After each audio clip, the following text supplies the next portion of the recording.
Hasan Piker, socialist, communist, radical left influencer. Hasan Piker. Dirtbag left. Hasan Piker. Pro-terrorism, pro-Hamas. Hasan Piker. Hasan Piker.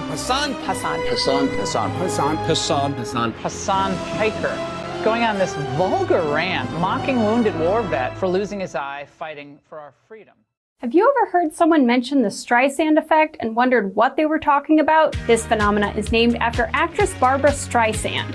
Sometimes when you try to cover something up, you end up bringing more attention to it than if you had just let things be. We won't condemn Hasan Piker. Remember that shit? The assemblyman will not denounce Hasan Piker, who said, America deserved 9/11, dude. the assemblyman just said in his response, Hasan Piker says America deserved 9/11. There you go.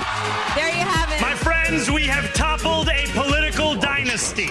Now to the Michigan Senate race, where El Sayed is campaigning in Michigan. Appearing on stage at 2 Michigan campaign rallies. He's proactively campaigning alongside Piker. The man who says Hezbollah's flag is his favorite because it's dope. Why would you align yourself for raging anti-Semites? who has defended Hamas terrorists. Calling them the lesser of two Israels compared to the evils. Lesser of two. That's what I find a bridge too far. When I went up to my good friend Chat and said, hey, can you walk me through some more controversial statements of Hasan Piker? Even ChatGPT went out of its way to soften the edges of Hasan and give me context. Thanks, but no thanks, ChatGPT. Hasan Piker is campaign poison. Placing yourself on the wrong side of a 90-10 issue is only going to make you look bad. It's going to be good for me. It's going to be good for the candidates that I work with. Turns out it was true. Abdul El Sayed at 27%. Oliver Larkin. Amelon Kuros, everybody. Nice to meet you, Hasan. Welcome to the broadcast. Thank you for having me. Oh my gosh. What's going on, man? What's up, dude? Good to see you again. I really enjoyed it. Yeah. How you been? He's trying to get put out. Wow.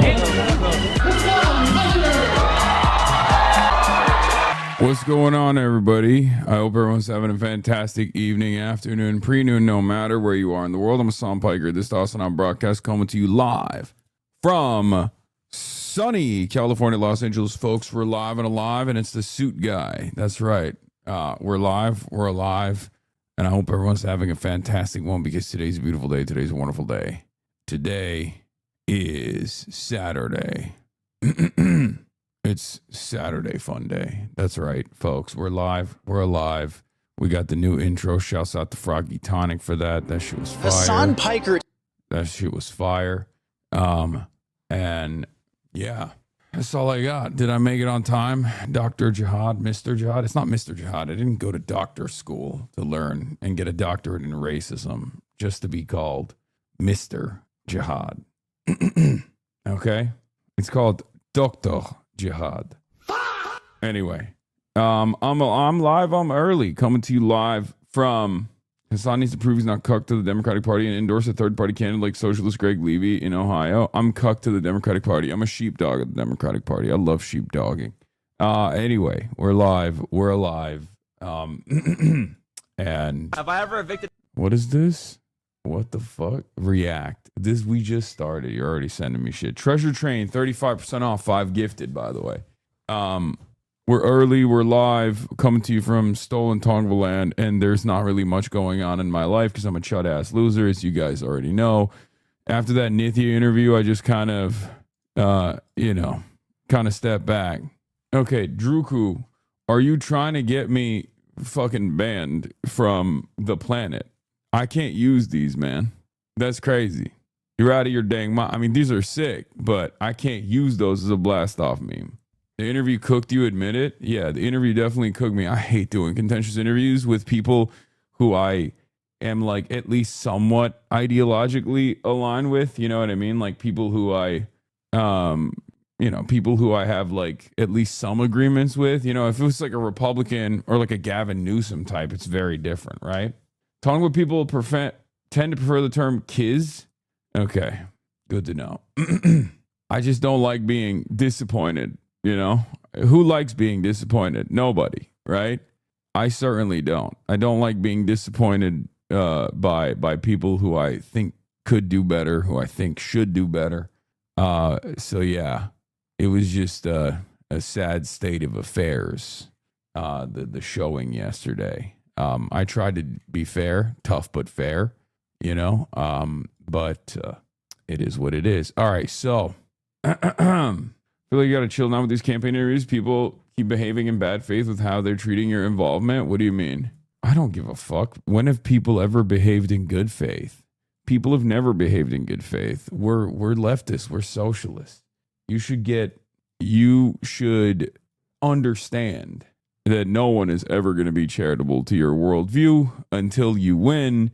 And at which point you win and you keep winning and you keep winning power and you keep organizing until it becomes undeniable that there is a real movement to be reckoned with here, at which point everyone will act like they were there all along. I mean, one example that you can immediately point to is obviously the Palestine issue, right? What happened? For years and years and years, people were just like either oblivious to it, didn't care about it at all, not knowledgeable about it at all. And then when it became an issue of consequence, when it became an issue at the forefront of political discourse, every single person that was pro-Israel immediately rushed to say that, you know, we're all dangerous radical terrorists. And slowly but surely, a lot of people in the margins moved in the direction of identifying themselves as pro-Palestine people. And, you know, they shed their past statements to act like they were always there, right? And it turns out there are a lot more people like us now, or with our belief system, than there are of those who are pro-Israel, of the pro-Israel variety. And that's just how winning power looks like. If you're like me, you should care about solutions more than care about getting the recognition, right? As long as the solutions are there, as long as there's, you know, movement building taking place, then who cares? Who cares if people are, you know. Why is fun in your title when this happened? Clavicular got frame mocked. I know, I'm going to talk about that. Don't worry. Clavicular gets frame mocked by sexy judge. That's a big part of the story today. We're going to be doing fun stories like that one. Okay. Don't worry. Chud the Builder gets legal mogged, and more, you know. Backlash to Nithya interview. Liberal backlash to Nithya interview. Did Chuds reappropriate the word Chud? Yeah, they did. But who cares? Whatever. If they want to self-identify as Chuds, that's great. Also, San Francisco introduced gay-only parking spots and the elderly are confused. Gay parking only? Hello, sir. Yeah? Is this your vehicle right here? This vehicle right here? Yeah, is it yours? It's my car, yes. Oh, it is? Okay. Are you gay by chance? Am I what? Are you gay? No, I'm not. Because you parked in the, right there, I don't know if you saw, in the gay parking only. Oh my God, I never noticed that. You didn't see it when you pulled in? Bro, that's how it is, though. That's how it's real. Like, this is what happens in Gay City. At least this guy didn't beat his ass for not twerking in Gay City. Okay? Because honestly, that's what they do. That's what they fucking do, man. They beat your goddamn ass if you don't twerk in Gay City. Okay. No. Yeah, anyway, I blasted off, dude. Gonna be fined for this? I mean, unless you just tell me you're gay. Juice it. Because you've been parked here already, sir. Unless you just tell me and I'll just scratch it. I'm gay. Oh, you are gay? Okay. All right, perfect. So I'm going to have to ask you just like 3 simple questions so that I can prove that you're actually gay. Just real quick. On a scale 1 through 10, how gay are you? 1 through 10. 1. 1? Oh, that's not gay enough. Maybe like 9. Okay. Okay, you are 9? Okay, perfect. And then second question here. Could you give me your best gay voice to prove that you're actually gay? Okay. That was good. He nailed that. Also, this is a bold thing. I've never seen this. Is this a boomer thing where you're like reading a book while you're driving? You might have seen texting and driving, but have you ever experienced reading and driving? I guess for everybody out there, you got to find yourself distracted in one way, shape, or form. Okay? Yeah, he hit this. I'm gay and Lebanese. They do it in traffic. It's insane. Wait, actually? Yeah, texting and driving, more like textbooks and driving. But Perfect. And the next question here is, how many men have you slept with? 7. 7 men? Holy, you were really gay then, huh? Oh, okay. That's all, sir. You're good to go. Are you going to tell me that there were certain parking just for gay people? Yeah, it's part of the LGBTQ community. It's a new thing of San Francisco. Just to make sure to look out for those, all right? I read the driver's manual when I drive. Yeah. I'm watching a song while driving a tractor and planter that costs like $200K. Bro, flex. Flex, king. Flex your whip. Damn. And people fucking canceled me for my vehicle. Okay? People canceled me for my vehicle. Turns out we got chatters in here that got way more costly whips out there. I read my thoughts while I'm driving. I don't know how that works. I don't understand how that works. Anyway, this old guy is going to become reactionary after this. I don't think it's real. I think it's a prank. It was a prank. It was designed as a prank. There was no real moment there. Okay. Okay. All right. Jay Mershon, stop spamming, please. Maybe we'll get to the David case. Brother, I'm at the gym watching the stream. Got to keep an eye on the TV just in case Fox News covers you while I'm here. Yeah, that could possibly happen. Pranks like that. Pranks are real life, though. I don't think so. I don't think they are. Yeah, Bill Maher. We're our top news story of today. Bill Maher. Just kidding. He's not our top news story of today. We'll talk about the Nithya Raman interview fallout a little bit briefly. Right at the top of the day. A lot of people were like, "Oh, you're not going to be stern enough with Nithya or calling into question her record." I'm not going to rewatch the videos because like it's just it felt terrible. I hate that. Like I'll have a tough but fair conversation with like Gavin Newsom, but when it's someone who's like, DSA line is a little different. But of course, there's also people like this. Oh yeah, frame it as liberal backlash. So it appears that you endorse an unrepentant Zionist. Great stuff. Like, I fucking hate this, man. I hate politics so much. I think we're all mentally ill. Like, this is why no one wants to interact with the realm of politics, because the only way that most people can interact with the realm of politics is because is via the internet. And I think everyone online that does politics is like to varying degrees of going through psychosis, myself included, right? And I think I guess there's a way to harness that mental illness for some level of good, like a crumb of good.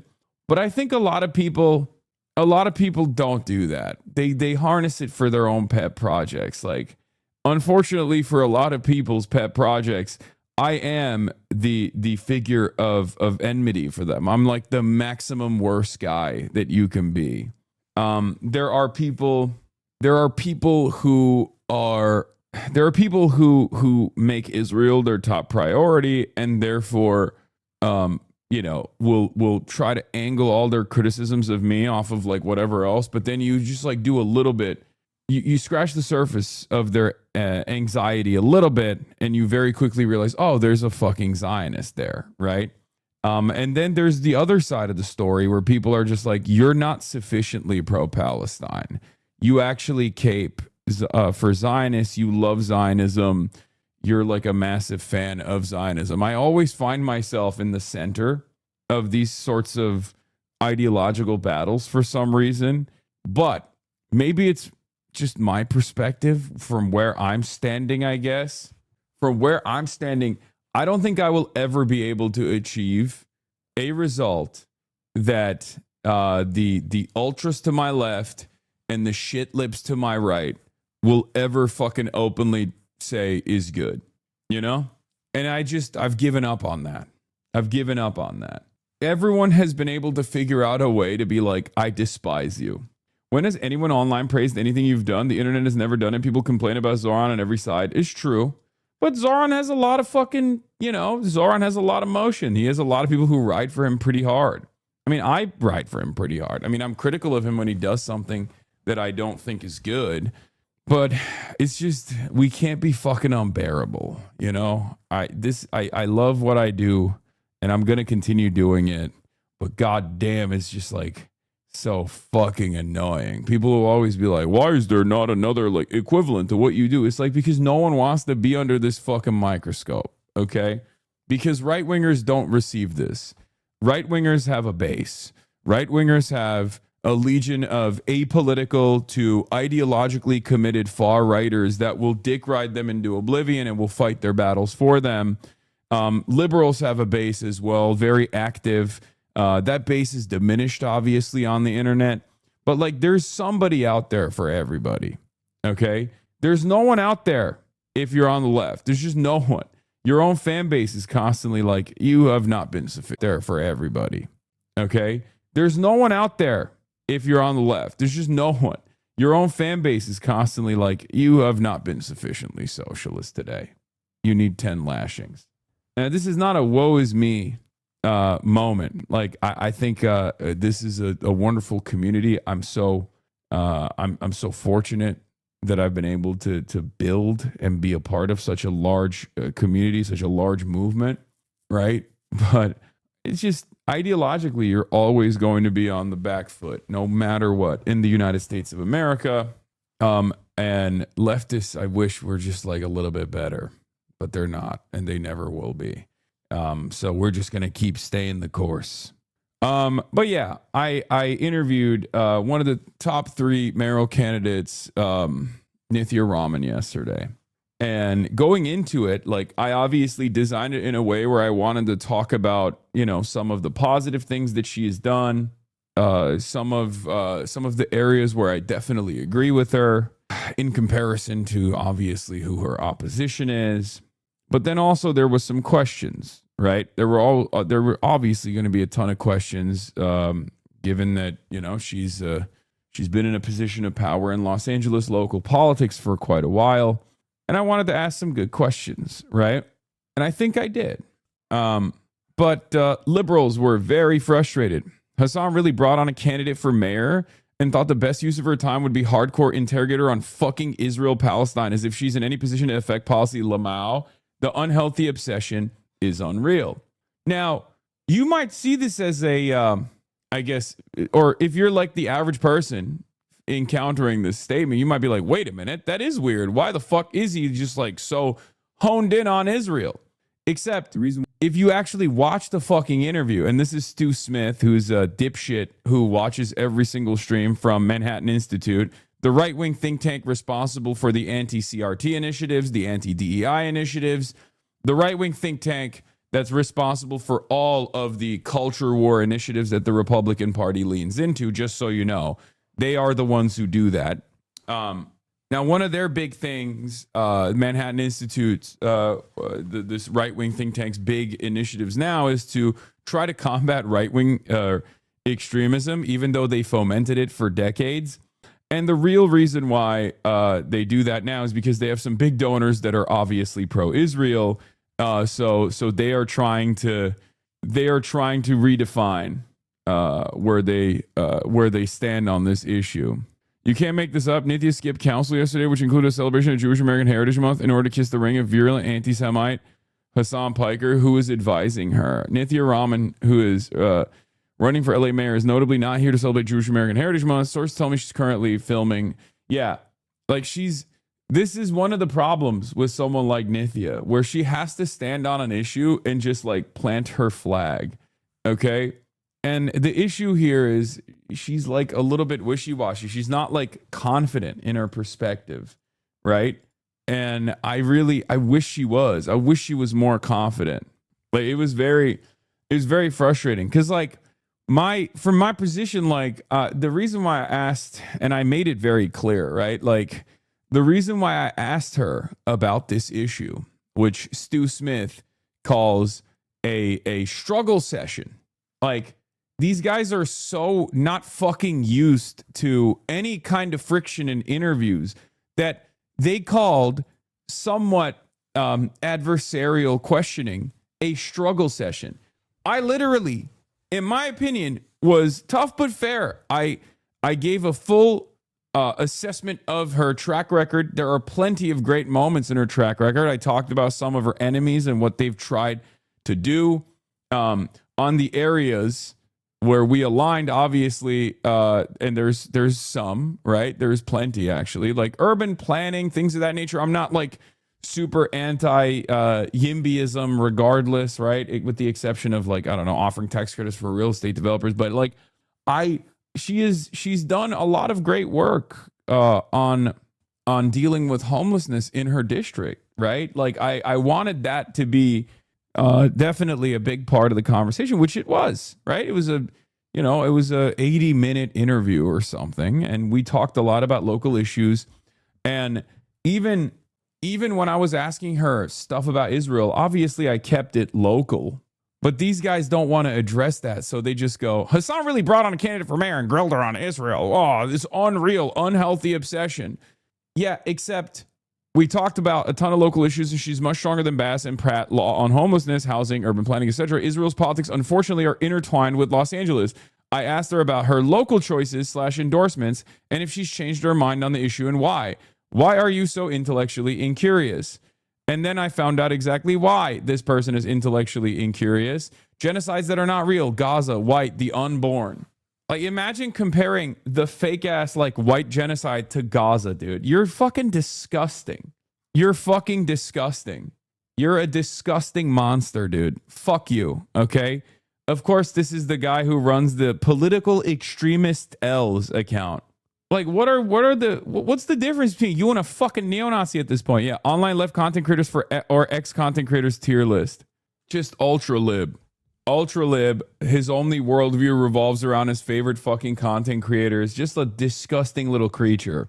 It's so funny how the entire pro-Israel libs online are all in the pest orbit. Yes, because they're desperate for a warrior. So, of course, their biggest warrior is going to be the fucking debate bro that is a debate mercenary in general. Okay? That's it. Anyway, but yeah, every single time you scratch the surface on people going, why do people care about Israel? Right? Raman is running for mayor of Los Angeles. Why does anyone care what she thinks about this? Dude, just fucking watch the video, man. I know it's easy to disparage what we do here because it's a fucking Twitch stream. But aren't you like even remotely intellectually curious? Like the framing, the question that I asked, like why I asked certain questions. I was very clear on why I was asking these questions, right? Obviously, the whole point of this is, I mean, these are like real fucking reporters, right? Like Josh Barro used to work for mainstream outlets. You know what I mean? It's unbelievable. I'm not even expecting you to watch 80 minutes of it, but like maybe look at the highlights. Look at the summary that this fucking dickhead from this right-wing think tank, Stu Smith, put together.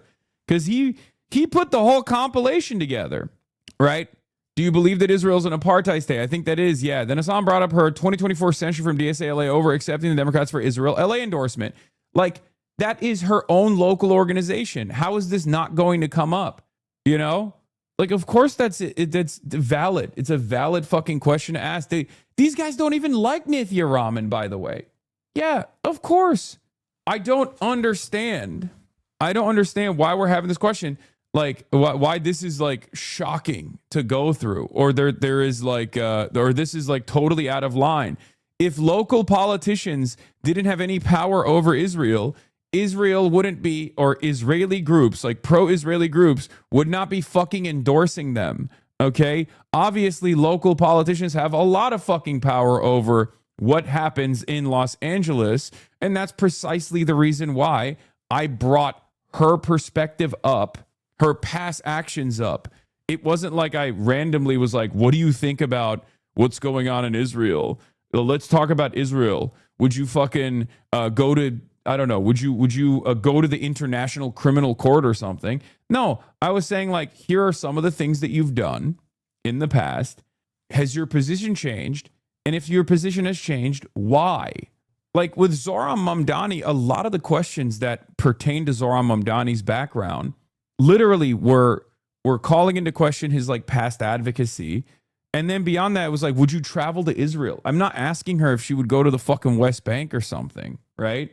I think it is absolutely valid to ask local politicians like why they've adopted the International Holocaust Remembrance Association framing of anti-Semitism. Like, that's a valid question to ask. It's a valid question to ask if a mayor will try to work against ICE, for example. And if you're willing to work against ICE by putting like mask bans in place and then trying to utilize the local law enforcement against ICE in that regard, then the question remains the same for settler fairs that take place inside of synagogues. I even gave her an example of what Karen Bass had said in the past about a settler fair that took place in Los Angeles, inside of a Los Angeles synagogue. They're selling stolen West Bank land that is illegally robbed of the Palestinian people and illegally sold on U.S. soil inside of places of worship. You don't think that's a fucking valid concern for Los Angelinos? Of course it is. And not only is this a valid concern for Los Angelinos, but it's also a thing that people do care about. It's certainly a thing that my audience cares about, but it's a thing that many Americans care about, as a matter of fact. Not directly just like settler fairs in particular, but like if their politicians are responsive to the needs of the base. And I could tell, though, like that she was very good on issues that she cared about, that she was very considerate and very invested in the conversation when we're talking about buses, right? Like she's into that stuff. Okay, she's very clearly into that stuff. But yes, when it came down to the inconsistencies in her past, in her track record, there was certainly some areas where she had a hard time. She had a hard time answering certain questions. But I guess this works for Stu Smith. Like, she liked the fact that Nithya Raman did not set up a hurdle against like paying overtime to the police force. And this might be my favorite moment because it has the energy of a mom explaining reality to a little boy. Again, there are always ways in which people with power in local office, there are always ways in which you can just like cut funding or threaten to cut funding, threaten to refuse to do overtime pay. Okay. The other DSA council members voted against the overtime pay. And it's just like, I didn't want to press her on it that much, but like, that's an issue I care about too. I live here, right? But yeah, it's really weird. It's really fucking weird when people look at what I'm trying to do here and purposely misunderstand. On the optics front, it wasn't great either. That's what Dave is talking about here. The West Coast Mamdani frame doesn't really help her. More ums and you-knows in the segment than a month of his interviews. Yeah, she like the way I see it is I think Nithya is, she has her, areas of specialization where she can come across as much more confident, much more passionate. But overall, it feels as though she's not she's not very confident when it comes to, issues that she doesn't give a shit about. Anyway, she sounded as if she unaware of the questions you'd be giving her. Yeah. If she weren't a DSA member, you'd be saying she's Rizless. I mean, she's not. She's not. She doesn't have a lot of charisma. Yes, I am saying that. I'm saying that in the nicest way possible. My expectation is not that like every politician is supposed to be unbelievably charismatic, mind you. I'm not saying that either. But I wish they could just like do a little bit more reading and lean in and have some conviction on these major issues. Dude, I saw the interview on the VOD and I was so embarrassed all the chatters were ripping into her. We put it into emote mode because chatters never behave. What do you mean? Chatters get disgusting. And they're disgusting to me every day too, but I'm used to it. But obviously, a politician for the first time ever coming on board is not used to having 30,000 disgusting little fucking monsters literally hyper fixating on every little thing that you say, every time you hit a pause or an or an I mean, come on, chat. As a hive mind, you're pretty fucking disgusting to me too. Like, let's be real. I love this community.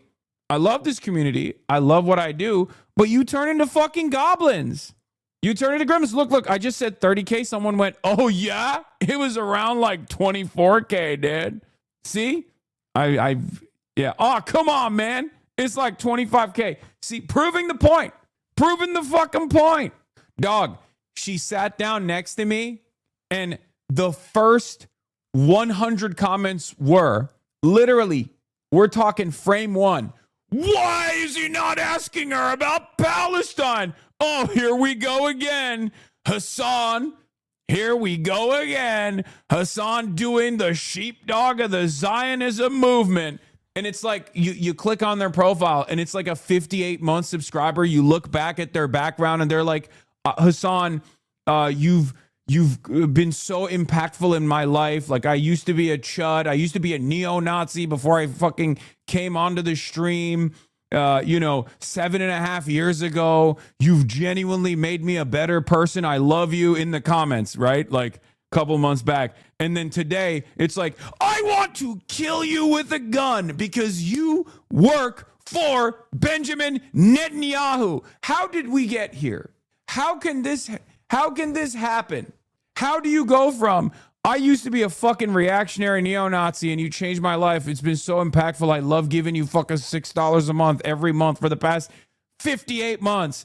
But also at the same time, I want to kill you dead with a weapon. I want to go and purchase a weapon to shoot you in the fucking face because now I think you are actually an industry plant. Now I think you are actually a rabid Zionist.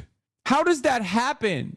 Is it just schizopolitics? Is that what it is? Because sometimes I'll see the ideological journey that people have taken on Twitter, right? People have no fucking shame whatsoever on the goddamn platform. And they'll post shit. They'll be like, when I was 13, I was like, I was a paleo conservative. And then I was a neocon. And then I became a neoliberal. And then I converted to Islam. And then after I converted to Islam, I actually had a brief period where I was a Salafist. And then after that, I became a Maoist third worldist. And now I actually abide by the principled Peruvian standing of Gonzalo thought. And that is actually what I think should be utilized here in the United States of America. Guerrilla warfare, and attacking indigenous communities for no reason. I am an upholder of the Gonzalo thought here in Terre Haute, Indiana. Okay, I'm the one guy. There's actually two other guys that are going to join me eventually, and we're all upholding Gonzalo thought. And it's like, how did you have this ideological journey?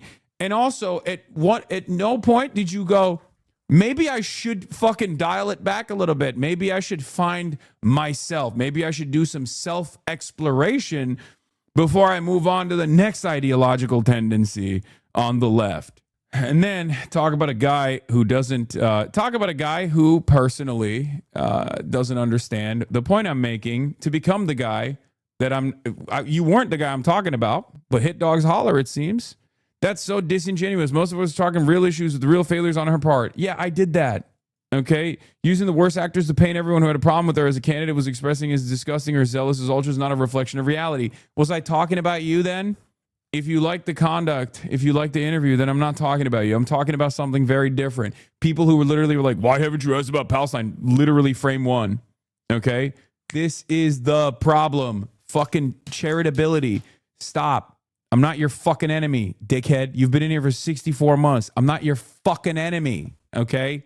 Lock the fuck in. This is literally what I'm talking about. There are a lot of people who just come in and they have their own agendas. They have their own biases. I'm saying that I don't understand how this works. I don't understand how you arrive at certain conclusions, how you could be so fucking unbelievably uncharitable, okay? As I'm sure you know at this point, people who are really interested in politics as a hobby online are socially maladjusted and generally used as a stand-in for like NBA rivalries. This medium attracts very aggressive people. Doesn't mean there aren't a lot of good people. When you treat chatting online as a part of life or death struggle over worldviews, this stuff ends up happening. Everyone needs to dial it back. I agree. Yeah, and then these guys do this shit. Look, Lemafay Hasan had LA Mayor candidate on and asked a bunch of Israel Palestine questions. She responds that Mayor of LA doesn't really affect the issue. And his chat had to go to emote only mode because of the hatred and vitriol. Like, this guy is Israel first, okay?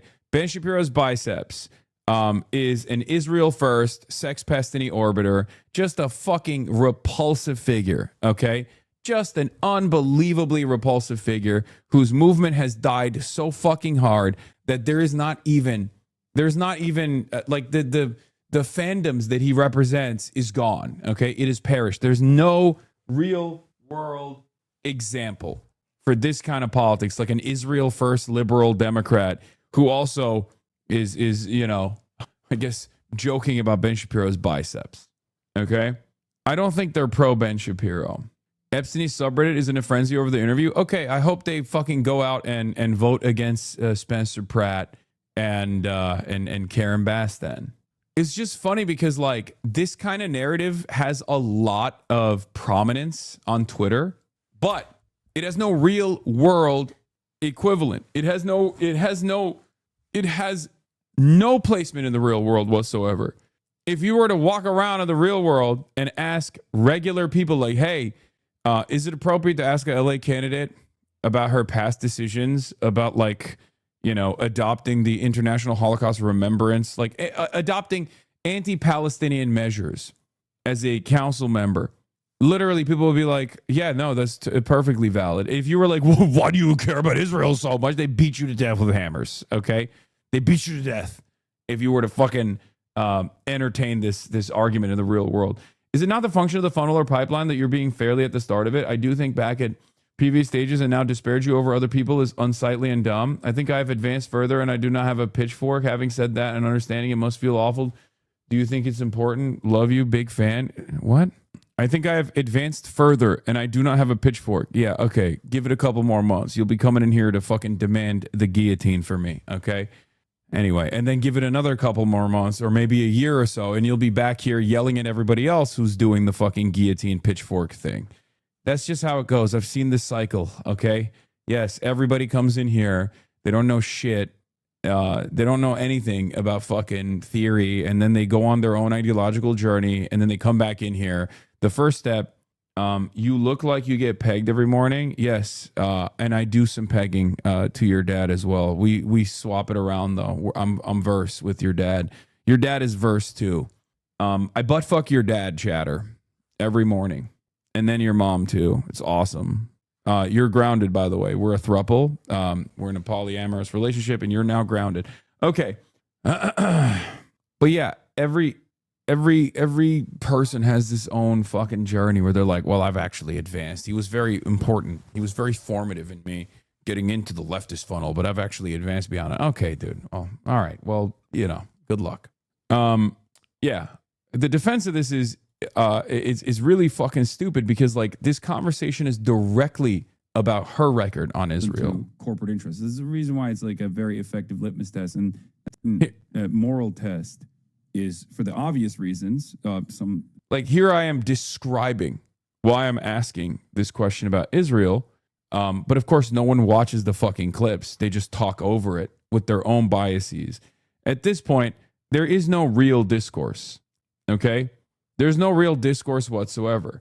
It's all just people with their own personal biases that they've established, not by like developing a better understanding of who anyone is or what they represent, what their goals are, but like whatever fucking drama slop they've consumed, okay? And they've also decided that they're on one team over the other, right? And there's like different brackets. There's like the pro-Palestine team that's like saying I'm a fucking Zionist. There's the broader pro-Palestinian movement that obviously is not stupid and doesn't think that about me. And then there's the pro-Israel team. There are the liberal Zionists who are ashamed to admit their affiliations with Israel nowadays, who will just be like, why is he even asking about Israel? I got you. It's like, it's pretty obvious why I'm asking about Israel. You should watch the fucking video and you'll arrive at that. Maybe you can address the questions that I asked. Maybe you can say I'm unfair. And then there's the ultra-Zionists out there who are just like, Hasan is a dangerous terrorist who is basically modern day ISIS. Why are you even going on a stream? Okay. This is also the HasanAbi chatter cycle. First contact. This is on, guys. Interesting. Wait, he's a socialist. Weird. Hasan, thank you. You changed my life so much. What you do, I don't know what I would do without you. You're my hero. Please never stop streaming and spreading your message. Without you, I'd be lost. 6 months. Yeah, this bait will get him for sure. 9 months. I actually hate you. You're my number one enemy. That's the update. 9 months in, the chatter turns around and goes, I actually think you are literally the only reason why we haven't adopted communism in this country. I realize that we could have developed communism in this nation state. Okay, this would have been the Soviet, the United Soviet States of America, and the only reason why we don't have it is because of a fucking Twitch streamer. And I have now made it my life's mission to watch every content creator, because it's never about like real action. It's always about like watching other content creators. It's always people just being like, yeah, I actually moved on. And when they say I moved on, it's not even like, I joined a different organization or anything. It's just I've moved on to watching other content creators whose entire the entire work of other content creators is just disparage everything you do. Okay, I've advanced. I've advanced in my understanding. I've adopted Gonzalo thought. Anyway, engaging with the online left is a mistake, man. Crispin has the best take on this kind of online psychosis. Yeah. And so our politics, which we think are activists and we think are moving us towards a better world and are generated by, real human solidarity, and they are. You think that politics is complaining to someone else until they fix it for you, because we have no understanding of ourselves as social coordinated actors. We are only individual isolated actors, and consumption is our expression of. My theory on why this happens is because people think their own political development is representative of the development of most people. They aren't used to being in a radical advanced faction, and that requires a different perspective. I know. There's always an inside-outside tactic here that a lot of people don't understand. Literally, the reason why I'm so good at what I fucking do is because I come at the situation with the understanding that virtually everyone is not going to agree with me. Okay? Because I know America. I'm fascinated with American culture. I grew up outside of America being fascinated with American culture. I grew up being in a Marabou. I know how Americans think and feel. Okay? A lot of you that grew up here don't even think about it for some reason. Okay? They think, oh no, I'm an American citizen and my personal ideological journey is the exact same as everybody else's. It's not. Okay? It's not. To the average American, rugged individualism and American exceptionalism are some of the most fundamentally important values that they hold on to. They are so they're such a real core part of their identity that it's like not even questioned. From their perspective, anyone that actually sidesteps away from that, or anyone that like calls into question American exceptionalism is an enemy. They look at that as like, what the fuck? What do you mean America shouldn't be the world police? What are you fucking talking about? Same principle, not just for American exceptionalism, but for capitalism, right? What do you mean meritocracy is a lie? The system that I bought into, that I've worked tirelessly within, with the idea, with the understanding that one day I can make it too, even if it never comes, that dream, you want to take that dream away from me? You want to tell me that system actually is not real? But that's what everyone told me. That's what everyone taught me. How fucking dare you? People would much rather, this is the reason why people would much rather listen to the likes of Andrew Tate, who sell them on this lie that if they Sigma grind set, or if they lie, cheat, and steal well enough, if they join the right Discord circles, they will make, millions of dollars. Okay? They would much rather hear that. They would much rather have someone convince them that if you buy into the system and if you cheat it, you will win as well, because there's some level of meritocracy still. Like upward social mobility is only a few right decisions away. Okay?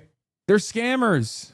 It's very obvious that they're fucking scammers, but people would rather hear from scammers who tell them that upward social mobility is a few decisions away than someone who tells you, no, there's tireless work that you have to put forth to actually change the way that the system operates, because the system's design is to fuck you over, to keep you in a constant servile manner, to keep you sedated, inundate you with propaganda that makes you think that the alternatives are scary, devastating, and the messengers of that alternative are bad. They're bad for you, and they're bad for the future. They love your enemies, and they hate this country. Yeah, comforting lies are always going to win for many people instead of uncomfortable truths. That's what it is. A lot of people also think they're smart and well-read and different from their fellow man just because they watch a Twitch stream and espouse leftist politics. The Twitch chat is not the vanguard. You are not above your fellow man. Realize that a huge percentage of us are uninformed or underinformed, even if we're in here all day. Yes. Absolutely. Anyway, let's get back to Matt Cushman. Of autonomy and action.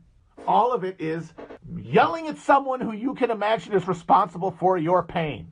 That's it. Here's an aura edit to boost your mood. Leftism, it's disguised as rightism, obvious. All of it is fake. It's a fucking masquerade to hide from ourselves the reality that they were just yelling at a customer service rep. What is Twitter? What is social media but an unmoderated customer service chat room to the United States of America, where we say, fascists in the streets, fix this. Record-setting global warming. Excuse me. Anybody? That's it. Oh, it's going to let people know. They're going to see. Who's going to see? The same fucking web-addled dipshits who are already all lied, all on their own side, all have decided that, posting is praxis. Look at it. When they say someone needs to be held accountable, they are writing a comment card because they're not going to do it. What? They're going to post about it? Clearly, the implication is someone else is going to do something. And I know that I have this specific unhealthy relationship with online politics. That does not mean that online or any of the events that people discuss online are not meaningful and could not provide the context for the emergence of new plate tectonic political arrangements that could generate new areas of struggle. Of course that's true. But you will not find that by looking at it.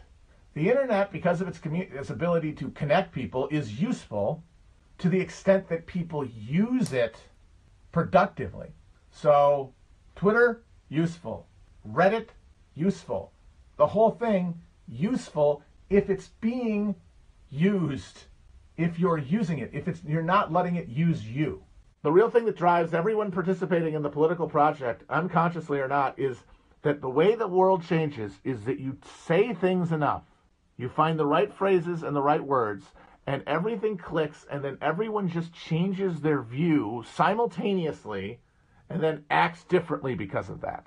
And that is, my friends, idealism. That's not what does it. It is conflict.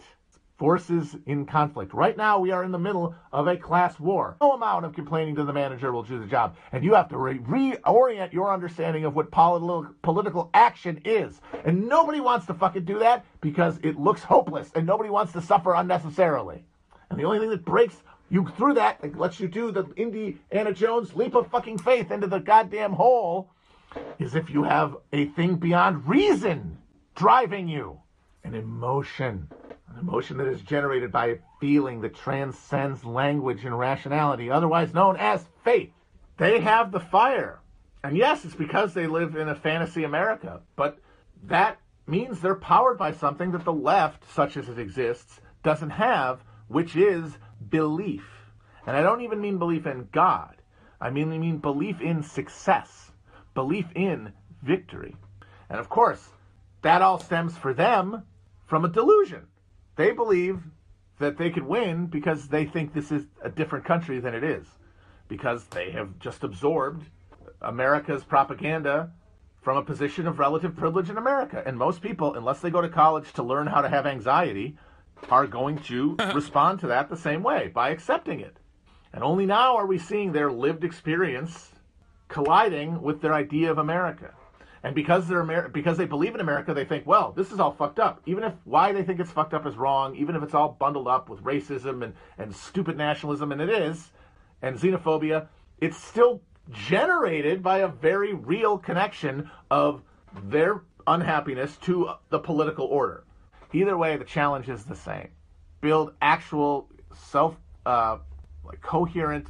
Remember when you said Chris Smalls would look crazy, and that's a good thing because what he was trying to do, you need to be crazy to continue. I think about that a lot. Yeah, of course, dude. Undermining undermining a center of profit for the behemoth that is Amazon. Of course, you got to be a little crazy for that. You got to be militant. You got to be diligent. Yeah, for sure. It takes a lot of personal sacrifice to be able to make major changes like that. And those major changes oftentimes will have reverberations across other sectors, across other distribution facilities at first. If it can happen here in this one distribution facility, it can happen in others, right? That's what the capital owning class fears more than anything else. And you can adjust that to even, domestic politics. Like, why are they so resistant to any sort of increase in taxes? Why are the super wealthy unbelievably resistant to any kind of initiative gaining steam in the realm of Medicare for all? Because it's the threat of that alternative being set in motion that frustrates those who actually profit from the continuation of this system. Okay? That's what it is. That's the reason why, and I'll give you a modern day example. This is Searchlight Institute. Some of my ops, you might know them already, right? Comprised almost entirely of the team that worked with John Fetterman, like a flesh puppet, used and abused him until the very last moment. And then they pulled out and they created this like moderate centrist think tank. They now have an alternative policy. Sahil Kapoor says, Scoop, Democratic think tank Searchlight Institute is pushing the party to embrace a new idea. Free primary care for all Americans. The group wants Dems to rethink their approach to healthcare and break out of the M4A versus ACA rut. Medicare for All versus the Affordable Care Act rut. They're unimpressed with Center for American Policy or Center for American Progress's policy, CAP's proposal, and warned that the Dems have a vision beyond opposing Trump and restoring expired subsidies. This is still our best issue, but we have not been on offense in a way that's capturing people's imaginations and getting them excited, says Adam Gentleson. We don't need to be on defense or just advocating for incremental reforms. Yeah. So why are they doing this? Well, I called it out. I said, remember when Biden ran on the public option in the primaries against Bernie's Medicare for All, and every serious pundit told us Biden's plan was the responsible, doable alternative, only for Biden to never bring it up again? The private healthcare industry is up to the same tricks one more time. And that's precisely what it is. And Sahil also retweeted that and said, a great irony of the 2020 Dem primary was the volume of energy spent debating Medicare for all versus public opinion, or public option, only for the Democrats to win the trifecta and do neither.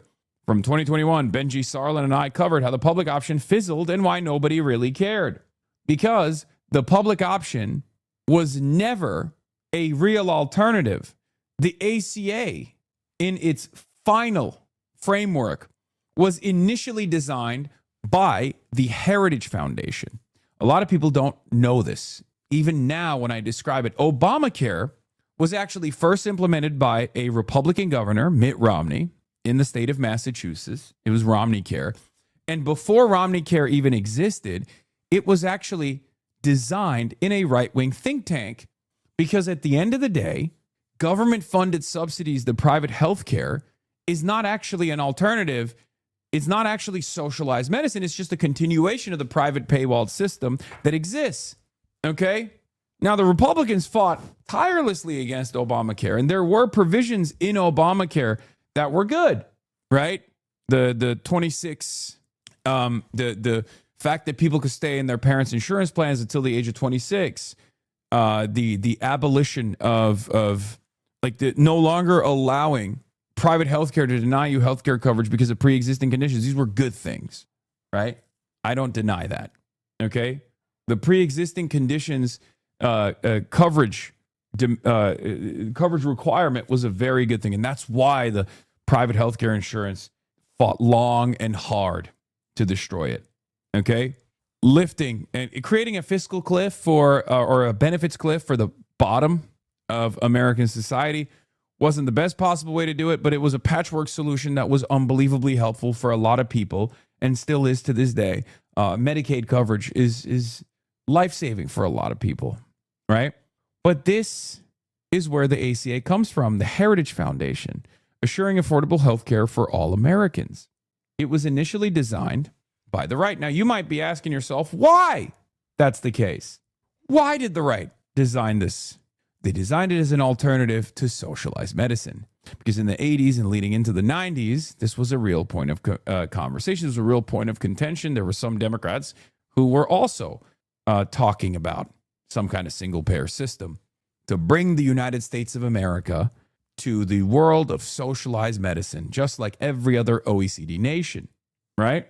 So this right-wing think tank designed an alternative to present against socialized medicine.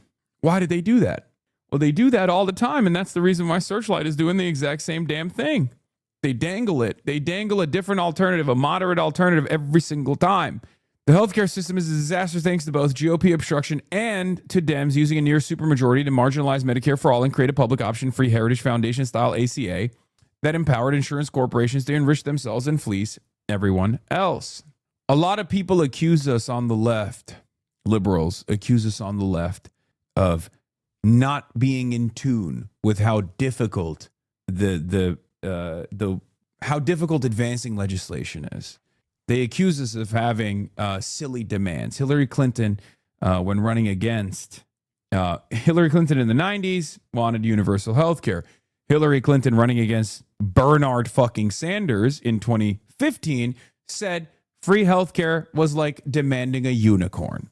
Something that is already in the cards in every other OECD nation around the planet, every other developed nation on the planet, and even developing nations around the planet have some form of universal health care coverage. Not America.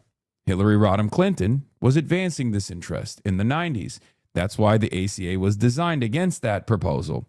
Hillary Rodham Clinton in 2015 was calling it a fucking dream, like a unicorn, a ridiculous baby-like, childlike demand. This is how it works. Sometimes the hurdles that corporate forces present against good legislation that will help people, is not always going to be antagonistic, right? Sometimes there's actually an alternative that is seemingly more doable, even if there's no investment in pushing for even that modest alternative. That's why I brought up the Joe Biden example. Okay? That's it. We don't want something that's impossible. We're actually presenting an alternative that's very possible. And because it's very possible, these people fear it. Just like a lot of corporate Democrats did not shy away from openly talking about how much they despised Zohran Mamdani. They claimed that he would be a failure and that it would look bad for the rest of the party. But what they actually feared was not Zohran's failure. What they feared was his success. They feared that if he was successful, that people would develop a little bit more confidence. They would feel emboldened. They would have more confidence in their government. They would have more confidence in their elected representatives, advancing their goals rather than the goals of corporations. And they would start demanding more. That's what the Democratic Party fears. And that's why they were very frustrated with Zohran Mamdani. And even now, on the one hand, they take credit for all of his accomplishments, but also on the other hand, behind closed doors, they don't really like him that much because he's fucking the game up. Because now everyone compares their elected representatives to him. They say, why can't you be like Zohran? And that's a really fucking annoying thing to have to address all the goddamn time if you're a Democrat. He can do this. Why can't you? He made promises and he followed through on them. Why can't you make promises that we like? And why can't you follow through on said promises that you've made? That's it. That's it. So keep that in mind.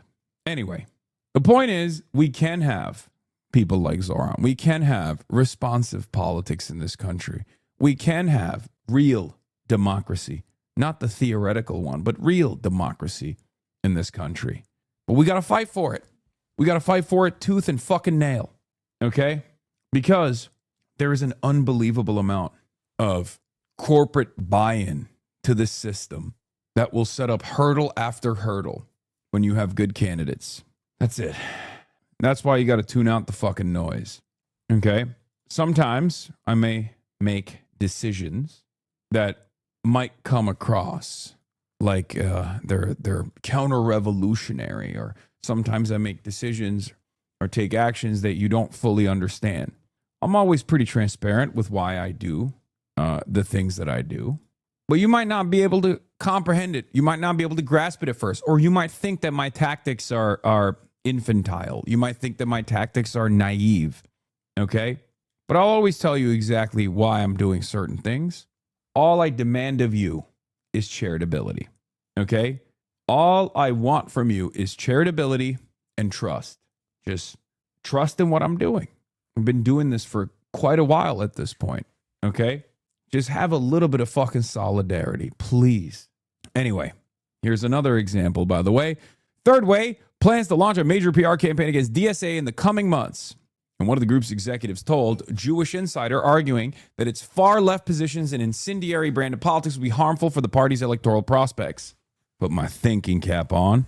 This, judging by their past performance with your boy, is gonna be fucking great. These guys don't understand that their politics are reviled. It's repulsive. It's gross. It's off-putting. They don't realize that when they come out and say better things are not possible and DSA wants you to have better things, most people go, okay, fuck you. I didn't know shit about the DSA, but goddamn, do I like them now? Actually, go ahead. Go ahead. Talk about how DSA is unelectable. Talk about how DSA pushes candidates to an unelectable place. Now, I'm living proof. I'm living proof that this shit doesn't work. Now, don't get confident. This is a real fucking fight. We got to keep going. We got to keep pushing, right? Don't ever get confident because we haven't won shit yet.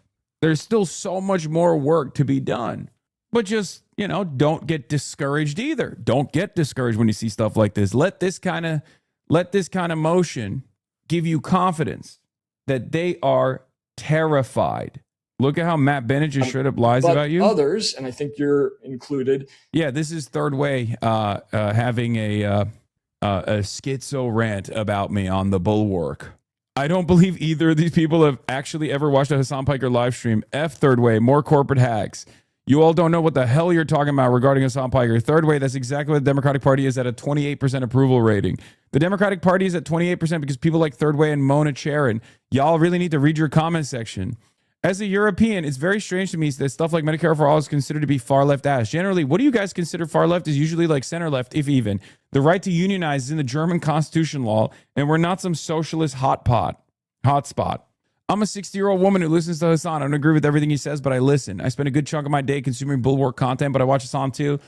And the algorithm has never fed me Candace Owens or Tucker Carlson. They're so afraid of Hasan Piker's logical arguments that will sway voters to demand more. That's what they're afraid of, okay? They're afraid of that turn happening, and they want to stop it. So they just spread this fucking anti-Hasan narrative far and wide. And I despise motherfuckers who are supposed to be close to my worldview doing the bidding of Third Way for them, okay? You have to lock in. You have to be a little bit more serious. We have to have a little bit more solidarity, okay? I'm putting myself out there every fucking day for issues that unironically don't benefit me immediately at all. As a matter of fact, I'm the one who's fucking demanding more taxes for someone like myself. It's not like I can't fucking pay for healthcare currently. I can. That's why I think it's always so goddamn stupid when people are like, Hasan, this issue doesn't pertain to you at all. Yeah, I know. Okay. It doesn't have an impact on my immediate life, but it has an impact on my family. But I'm writing for it, not because it's going to be immediately beneficial for me. I'm writing for it because I think it's going to be a healthier design for a better society, because we have the capacity to do this. Okay?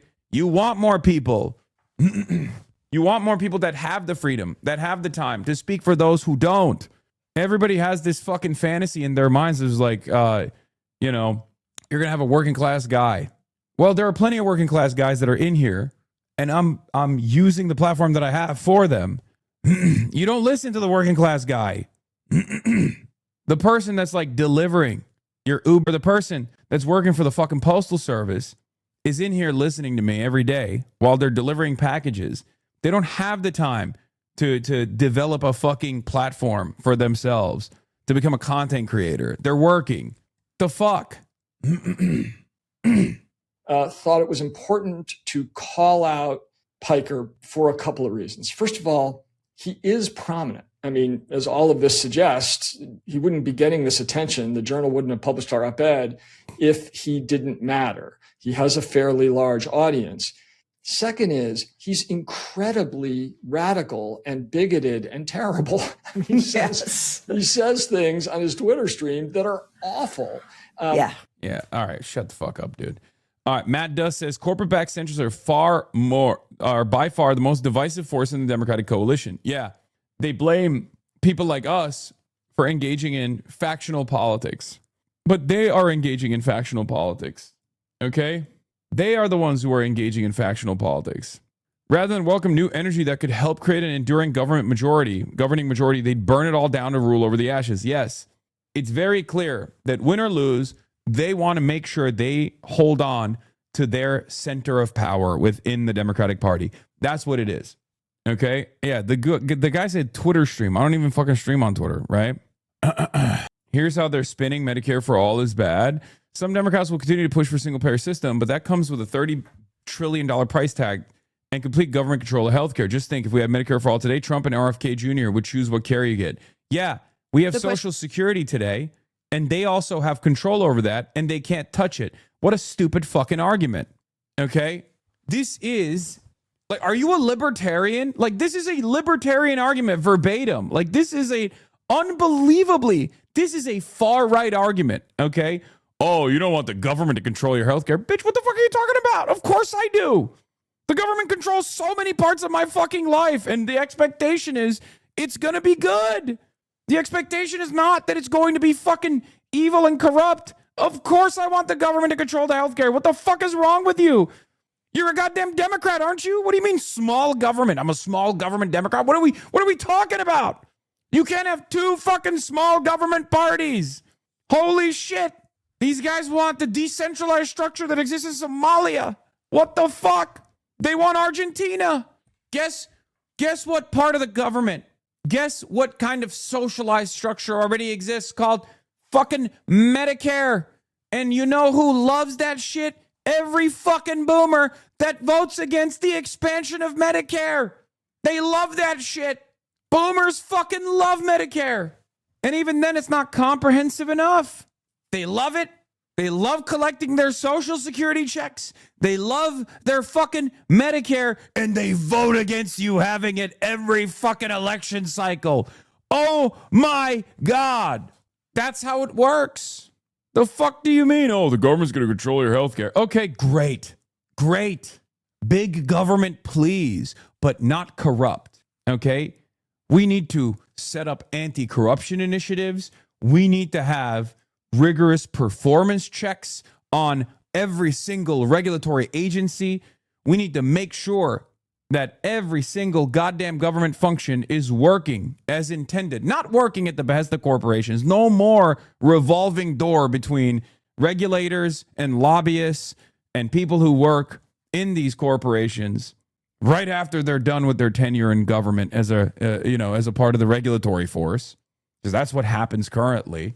Okay? I want Chinese-style efficiency, okay? This is one of the best aspects of the Chinese government. You know when I say, like, oh, we can learn a lot from the way China governs, okay? We can do that here. That's one of them. Yeah, big government, not scary, okay? The only reason why big government currently is scary is because the government doesn't work for people. There's no real accountability system, none whatsoever. And the government that exists is a shell of what it could be, and it exists to, in many instances, push over the little guy and work at the behest of corporate entities and corporate interests. Democrats fear this too, because corporations fear that. Corporations fear a government working well. Since the Reagan age, the idea that since the Reagan age, the starving of the beast mentality has been so profoundly successful. And it's a never-ending race to the bottom. It's a never-ending race to the bottom where the more you cut taxes or the more you corrupt these institutions, the worse their performance is. The more people are willing to starve the beast. The more people are willing to agree to the idea that they're not working for me anyway. So yeah, fuck them. I mean, look at this. Doge is the best example of this. Doge was the best example of this, where people were just like, hell yeah, let's shake this up a little bit. Fuck it, let's chop it up.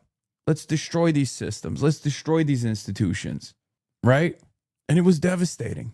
It's devastating for the job loss. It was devastating for the regulatory agencies that couldn't work. What?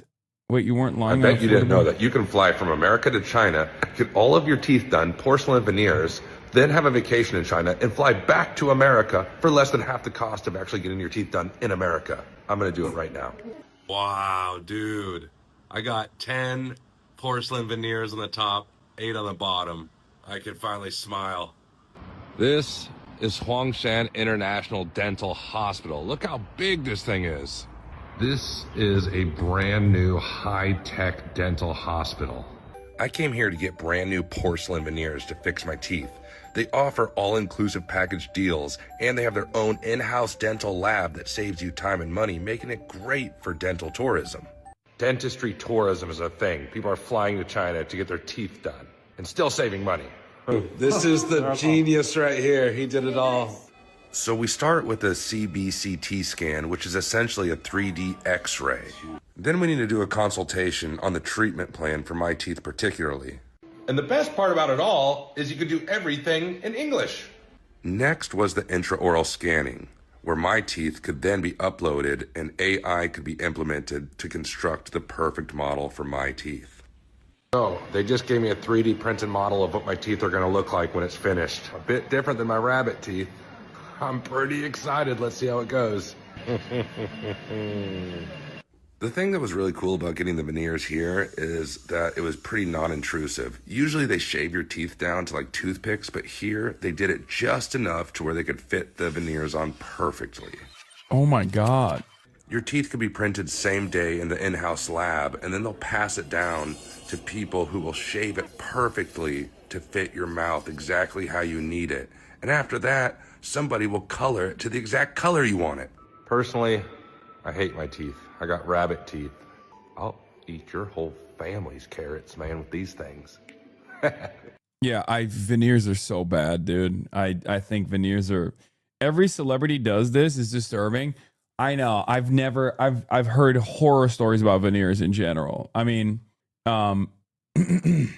these guys' teeth are fucking healthy. It doesn't make any sense. Thank you to these people here. Okay, so I know you want to know the price. I got 16 veneers. And then I also got 2 crowns. They replaced 2 of the crowns in my mouth. I paid 1,704. Bro, that's the price of one veneer. Okay? That's the price of 1 crown. Like no, actually 1 crown in America, depending on where you're getting it, is like, that's unbelievable, dude. What the fuck? Like $1,700 for everything. That's like over $15,000 in America for all this dental work. Crazy. So in America, for porcelain veneers, it's about $1,700 per tooth on average. Here in China, it's about $250 per tooth. But if you get a whole set, you get discounted. I bet you didn't know that. Oh, my crown that I have to get is at least $4,000, I'm pretty sure. Jesus Christ, dude. It's God, there is a better way. Okay, there's a better way. Anyway, the Nithya stuff, that's it. That was all I wanted to cover on that. Now let's get to Bill motherfucking Maher. Real time with Bill Maher, ladies and gentlemen. Can you name 3?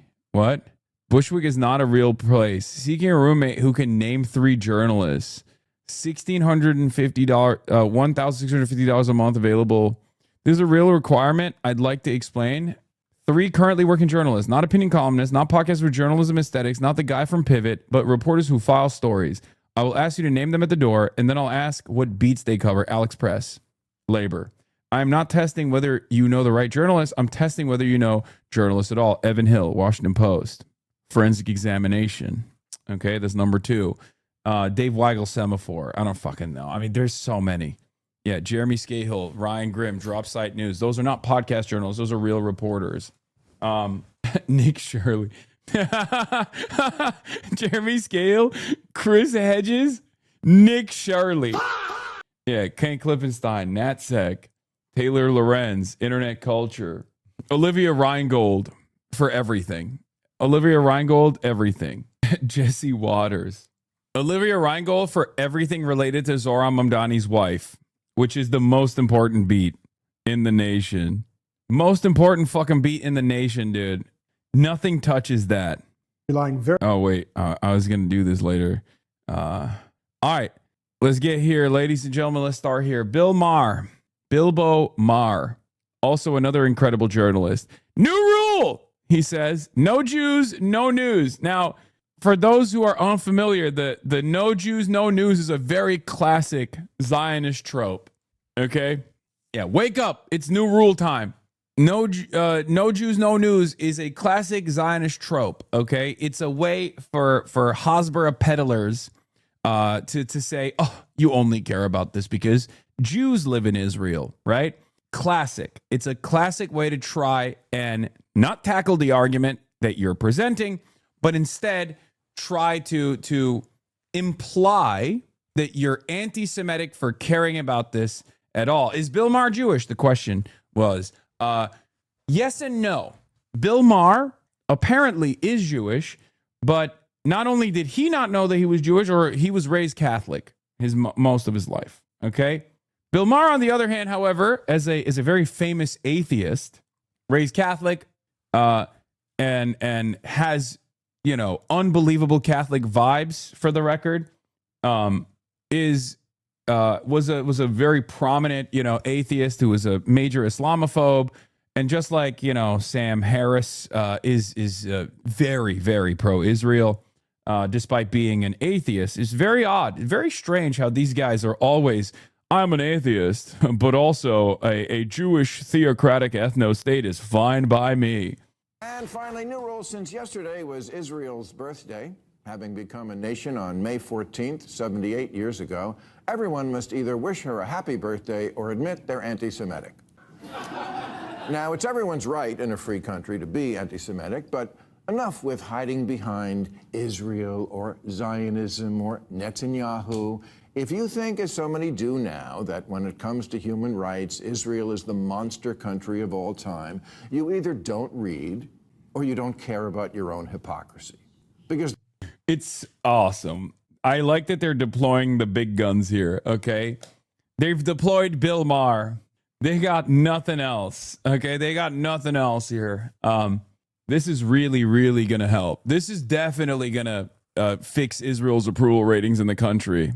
Okay, when I'm thinking of ways to make people more pro-Israel, especially the demographics where people have just completely checked out of defending Israel, you know, under 45, under 50 at this point, who do I think of deploying? A guy who every under 50-year-old thinks is a monster. Just the most annoying, smug, entitled, out of touch, elitist, libtard, Bill Maher. there are so many worse places, but that's where we are these days. No Jews, no news. Ha ha. But China, Russia, the Sudan, Iran, Myanmar, Haiti, the Congo, North Korea, all way worse. And that's how you... Yeah, famously, all of these countries that we fund and facilitate and offer political cover to, famously, you know? He said Miramar, which is awesome. Myanmar is what he means. But once again, not only is this idiotic because you're doing like atrocity Olympics, which Bill Maher himself would be the first to be like, why are you doing oppression Olympics? Can't you just address the argument without engaging in whataboutism? Can't you stop doing whataboutism? Anyway, but of course, none of these countries, like you're talking about North Korean repression. Like, what are my tax dollars doing, man? Are my taxes upholding Jusha thought? I wish that was the case, by the way. But so far, that's not what's going on. There's no DPRK PAC, right? There's no Marxist-Leninist, Jushaist principled thought that exists in the United States of America, okay? The fuck do you mean? North Korea, unrelenting repression, hunger, and inequality. Those very same institutions that you're presenting are the ones who are also calling out Israel. Human Rights Watch says Israel's an apartheid state since 2021. Says Israel's committing a genocide since like last year. But you hate that. You go, no Jews, no news. Why does nobody care about the DPRK? You know what this is? This is when you're sitting in a court of law, okay? let's say you're clavicular. Okay, let's say you're clavicular and you're sitting in front of a judge who is weirdly handsome. Okay, weirdly sexy judge. You're sitting in a court and he's actually mogging you. Okay, this is a real thing that happened recently. But the part I'm about to explain to you is hypothetical. And the judge says, hey, clavicular, I see here that, you have discharge of a deadly weapon, animal endangerment. These are your charges. What do you have to say? And clavicular turns around and goes, Your Honor, what about all the other people that also hurt animals? Okay, well, that's not what we're looking at right now, is it, clavicular? Now you got legal mogged. You are very insensitive to what? Clavicular's demise. I need to show you guys what I'm talking about because many of you probably have lives and you didn't see this, but so clavicular shot in the Everglades, I think. He shot a bunch of rounds into the swampland, okay? And I think there were crocodiles in the direction where he opened fire in, okay? And now, of course, he's in court for the alligator incident that took place, or not crocodiles, alligators, right? Oh, they killed one. They actually killed one. They mag dumped a dead croc. Okay. Anyway, look at this. Two social media streamers accused of firing a gun in the Everglades during a live stream. They have now pleaded no contest. Dude, how? They found the one fucking judge in the entire state that could frame mog the living shit out of clavicular. It is unbelievable. I'm sorry. This has to be deliberate, right? What are the odds? What are the fucking odds? I think this is a really funny curse that clavicular has brought about himself. Okay? He rises to prominence.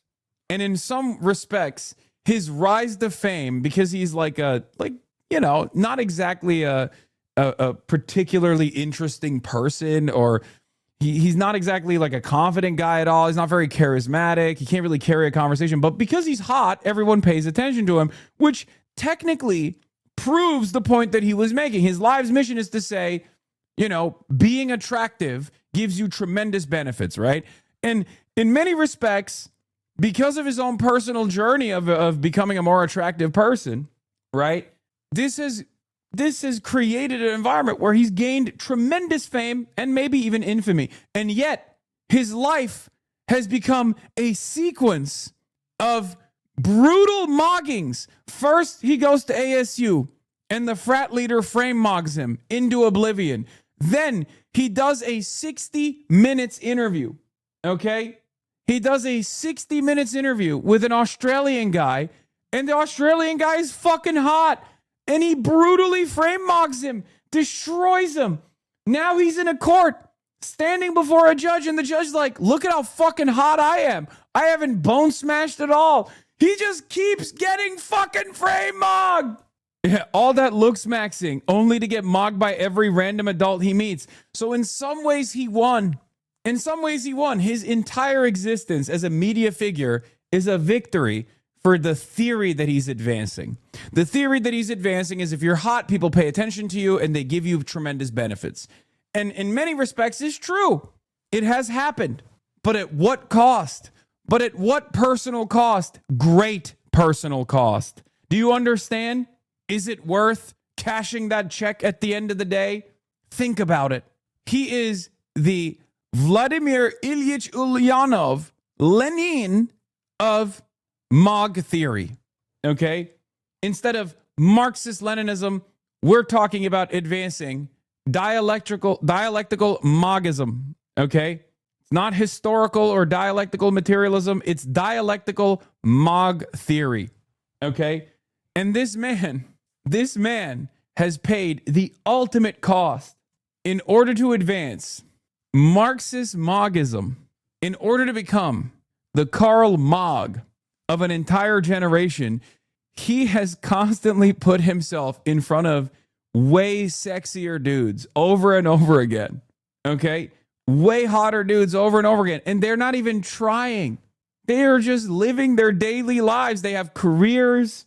They've worked to reach a level of prominence in their own specific sectors. They didn't bone smash They didn't do meth. They're not on retatrutide. They're not cycling Anavar. They're not infertile. They're just regular dudes. And it turns out, as regular dudes who have probably lived a much longer life than Clavicular will most likely end up living, given his, drug habits, and also not infertile, they're just constantly fucking mogging him. There's got to be a Greek myth that is a perfect analog for this, okay? I don't know. I'm not well-read enough, and I can't think of one right now, but this is like, his life is a Greek tragedy, okay? His life is a Greek tragedy. Narcissus? More like Mogasus. I'm going to tweet, this man's life is a Greek tragedy. His rise to fame proves his theory that being attractive will give you tremendous fame, but the cost of that has been to be brutally mocked by encounter. It's perfect. Tremendous unearned fame and admiration. He's a real, bro, I'm telling you, he's a real life revolutionary. Okay? He is a real life revolutionary. What have I done? Nothing. Okay? Oh yeah, I get a lot of death threats. Oh, I travel around the country to uplift certain candidates that I think are going to be better for the working class. Okay? But am I getting mogged everywhere I go? No. Clavicular is. He is. He has made he is so committed to this cost, but at great sacrifice to his own personal mental faculties. Okay? Anyway, I just wanted to show you that. I know we stepped aside from Bill Maher to this brutal frame mocking, but it's a little ADHD today. It's Saturday Fun Day, so, bear with me, okay? You know it's anti-Semitism. It's the inconsistency. People talk about Jews these days like something out of Stormfront, except it's not Stormfront. It's an editor from the American Prospect, which is a venerable liberal publication that launched the... By the way, again, David Dayen is Jewish, I'm pretty sure, if I'm not mistaken. Our goat, David, is being mentioned here, but at what cost? And it's always like half of these people... I say I think because I don't know and I don't ask. Why would I do that? That'd be fucking weird, okay? Because it has nothing to do with people's commentary and work. It's just like I always find it odd to play that game of like, oh, you don't have enough black people on your stream or whatever, right? Like when people do that and you're like, no, I do. And then you start naming black people. It's a fucking strange experience. Okay. It's a strange thing to do. It's never, you're never going to look good doing that. And it's the same with like trying to figure out if like someone that you've known for years is Jewish or not. It's like odd. Okay. It's odd. It's dehumanizing. It has, nothing like there's no reason to entertain that. Okay. And it's the same with like Jewish people as well. But it is additionally funny because like, he's making this argument up here. And again, the people that he's going to shit on are, I think all of them are Jewish. Like at the American Prospect, like the people I think he's going to bring up, if I know who he's going to bring up, they're Jewish themselves. They're just anti-Zionist. Careers of journalists like Ezra Klein. And yet no one blinks when one of their editors says, Israel is a brainwashed, psychopathic death cult that might need to be nuked to save the human. Oh, yeah. Yeah, beast mode, by the way. Critical support to Mo Kachik. Race. Uh-huh. People say the left and the right can't agree on anything these days. Well, there is this one. Yeah, for a lot of people, you know what they care about? Is this person a good investigative reporter? Okay? And for some others, they say... Legalize comedy. Legalize comedy. I'm not super familiar with Mo's work, but I'm pretty sure she is a very good investigations editor for The Prospect. I love The Prospect. The Prospect does a lot of great work overall. Okay, that's a terrible fucking screenshot. God damn it. Okay, now I'm a hater. What the fuck is this screenshot? Remember 2024 when you ran and find yourself replying to a Democrat friend to take, I will take 1 zillion payday loans for Kamala if you promise to stop killing kids. Oliver Larkin was one of the tormented campaign spammers on the other side. I needed to save my soul. Full story here. Larkin is a tireless, articulate, detail-oriented DSA Dem who's not afraid to tell you how his life story exemplifies U.S. downward mobility. Come on. Mo? What the fuck is this? You couldn't find a better fucking screenshot. What is that screenshot? Okay, I'm a hater. I can't believe she said that. You know what? I take it back, okay? I take it back. I can't believe Mo said those words, okay? How unbelievable. How unbelievable. She should be fired from the American Prospect. Post haste. We had a 2-hour conversation. That's the fucking frame. That's the one single frame you chose. What the hell? I look like I'm on meth. Probably putting a fucking zit in my mouth. My hand is moving. I look like Popeye the Sailor Man. What the fuck is this? Why'd you do this to me? I was just talking shit about how Clavicular is getting mogged everywhere he goes. HasanAbi, sorry, I've been timed out for a week. Don't look at why, but I was at the SF rally and it was incredible. It was an amazing night and I feel so optimistic about the future because of you and all other progressives. Okay, I won't look at why you got timed out for a week. One thing they agree on. Right-winger Tucker Carlson has Nick Fuentes and Holocaust deniers on his podcast and wonders along with them who really... Yeah, okay, this is unbelievably intellectually dishonest, okay? The editors at The Prospect are not in agreement with fucking Nicholas Fuentes or other Holocaust deniers or maybe even Tucker Carlson, okay? This is so frustrating and it's really annoying because like I am going to get hit with the other side of this in a brief moment, so I'm obviously, you know, positioning myself ahead of time. But like is there no interest or investment as to why we who have spent a lifetime opposing these malign forces, these cancerous forces in American politics and global politics, forces of fascism, also have a morally consistent position of the fascism that the Bill Maher would say Jewish ethno-state also represents? Also, why are you doing fucking cancel culture, you baboon? Isn't this your whole shtick? Everyone can say whatever they want. Oh, it turns out you hated cancel culture when it was like people yelling about random trans people. Okay, you hated cancel culture when they were yelling at you because you wanted to look away when trans people are getting legislatively eradicated in this fucking country. Okay, but all of a sudden, when it's my emotional support apartheid state doing a genocide, I love cancel culture. He was the bad guy in World War II. And the New York Times has on their podcast super leftist Hasan Piker, who they call a progressive mind, and who says Zionists should be treated the same as Nazis, which I assume means hung at Nuremberg. That's what progressive is now? Old man, Zionism is Nazism. Old man, that is the actual fucking progressive, the real progressive, which by the way is a meaningless term. I have a real term you can use for me. You can say socialist, you can say anti-imperialist, you can say anti-fascist. Fuck it, you can say communist. I don't give a shit. Say those words, okay? But yes, it is the progressive side of American politics and progressive side of international politics. And yes, objectively, being anti-genocide, being anti-apartheid, being anti-Zionist is being a progressive. Yep.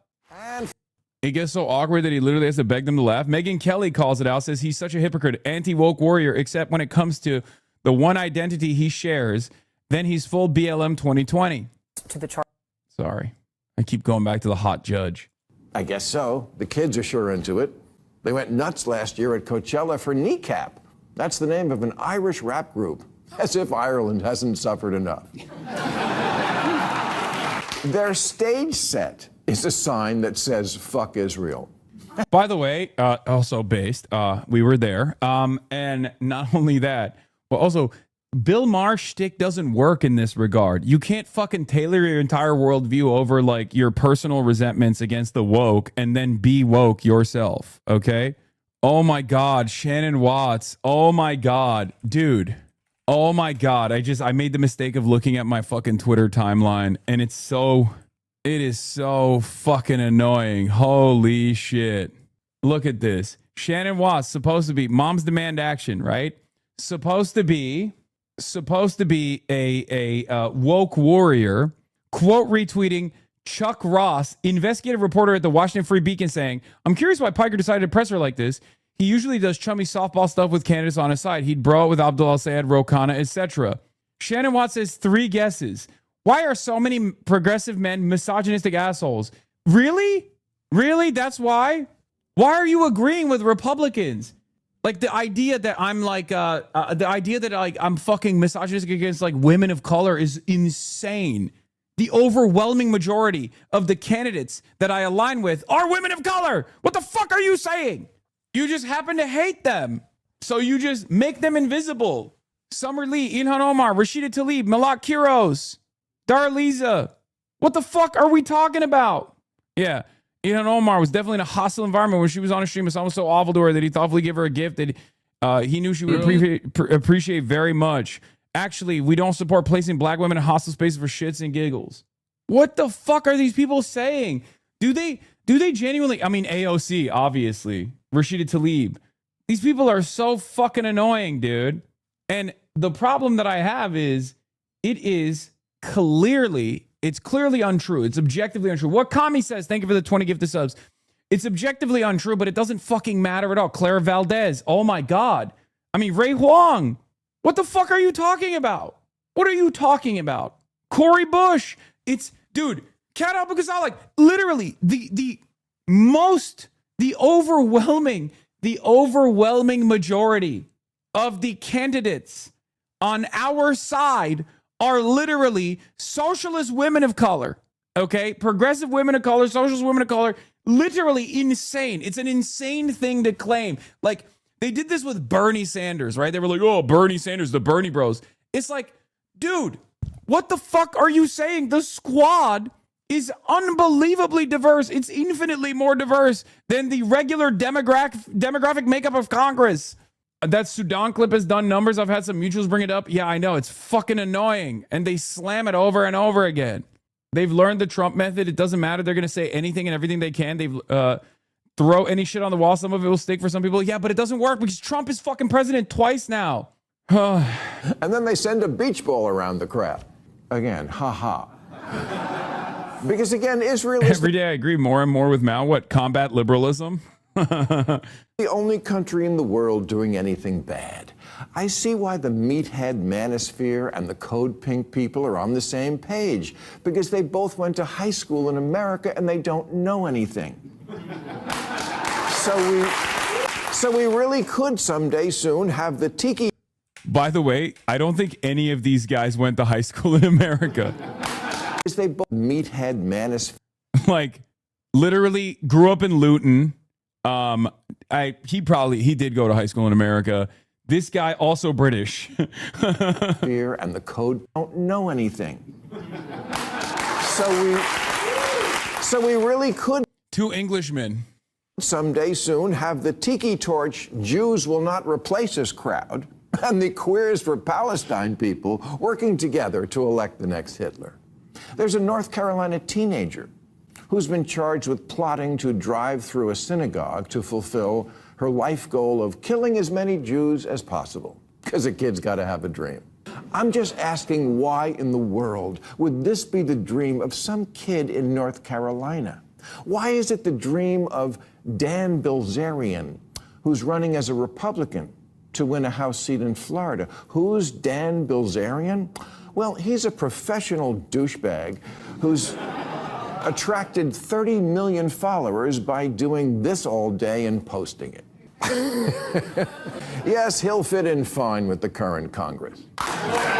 And Dan is fairly typical of the guys in the manosphere when he says, the only real battle in the world today that I see worth fighting is fucking, exterminating Israel. I mean, I would sign up tomorrow to go fucking put boots on the ground and go fucking kill Israelis. Why? Why is this asshole's life about 2 things? Getting more Viagra and exterminating the Jews. Israel was founded on the idea that anti-Semitism made a Jewish state unnecessary because Jews would never be safe without one. Can you honestly listen to this rhetoric and not see why that turned out to be true? If you don't have the right-wingers on your side, and you don't have the progressives. The problem that people like Dan Bilzerian present for people like Randy Fine is that they are almost entirely in agreement in their worldview, except for one issue where Dan Bilzerian, a repulsive, toxic, monstrous individual, literally sees the world eye to eye with Randy Fine on every issue, except for one issue, Israel, where Randy Fine actually loses on that argument. This is a problem on the right that they have to deal with on their own. Okay? It's not my battle. It's not my fight. You will never catch me being like, oh, I endorse Dan Bilzerian. Fucking bullshit. Okay? But it's the same with Nick Fuentes as well. These guys, Nick Fuentes versus Ben Shapiro, Randy Fine versus Dan Bilzerian. Okay? Think about this.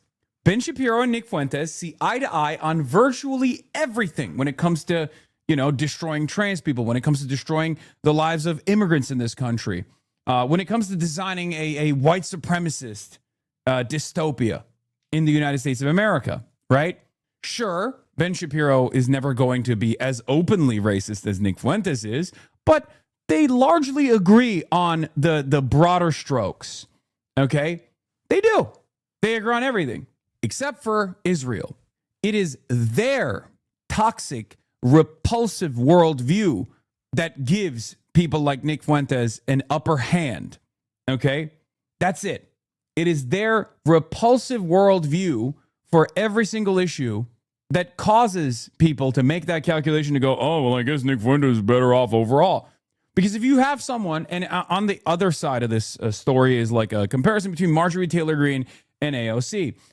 If you noticed, I never say Marjorie Taylor Greene is a better advocate for Palestinians than AOC is, because I'm not fucking insane. Okay? I'm not an insane person. Unfortunately, many of you have become insane. Maybe not in this community, but certainly in the broader community. There's a lot of people who are like, well, Marjorie Taylor Greene actually, did sacrifice quite a bit. AOC never did. Okay, I don't care. Okay, you guys are fucking silly. You're being totally ridiculous. And there are some people who I actually have great respect for, like Ryan Grimm, who also sometimes advance this cause as well. Okay? No comparison from your viewpoint for sure. No doubt. Let's move on. Yeah. Mehdi actually made a video about it. I know. I wanted to watch this. And there was also a spirited debate between Ryan Grimm and Sam Cedar on this issue as well. Unfortunately, I saw someone get upvoted on your subreddit for saying MTG was better on Israel, Palestine, and AOC. Marjorie Taylor Greene's entire track record on Israel, Palestine is unbelievably worse than Alexandria Ocasio-Cortez. It is a shame and a real problem that Alexandria Ocasio-Cortez was outflanked by Marjorie Taylor Greene in a moment where it mattered, right? Where she made, before AOC ever did, the no distinction between defensive and offensive weapons talking point as a provision in a bill, okay? But the very fact that if you were to match her entire career on this issue and what she has done on this issue as opposed to AOC's entire career and what she's done and what she said on this issue, there is no comparison, okay?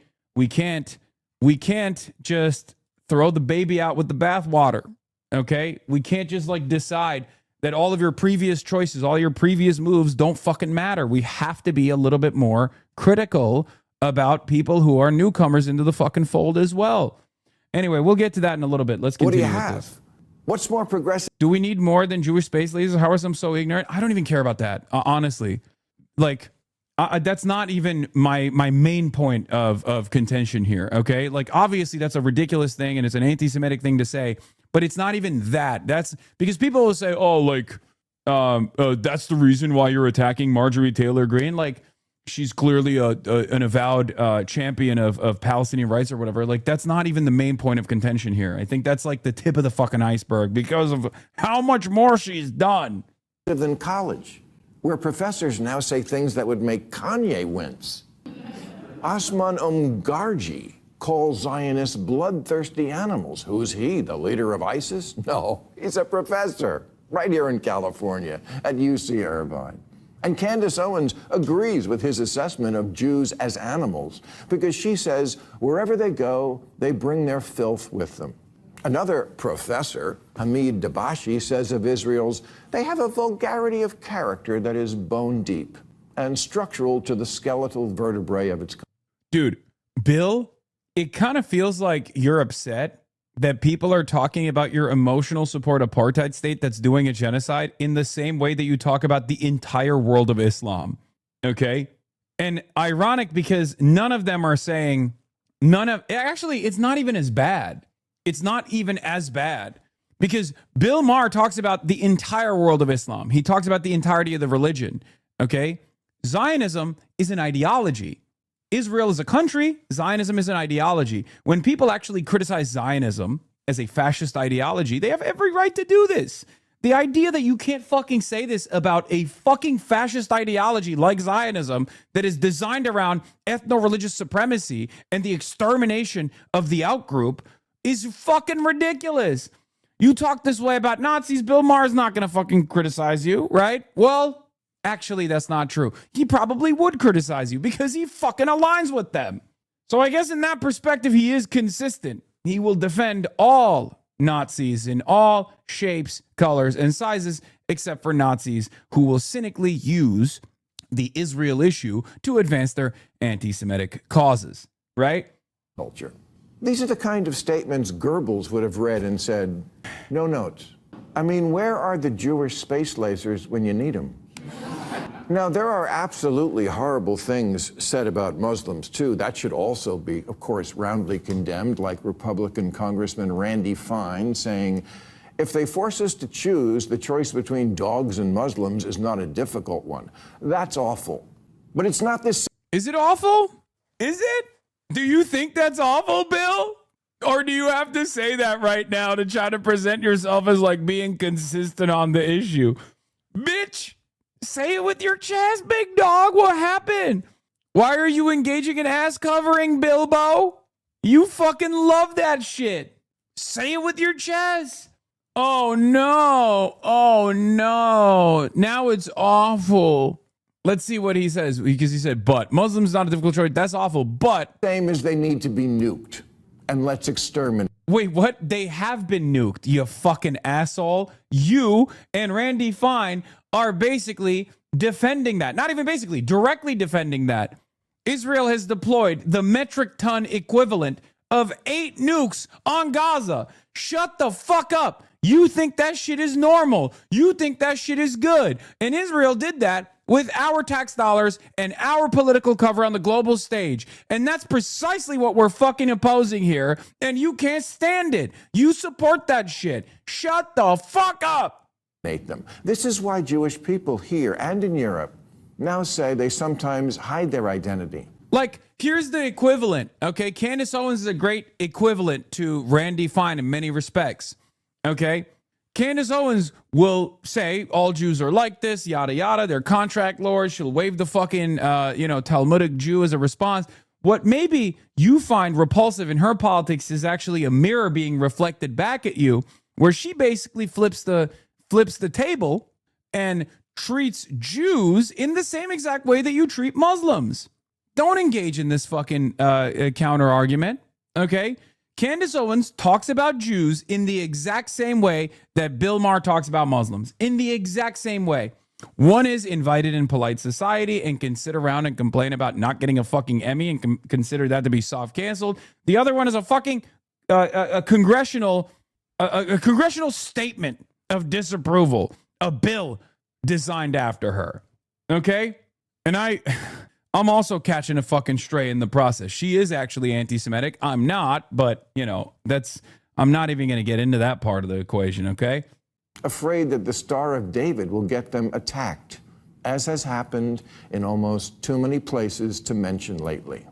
Leave your Star of David at home, but the kafaya, you can wear that anywhere. First of all, I don't think anyone should be afraid to be Jewish in public. That's fucking insane. Okay? A part of that is because of assholes like you defending Israel while also tying Israel to Judaism. Okay? That's the problem. Many people hear dickheads like Bill Maher constantly fucking conflate Judaism and Zionism every fucking day and go, okay, I guess this is what Jews care about. I don't like Israel, so I guess I don't like Jews. And they don't like the society that they've designed. One of the problems is there are people out there who make this distinction. There are people out there who fight against this false conflation. And you call people like myself who do this also anti-Semitic. That's the problem. You think fucking Javier Bardem thinks that there is, all Jews love Israel, for example? You think Javier Bardem says shit like that? Fuck no, of course not. But right now, you're terror jacketing these people for wearing a keffiyeh, a symbol of resistance, a symbol of existence, which happens to be resistance because Israel is annihilating the Palestinian population. Wear it to Fiddler on the Roof and you'll get applause. Jew hatred isn't just acceptable now, it's cool. Celebrities love it and make it trendy. It's the new Che Guevara t-shirt. The Islamophobia is just as bad argument is simply a false equivalency. Can you name a Jewish professor? Yeah, it is a false equivalency. Islamophobia is significantly worse. What the fuck are you talking about? Islamophobia is normalized, okay? That's the whole point. Yes, Islamophobia is far worse. I will say that every damn day of the fucking week, okay? Because there's still some residual institutional stigma associated with anti-Semitism. Now, obviously, that's going away with the tireless efforts of the likes of Jake Tapper, Bill Maher, and numerous other media figures who have so cynically deployed anti-Semitism against people like myself, who are not anti-Semitic but fight against anti-Semitism, who happen to be anti-Zionist from a principled anti-genocide, anti-fascist perspective, right? Every time you do shit like this, you destroy the institutional stigma that existed for anti-Semitism. Slowly but surely, Jonathan Greenblatt has done tireless advocacy in this field, okay? Jonathan Greenblatt is one of the biggest purveyors and disseminators of anti-Semitic thought and sentiment in this fucking country. Who talks about Muslims the way they get talked about? No. What? Dude. What? What did you just say? Professor who talks is simply a false equivalency. Can you name a Jewish professor who talks about Muslims the way they get talked about? Can you imagine a world where Zohar Mamdani is replying to Randy Fine and calling him a bloodthirsty Jew that needs to be deported? What do you think would happen in that situation? Okay? Because the opposite of that has taken place. Okay? The opposite is literally Randy Fine. The opposite of it is Randy Fine constantly demanding the deportation of not just Zohar Mamdani, but every other Muslim politician in this country. And pretty much every other Muslim in this country. What the fuck are you talking about? Atheism LARPers when the religious extremist is proven to be white? No. Anti-Jewish crimes, hate crimes, now outpace anti-Muslim hate crimes. Of course, now he's using the Apartheid Defense League's anti-Semitic hate crimes metrics is awesome. 9-1. It's not a contest, and I'm certainly not saying do more of the other. I'm just saying these are the numbers, the facts, the reality. There is a frothing anxiousness for the literal extermination of this one group. And Democrats, where are you? Yeah, ADL's anti-Semitism database is no longer about anti-Semitism. It's more often than not about anti-Zionism. If you go through the actual database reports, you will find that anytime someone is, wearing a keffiyeh around, pro-Israel people, that's logged as a fucking anti-Semitic hate crime. It's bullshit. Okay, I'm not going to sit here and act like all of it is bullshit. It's not, right? If someone is like drawing a swastika outside of a synagogue, that's an anti-Semitic hate crime. It's valid. That's a valid thing to report on. Okay, and we can have a conversation about how there is no diligent reporting on Islamophobic hate crimes. Obviously, that's the case. And it's not just Islamophobia either. Anti-black hate crimes don't get the same level of diligence, even though there are institutions dedicated and tasked with identifying and reporting on anti-black hate crimes, even though it never has that same level of institutional stigma or institutional significance as anti-Semitism does. Let's be real. It's just the fucking case. Ask any normie black or brown person how they feel about this issue, and you'll find out very quickly. Okay? Can you imagine being stopped by cops because you're fucking Latino while driving or black while driving as being logged as an anti-black hate crime? It would be like 1 million, okay? This isn't to undermine the impact of anti-Semitism or the growth of anti-Semitism in this country, but like think about how fucking many anti-black hate crimes enforced by the very same institutions take place on U.S. soil on a fucking daily basis. Bill Maher, if I were to say this to his face, would turn around and go, "Oh, you're so woke. Why are you so woke? Oh, every time a cop stops a scary black person, that's implicit bias? Huh? Yeah, it is. It is, you fucking idiot. It is. This is why I say there is a lot more institutional stigma against anti-Semitism than there is for any other group. And the reason for that is because of the association of Judaism, anti-Semitism, and anti-Semitism being used as a very successful for the last 50 years or so, or 40 years or so, since this became a fashionable thing, to associate that with a defense of Israel. Okay, I've said this before. If there was no Israel whatsoever, okay, because even like post-Holocaust, there was still tremendous institutional anti-Semitism in this country. Okay, the idea that there wasn't anti-Semitism at the systemic level post-Holocaust is ridiculous. There was. Okay, talk to any Jew over the age of like 60, and you will find out.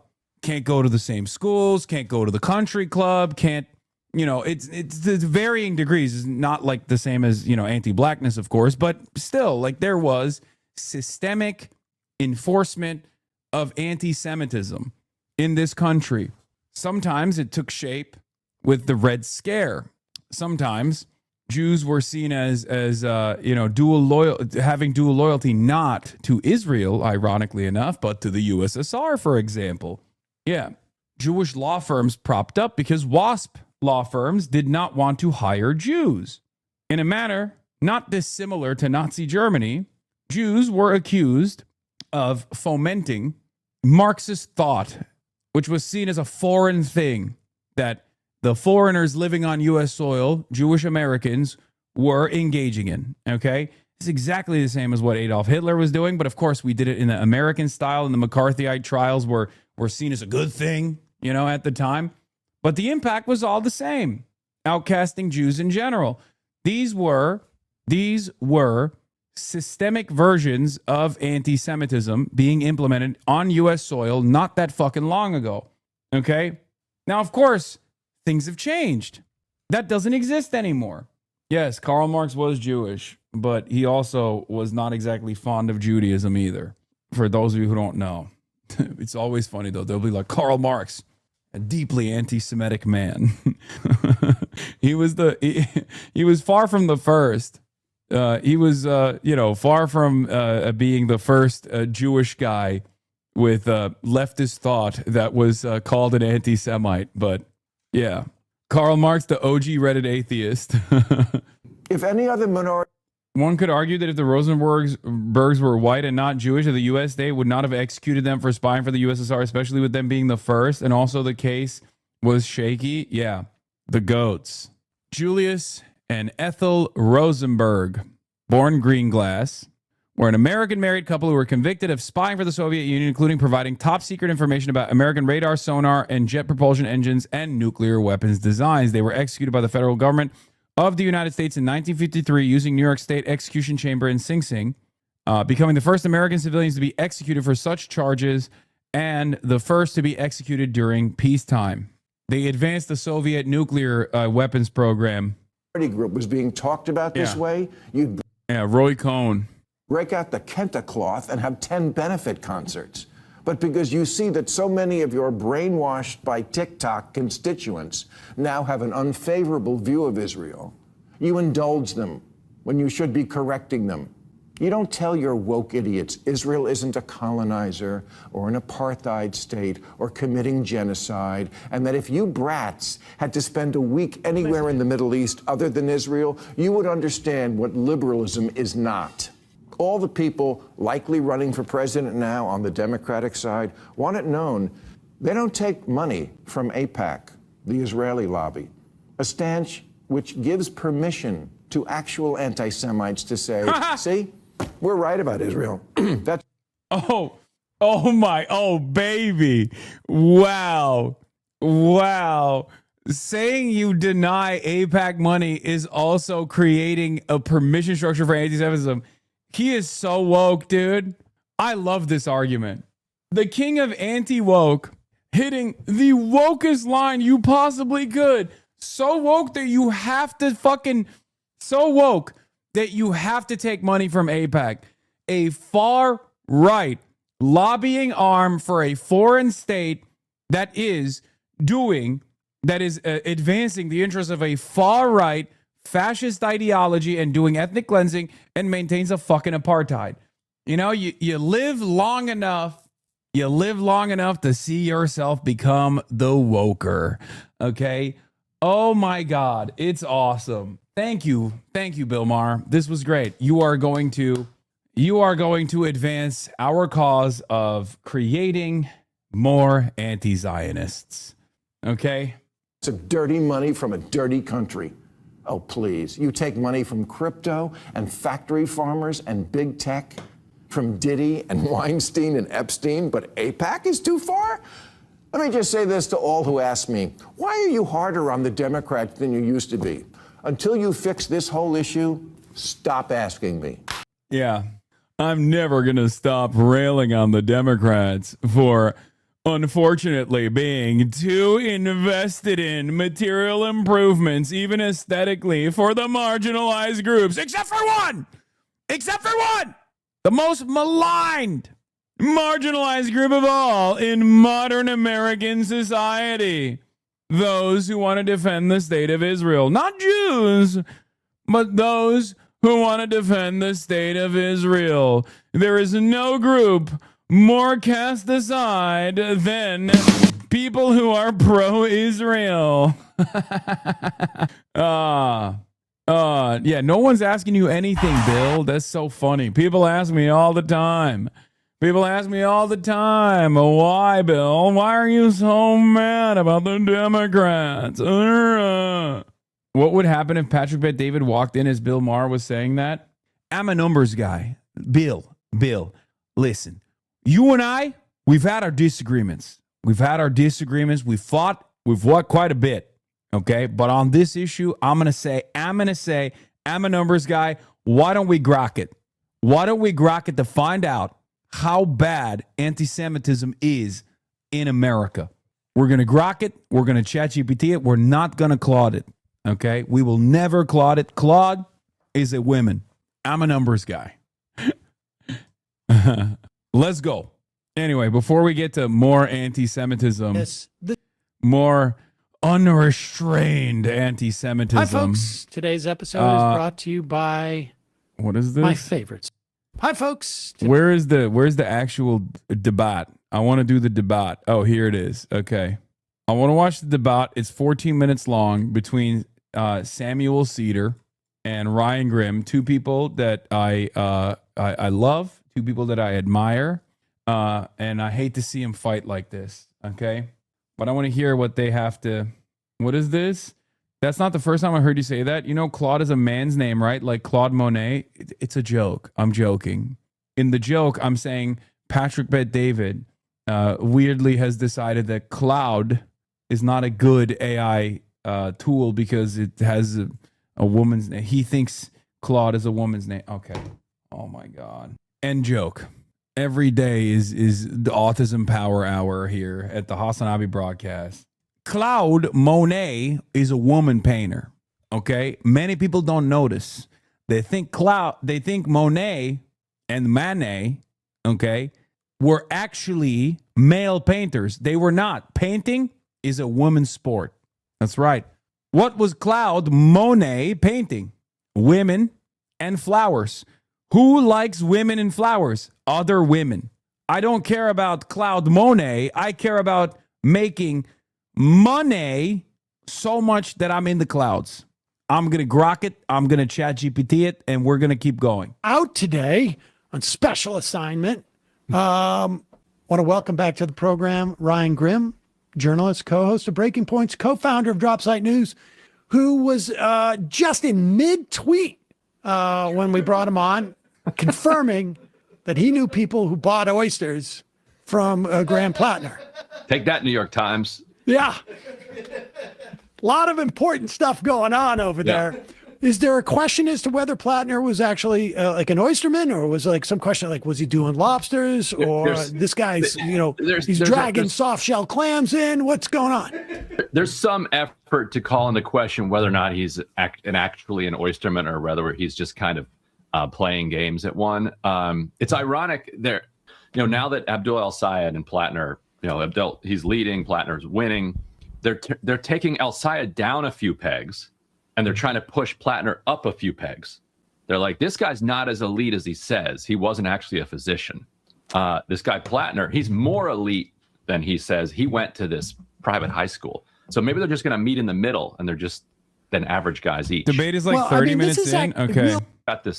We've got this that she'd ever a 80% approval rate are changing. Netzian, I think it was, or something like that. I mean, I don't know if you remember Cory Booker, Josh Shapiro, about one of the, was it Sharif Street, who had tried to redistrict.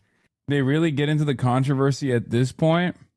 This is what people, why people are tuning in. And so for, my radio instincts are like, you backload this. We would have held people over the commercial break many times. So you tweeted out, can we find that tweet? We should have probably pulled this. You tweeted out, there's obviously like this happens over and over again. It seems like there's like waves of in which ways that AOC is attacked. I'm not saying you were attacking AOC, but that and that waves of attacks. And here it is. Ryan Grimm, here it is. This is what you tweeted out. What was the date on this? May 8th or something. Okay, so this is in response to AOC saying that she doesn't personally trust Marjorie Taylor Greene, thinks he's sort of a Johnny-come-lately. She was at an event where they asked her about making transpartisan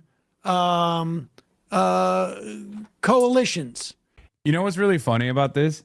A lot of people are angry at AOC for doing something that they do sometimes to AOC. Okay? Everybody picks and chooses who is a better ally on this cause. A lot of the people that are doing this, like a lot of people are mad at AOC for saying, like, I don't really trust Marjorie Taylor Greene. I've seen what she said. I've seen what she's done. I don't think she's being sincere. And it's ironic because the people that are saying, how dare you say that about Marjorie Taylor Greene, are the exact same fucking people who are skeptical of AOC. They're like, oh, you're Johnny-come-lately. AOCIA and Flopsite News in one stream. Sarcasm? Okay.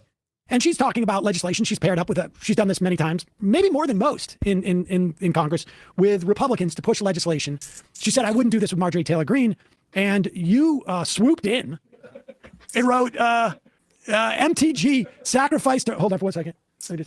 You wrote, MTG sacrificed her political career to stand against genocide, against Trump, against the Epstein class, and to defend the survivors of Epstein's trafficking. If that doesn't earn credibility, I don't know what possibly could. Okay.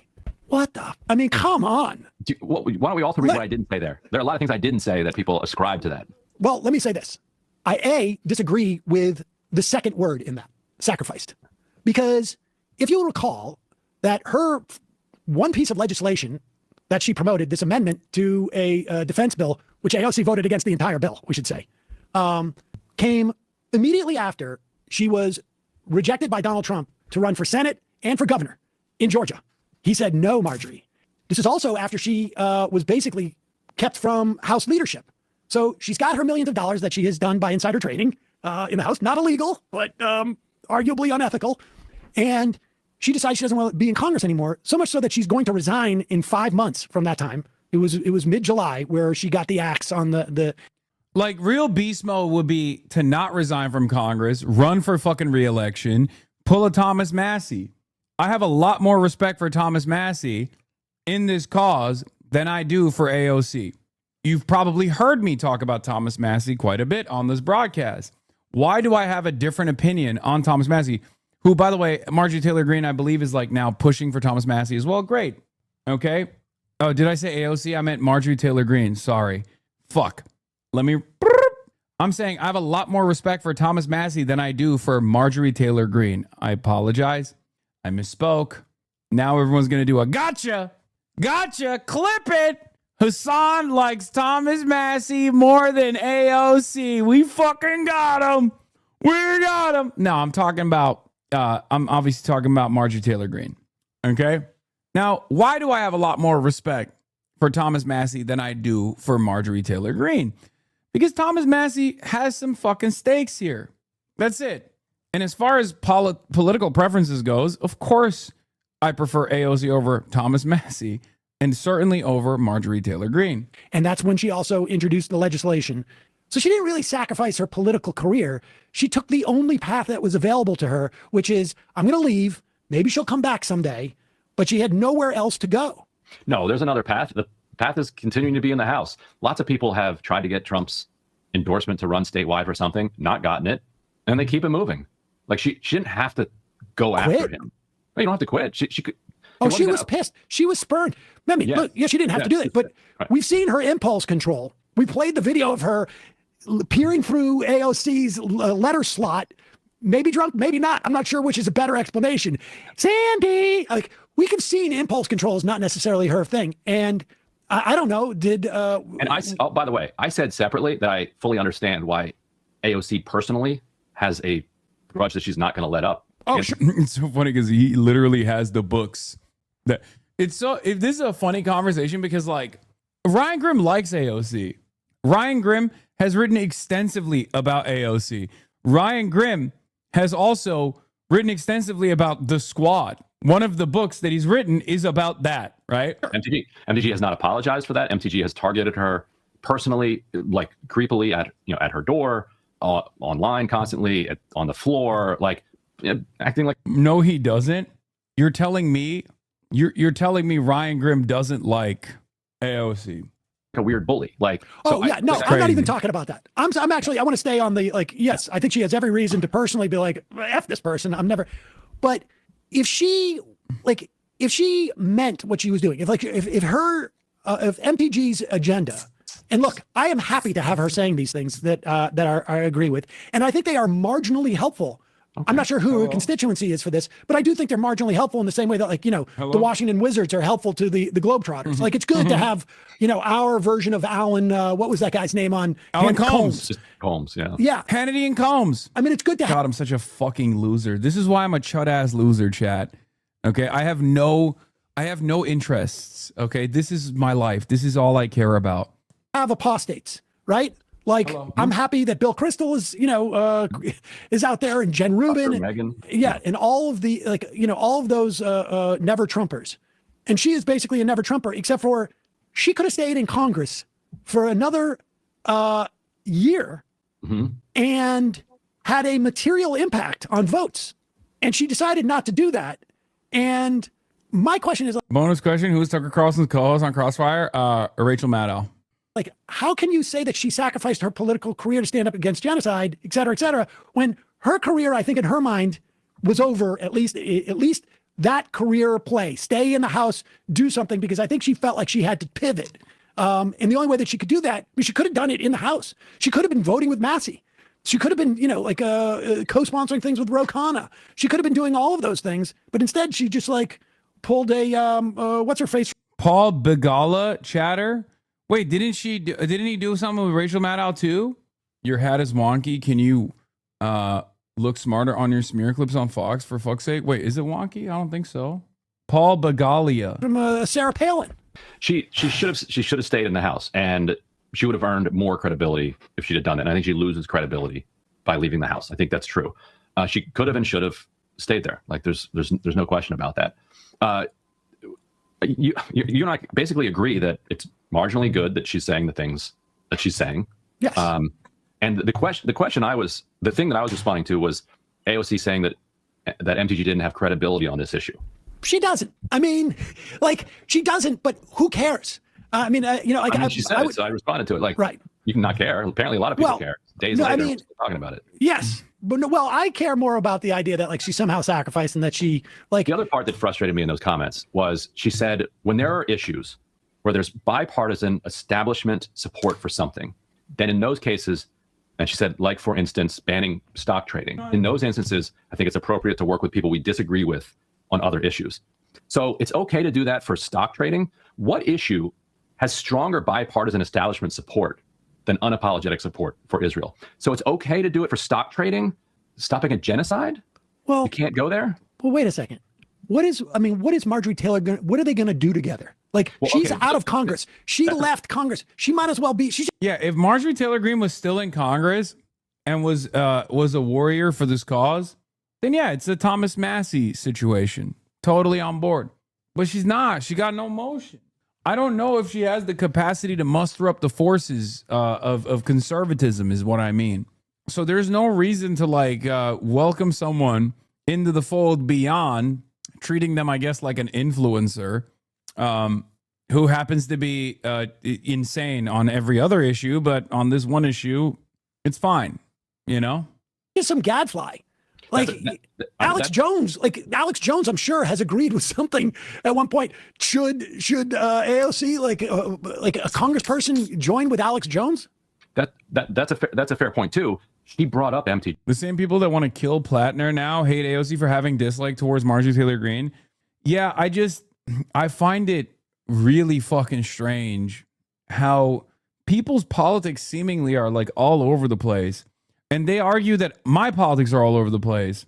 Like, people will be like, no, I'm consistent on this. Like, Marjorie Taylor Greene is a far better human being than Graham Plattner is. And Tucker Carlson is also far better than Graham Plattner is. Like, they like Tucker Carlson. They like Marjorie Taylor Greene. They hate Graham Plattner. And they hate AOC.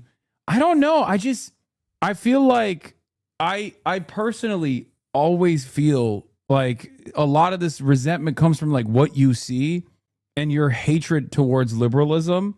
And I duke it out with liberals far more than many of these people do, because many of these people are just online, right? That's the other side of the story, right? Like, you're just kind of online. Most liberals will at best use your statements against people like myself and like the broader leftist movement to be like, see, they're insane. They're so crazy. And that's pretty much it. Like, I get fucking yelled at by liberals almost as much as I get yelled at by Republicans, right?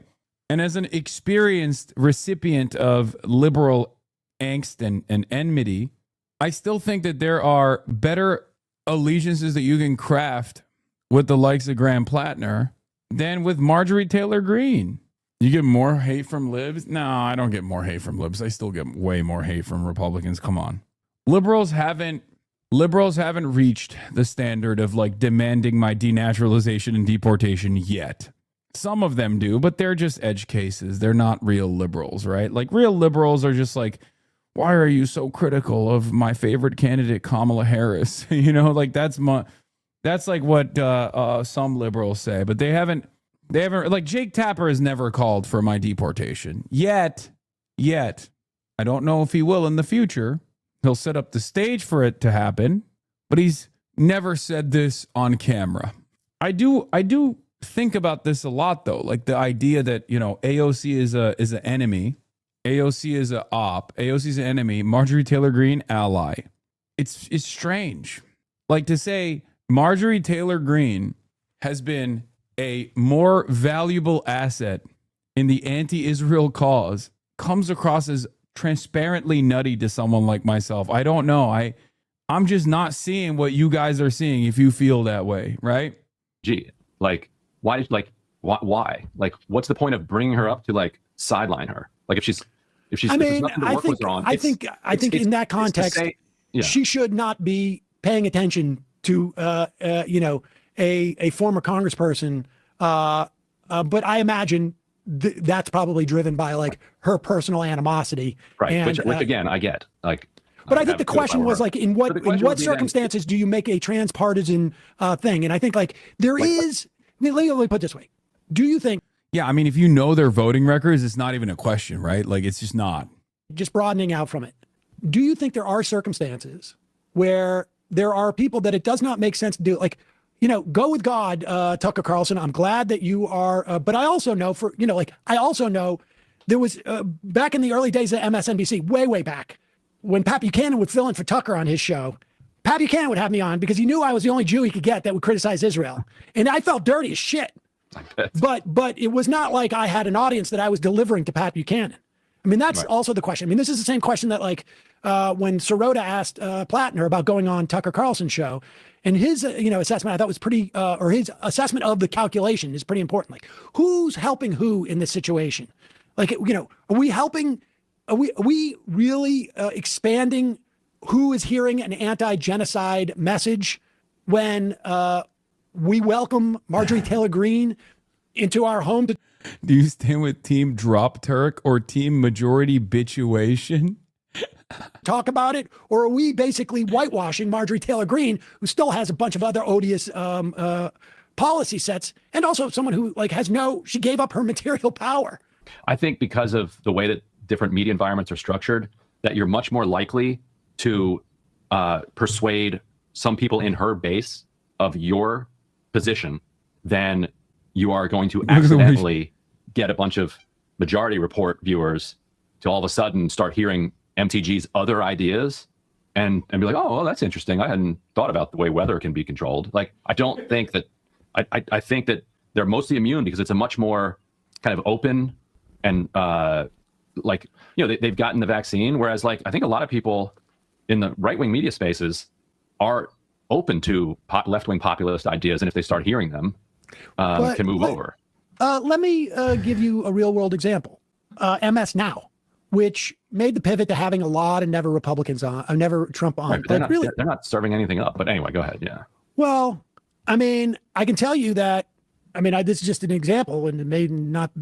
When Trump in the first term bombed Syria, every single person on that network, and I know this because I was coincidentally supposed to be on to talk about something else, was advocating him bombing Syria and saying it shows that he's serious. And the reason is because they're all former Republicans or supposedly former Republicans. And, anybody looking at Bill Kristol now, they don't remember, or George W. Bush or whatnot. Like, there is something to be said about holding people's, real record. The overwhelming part of her record was, incidentally, in support of Israel. Marjorie Taylor Greene's. And yes, she did have a brief moment, at least in terms of her career as a congressperson, which she cut short, where she had a change of mind after every other avenue for her political ambition was shut down. But if she comes back into politics, I don't know that it works the way that you're talking about. I don't know that people are traveling with her.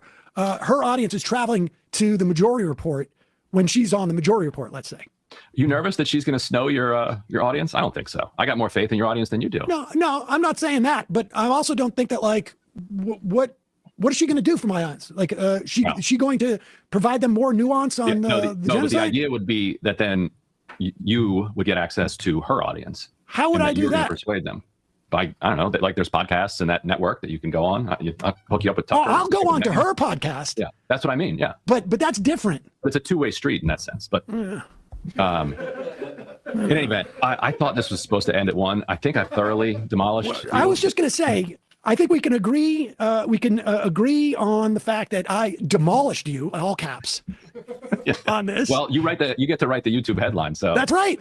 Just proves my point. I'm sure the folks at DropSite won't be snowed by that. I'm sure they will be.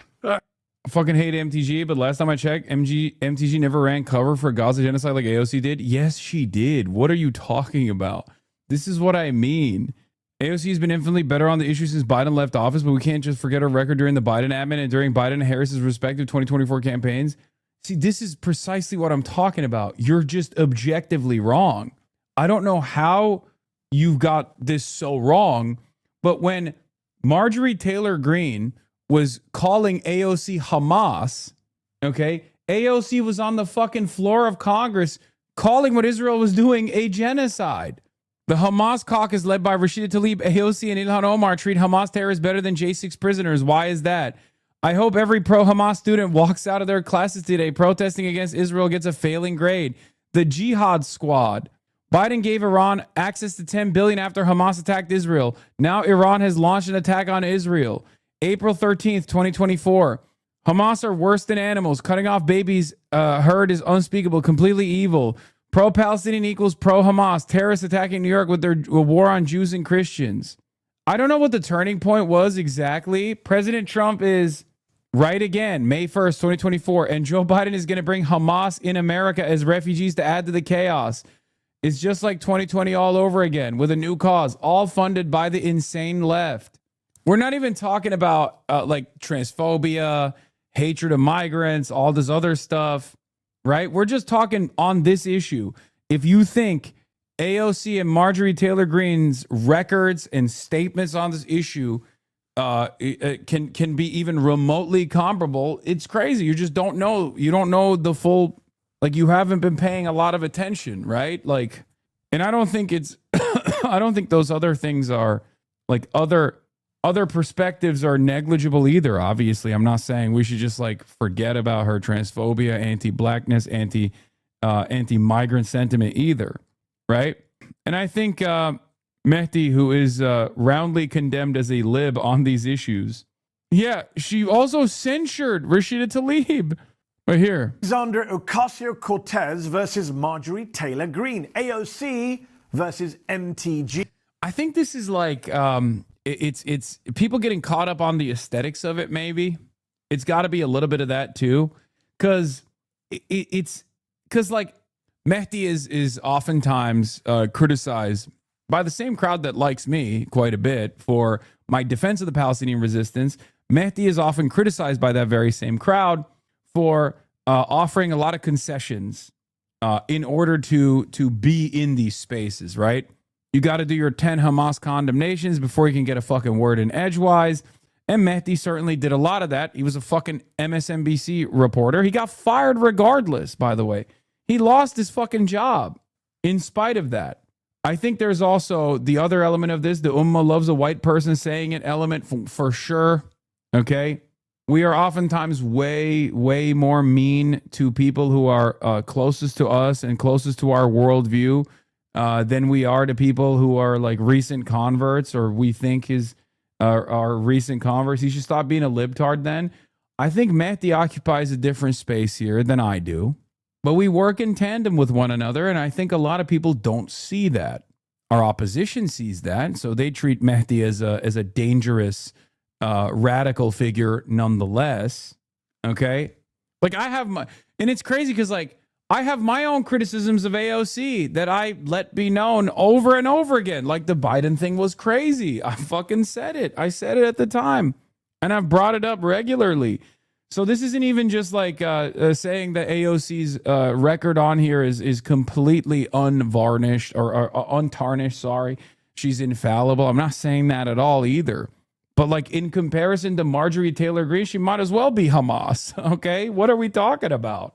like will you put Marjorie Taylor Greene's entire record on this issue up to the standards of what AOC has done and said on this issue? She literally is like PFLP. Okay, like it's crazy.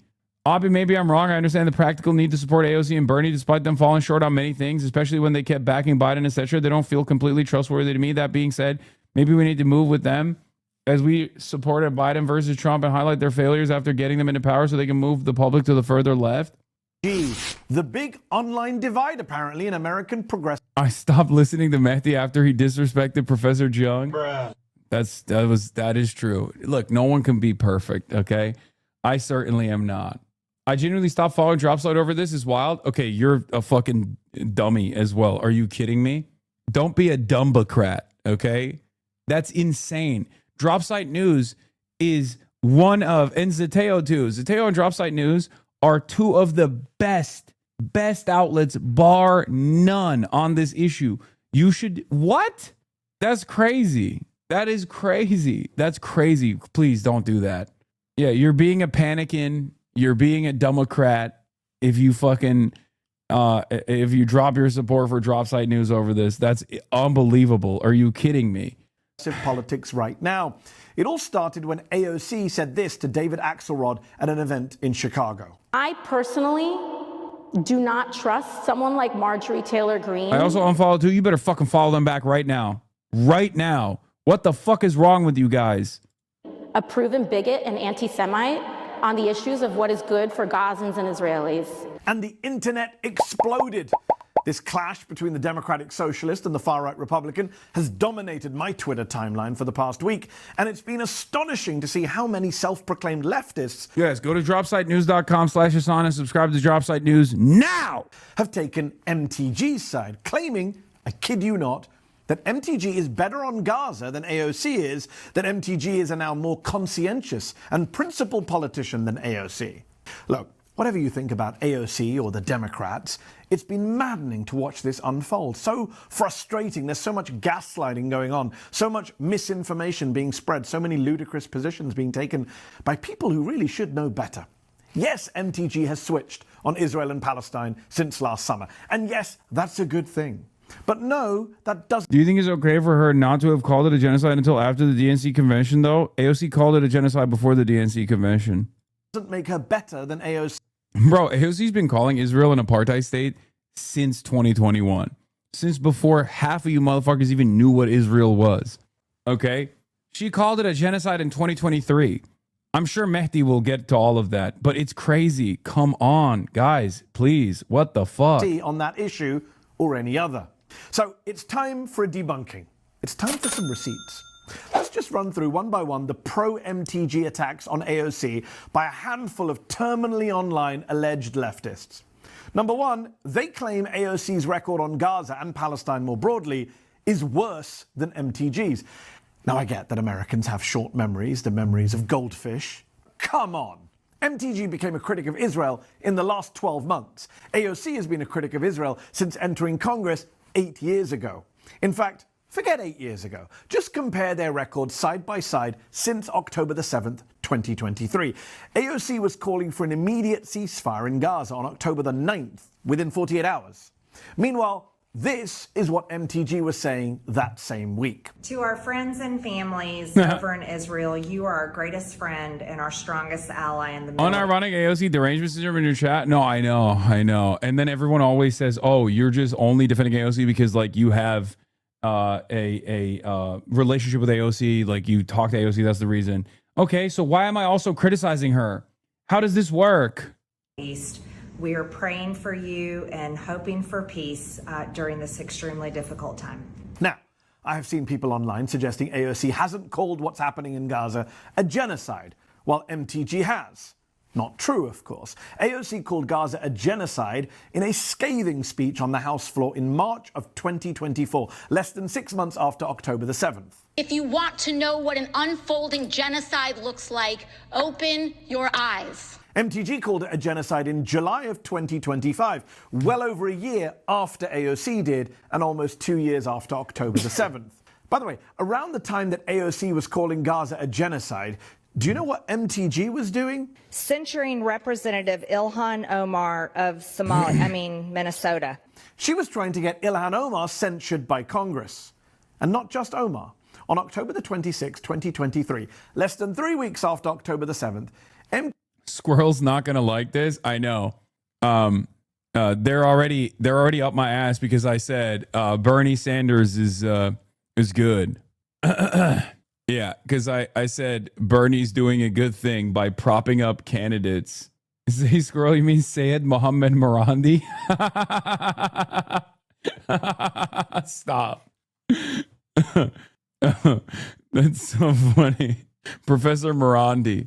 MTG said she was introducing a resolution to censure Rashida Tlaib, the only Palestinian-American woman in Congress, for, among other things, anti-Semitic activity and sympathizing with terrorist organizations. Defending Rashida Tlaib, the most pro-terrorist, pro-Hamas, anti-Israel, anti-Semitic member of Congress in United States history, and censure is not far enough. This is a woman that should be expelled from Congress. Now, MTG may have turned over a welcome new leaf on Israel, but she has never apologized to Ilhan Omar or to Rashida Tlaib. Oh, and the day before she announced her censure resolution of Tlaib, a resolution backing Israel's war in Gaza passed in the House 412 to 10. 9 Democrats voted against it, including, yes, AOC. And just 1 Republican voted against it, but it wasn't MTG. No, it was Thomas Massie. So if you want to hate on AOC, that's fine. It's a free country. But you can't just make shit up to justify your hatred. It was ironically also, once again, AOC is better on Israel. You want the truth nuke. Here's the truth nuke. AOC is not just better on Israel than Marjorie Taylor Greene. Of course she is. AOC is better on Israel than Bernard Sanders. Okay? And many people who credit, understandably, their moment of radicalization to Bernie Sanders, who still have a soft spot for Bernie Sanders, will also be the same people who turn around and go, oh, well, AOC is fucking terrible on Israel. Yeah. I mean, the I would say the majority of candidates that Bernie props up are better on this issue than Bernard himself, the big man himself. Papa Bernard, you know, he's an old man. You just got to take it in stride. Okay. Papa Bernard, not exactly great on this issue. Okay. He's the greatest in the Senate. Well, hopefully some of Papa Bernard's Bernicrats are actually going to be far better than him in the Senate. So his legacy will continue that way. But, you know, Grandpa has a little bit of a blind spot on this issue. Okay. Also, MTG was doing the Statue of Liberty in a burqa posting about Zohran months after her anti-Israel pivot. Her Islamophobia and hatred never went anywhere. This is the woman who thinks the Catholic Church is Satan. Do we really think she cares about Muslims? Yeah. Daniel Patrick Moynihan, a Democrat, who famously and rightly said, "You are entitled to your opinion, but you're not entitled to your own facts." And here are the facts. Here are the overall numbers. According to the Congressional Democrat Palestine Tracker, which was set up by activists, AOC has the 5th best voting record on Palestine in the entire House of Representatives. Congressional Palestine Tracker mentioned. 5th best. In comparison, MTG's voting record on Palestine puts her at 113th place in the House, 108 spots behind AOC. Now, in her response to AOC last weekend, MTG posted, "She can run her mouth all she wants, but votes are the only thing that matters." I agree. So why is her voting record on Palestine, with one exception, so bad? The Institute for Middle East Understanding, the IMEU, rates AOC even higher and MTG lower. Their tracker of positive actions taken for Palestinian rights in Congress over the past year and a half puts AOC second best in the House of Representatives. MTG's does not even appear on their list, which means, according to the IMEU, she did not support any of the selected congressional actions in favor of Palestinian rights. But why didn't she? She was in Congress all of 2025 before she announced she was quitting. So why didn't she co-sponsor the Block the Bombs Act when Congresswoman Delia Ramirez introduced it in May of 2025? AOC did. I asked Congresswoman Ramirez about that last year. To Marjorie Taylor Greene and Thomas Massie, where I'm told every day that they're really anti-Israel now. No, if they're really anti-Israel, they should go ahead and pick up, or if they're for democracy and they're for peace, they should pick up the phone and become sponsors of my bill. But they're not. You can say a lot of things. There's tangible action they can take. They can become a sponsor. I'll let them. Let's keep going. Why didn't MTG co-sponsor Congressman Andre Carson's bill to restore funding to UNRWA? AOC did. Why didn't she co-sponsor Rashida Tlaib's resolution calling on the US government to officially recognize the crime of genocide in... Like, this is the shit that actually matters when you're in Congress, by the way. Not how much of a fucking... Like, how much of a fuss you make is obviously important. Bully pulpit's a very, very, very important tool. Okay? But you know what's even more important than that? Your fucking votes and your co-sponsoring of certain bills. Okay? That's the problem. AOC, when it comes to bringing up a big fuss, in my opinion, this is her biggest weakness, is that she's afraid to continue being at the forefront of these sorts of movements, because when she sticks her neck out, she gets fucking bullied endlessly. Okay? She gets bullied endlessly and mercilessly and viciously, and then she immediately retreats. But she still sticks her neck out at times when it fucking matters. Okay? My assessment on it is that she's overhated, for sure. She's overhated. I think one of the greatest examples of this is Ro Khanna. Like Ro Khanna's track record. And I like Ro Khanna. You guys know this. I'm close with Ro Khanna as well. Okay? But AOC's track record on this stuff is far better than Ro Khanna. But what does Ro Khanna do?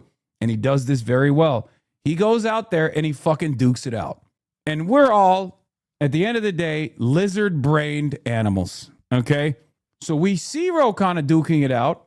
And even if Ro Khanna's track record is nowhere near as good as AOC's is, people still say, oh, Ro Khanna is far better on this issue than AOC is. I think part of that is because the people that are closest to us ideologically, we are far, far less gracious towards. Okay?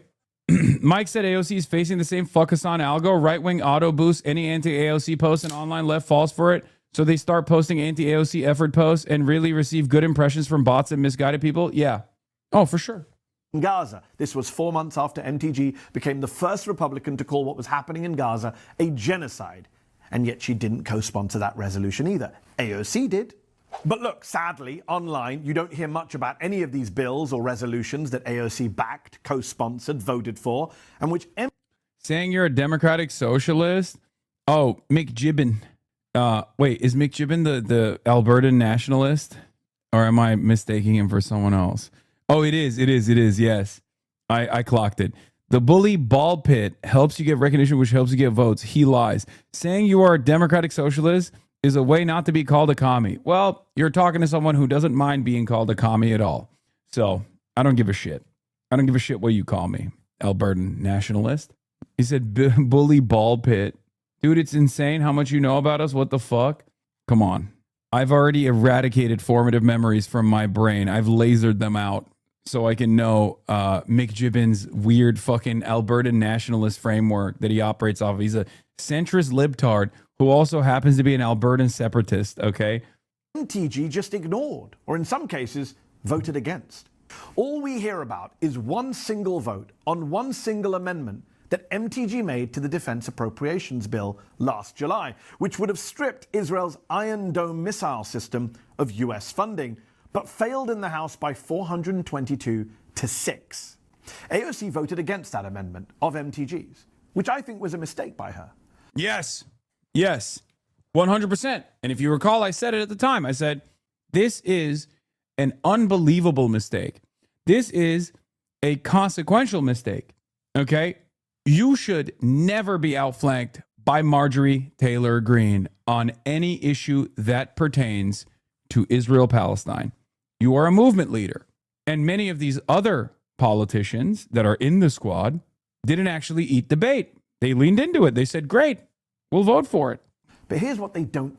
It's a mistake that I think AOC has quietly acknowledged, given her current position, which became the new standard, right? Because AOC came out in the DSA meeting and said, yes, I am in favor of denying defensive weapons to Israel as well. And I will say that I am cautious of her position on this as well, because once again, zero apology. Okay, dude, again, so Marjorie Taylor Greene hasn't apologized either, but you fucking eat her. Anyway, never mind. I'm not going to say this. When has Marjorie Taylor Greene apologized for anything? You don't give a fuck about apologies. Tell you. The very next day, she voted against the entire Defense Appropriations Bill, which authorized an additional $600 million in aid to Israel. Liking this video? Now don't just watch. Hit like, share, and subscribe. Any bill to send weapons or money to Israel ever, they're actually right. 100% correct. She hasn't. And when people say she has voted to send arms to Israel, as many on the hell site that is Twitter or X do, they're completely and utterly wrong. They're lying. Facts matter.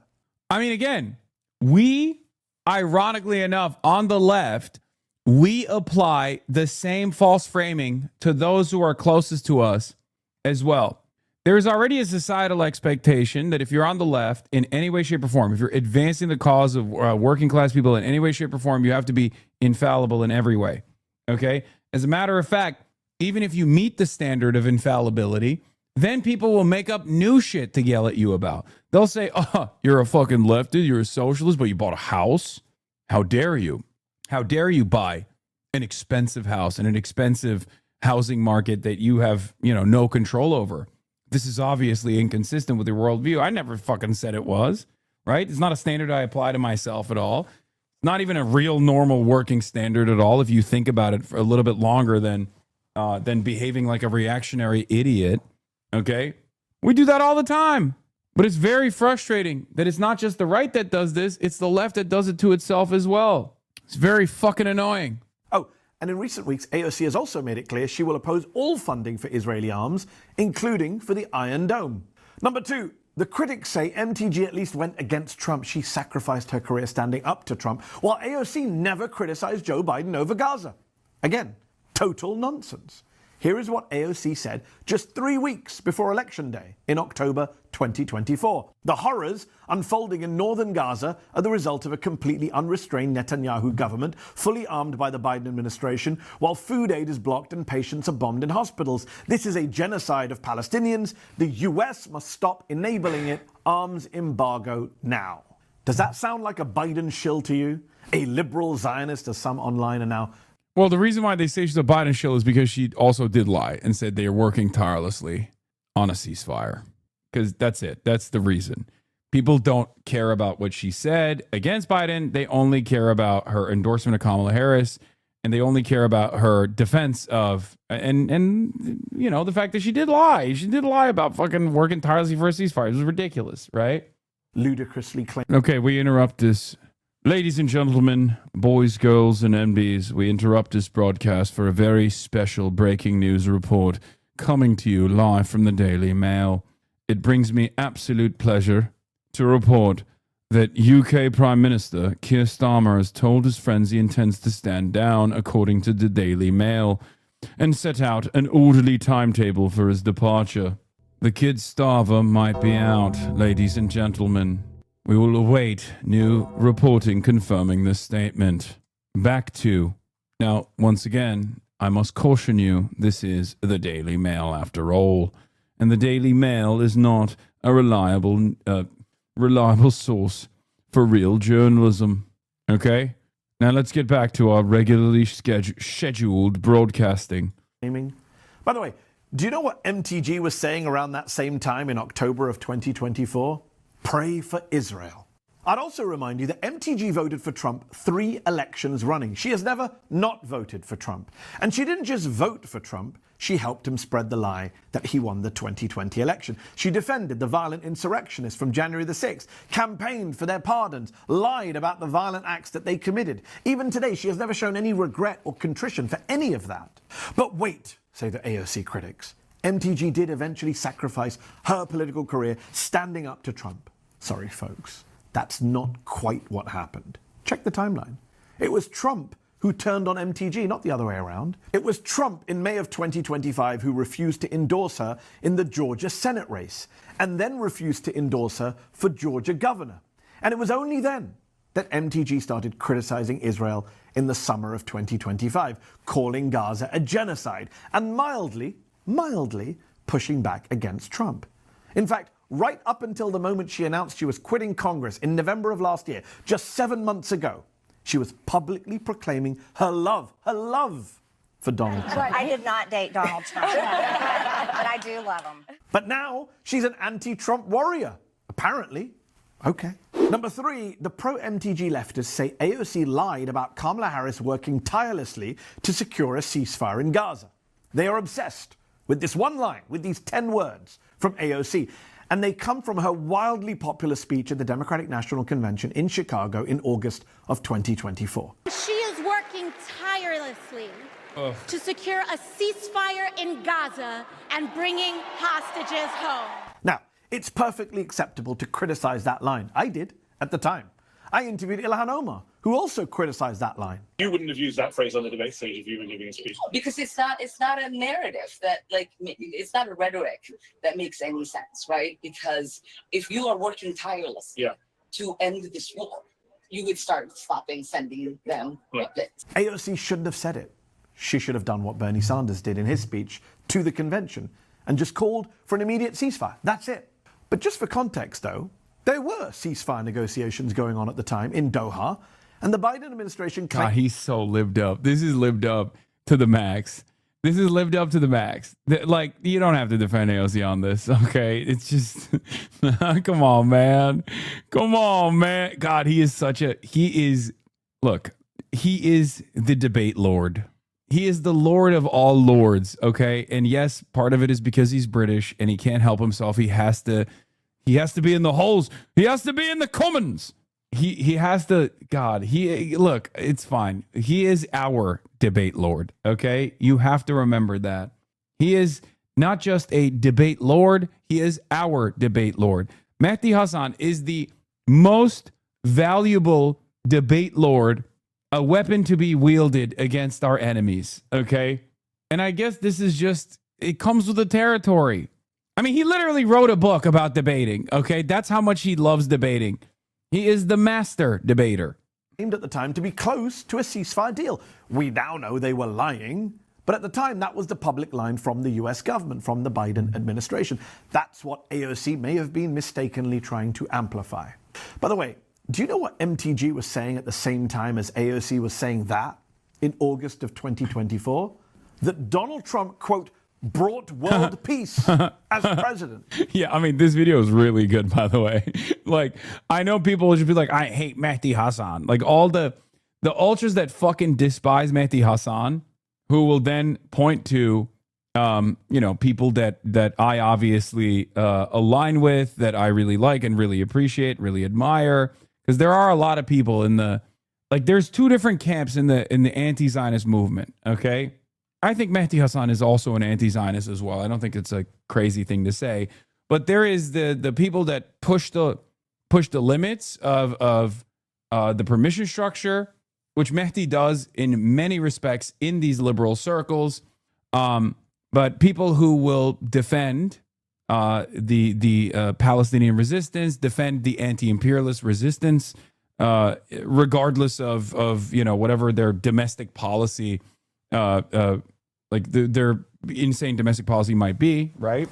And there are people who don't go to that length. And I think Mehdi is, he doesn't take it to that standard, right? There's also obviously the whole, Western Empire's enemies are also worthy of scrutiny, which, I scrutinize them as well, but not to the liking of liberals. When I talk about China, Mehdi isn't a crank and he talks in liberal language. Okay, are you saying I'm a crank then? The fuck? I can talk in liberal language. I can talk liberalese. I talk liberalese all the time. It's a little bit hurtful. Am I a fucking crank? What the fuck? Come on, go on. Go on. Go on, chatter. Liberal. No, not you, like a gray zone guy? Okay, fair. You're conversational in liberalism. Mehdi is fluent. Okay, true. Liberalism is it comes natural to Mehdi Hasan. Liberalese. I can talk liberal too. I can talk liberalese. I talk liberalese all the time. I would say I'm bilingual. It's not my first language. For Mehdi, liberalese is his first language. I think that's the difference. He is definitely far better than me at liberalese. Are you kidding me? You have a very noticeable communist accent when you speak liberalese. I speak a little liberalese. I'm even fluent. I'm fluent in Hog. I'm more fluent in Hog than Mehdi is. Okay. What the fuck is a communist accent? Communist accent is when you say the words proletariat, lumpenprole, reactionary. That's the communist accent slipping out. Like, it's hard to drop some of the communist accent. I do that all the time.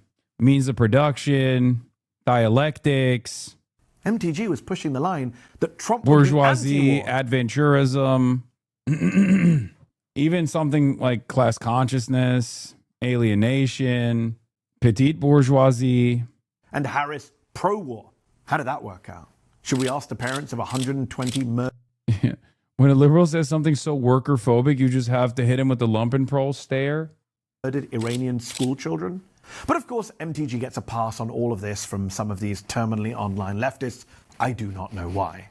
Now, Should AOC apologize for Yeah, using propaganda as a neutral term. That's another one. That's a big one. Liberals hate that. Okay? Oh my God. Those whose only language and first language is liberalese fucking lose their minds whenever you use the OG adoption of the term propaganda as a neutral term. Oh my Lord. They fucking lose it. Okay? They lose it. It's a slur in liberalese. Yes. Regime. That's another one. She said in August 2024. Maybe. But I suspect it wouldn't satisfy her online critics. They'll never give her any credit for anything. Earlier this week, the Georgia State Representative, Palestinian-American Ruah Rahman, who was supposed to be the Palestinian speaker on stage at the Democratic National Convention until she was blocked, said AOC back then reached out to her at the convention to try and help get her on stage. Her team pushed for a Palestinian speaker hard. A week later, her team sent out a fundraising email for us so we can have a little security and more staff support. Again, we didn't ask, they just helped. But here's what really bothers me. AOC is supposed to apologize for one line in a speech 2 years ago, while MTG gets welcomed into the anti-war leftist Big Tent while not having to apologize for a decade of hate, bigotry, extremism, conspiracism, for defending January the 6th insurrectionists, for denying climate change, for supporting the killing of Nancy Pelosi. Some of her supporters, like Glenn Greenwald, say MTG has apologized for many of her prior views, which just isn't true. MTG has talked vaguely about a blanket apology, but has never actually apologized to Omar, or to Tlaib, or to Pelosi, or to Zoran Mamdani and Muslim Americans for posting this just last. This hits hard. June 25th, 2025. Yo, this in some ways, this convo is a little bit of a, you know how we say like black people's business? This is like a little bit of a Muslim people's business convo as well, because there's like a lot of people who saw this and were like, yeah, that's crazy. And then there were a lot of people who in the Ummah love when a white racist person of Christian faith fucking says we have to do something about Israel. They fucking love that shit. Okay? They don't give a fuck. I will say it will be a nuclear bomb if Marjorie Taylor Greene in any way, shape, or form defends Islam or Muslim people. The discourse will be fucking unbearable. I didn't even want to speak this into existence because it might happen at some point. Oh my God. Oh my God. Oh my fucking God. Oh no. Because like the Ummah rides for Candace Owens and Tucker Carlson for that reason. Because they haven't just defended Palestinians. They've also taken it one step further. They have literally defended against Islamophobia. Okay? That coming from a white racist person or even a black racist person of Christian background that has any sort of any sort of motion formerly or presently amongst the Republican movement. Oh dude, you don't understand. You don't fucking understand. And I can't even shit on these people too much because who's out there defending against Islamophobia? Who's out there defending Muslims? Not that many people are doing that. So people are so fucking desperate for anyone who will come out and be like, why are we fucking shitting on Muslims? They're so desperate for it that they crave it. So when they hear it, they never forget. If you're woke and you're doing it though, it just doesn't have that same oomph, right? Year, or to AOC herself. The sheer absurdity of people online saying AOC shouldn't. Yeah, Tucker's entire career is about how Muslims want to kill and replace you, and then he says we shouldn't criticize other faiths like Islam once, and it's like a H-bomb went off on the entire Ummah. I know it's desperation for crumbs, but please, we need to be less gullible. Yeah, it's incredible. A guy who has been in favor of annihilating Muslims overseas and also annihilating the Muslims that live here for most of his career. And still to a certain degree will say we gotta deport him, right? Yeah, I don't know if CDE is a part of the Ummah. He just dropped a sneaky we in there. have criticized MTG last week, and that MTG is now the victim here, ignoring the fact that in 2019 an unhinged MTG stalked AOC outside her office in Congress. Alexandria Ocasio-Cortez, I'm an American citizen. I pay your salary through the taxes that you collect from me through the IRS because I'm a tax-paying citizen of the United States. If you want to be a big girl, you need to get rid of your diaper and come out and be able to talk to the American citizens. In 2020, when first running for Congress, MTG posted a picture of herself holding a gun next to the faces of AOC, Ilhan Omar, and Rashida Tlaib. In 2021, MTG helped incite an insurrection that could have gotten AOC killed. But hey, why isn't AOC being nicer to MTG? Here's the good news, though. Much of this deranged and dishonest anti-AOC vitriol is happening online. And sorry to break it to you, but Twitter isn't real life. This very same week that some very terminally online and very loud leftists were dumping on perhaps the most viable, charismatic and pro-Palestinian left-wing potential presidential candidate of my lifetime, a new poll came out asking Democratic voters who they'd pick as their 2028 presidential nominee. And guess who was at the top of their list? AOC. But look, whether she runs or not, whether she wins or not, whether you like her or not, the most important point I hope you take away from this video is that if you think AOC, a proud socialist, someone who Trump and Vance and Fox and Rupert Murdoch are obsessed with taking down, if you think she is somehow less progressive, less moral, less worthy of your support than MTG, a woman who, yes, has finally come round to supporting Palestine over Israel, I'm glad she has, but continues to deny the 2020 election, to deny climate change, to demonize vaccines, to call for the arrest of Dr. Fauci, as she did again just What online leftists are rallying behind MTG? I've only seen Ryan Grimm vaguely gesture at it. Oh, thank God.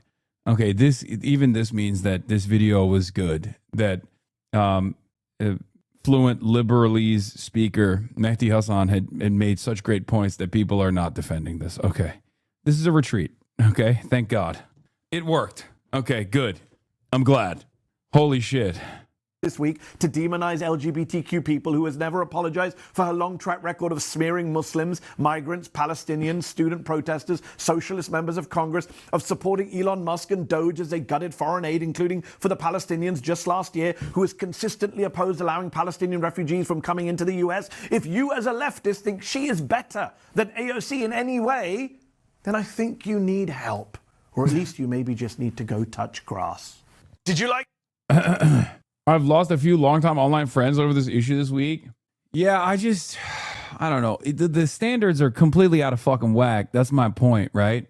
We got a situation monitoring needing to be done. What is the situation? It's a small but very loud group of people. Okay, that's what it is. It's a small but very loud group of people. And a small but very loud group of people can actually manipulate discourse in a fairly spectacular fashion, and it's unbelievably frustrating because, like, I eat it from sometimes the same exact group of people, that will turn around and say I'm a fucking Zionist or I'm a sheepdog for the Democratic Party. Is hard. AOC obviously has a lot more prestige with liberals than I do, and I ever will, right? And you know, that's never going to be the case for me. But Ali says, Carlson and MTG didn't turn on Israel because of a moral awakening, but the liberal explanation that they're just anti-Semites is unconvincing. Yeah, that's why I don't do that, for the record.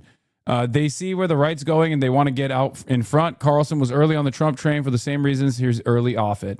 Yeah, if you noticed, whenever I talk about Tucker Carlson, I say, like, you know, he has a lot of allegiances and associations with anti-Semites and whatnot, but he will never say it himself personally because he's too smart to come out and say it out loud. But I'm not, I won't say Tucker Carlson is anti-Israel because he's anti-Semitic. Like, I'm willing to entertain the notion that both Tucker Carlson and Marjorie Taylor Greene, who is has been anti-Semitic in the past, could have had a come to Jesus moment, if you will, with all of the death and destruction that they saw. Maybe they genuinely were disturbed by Israel's actions. That could be the case, right? But I'll tell you this much. If I talked about Israel and Zionism in the way that Tucker Carlson talks about it, you guys would shoot me with a fucking gun, okay?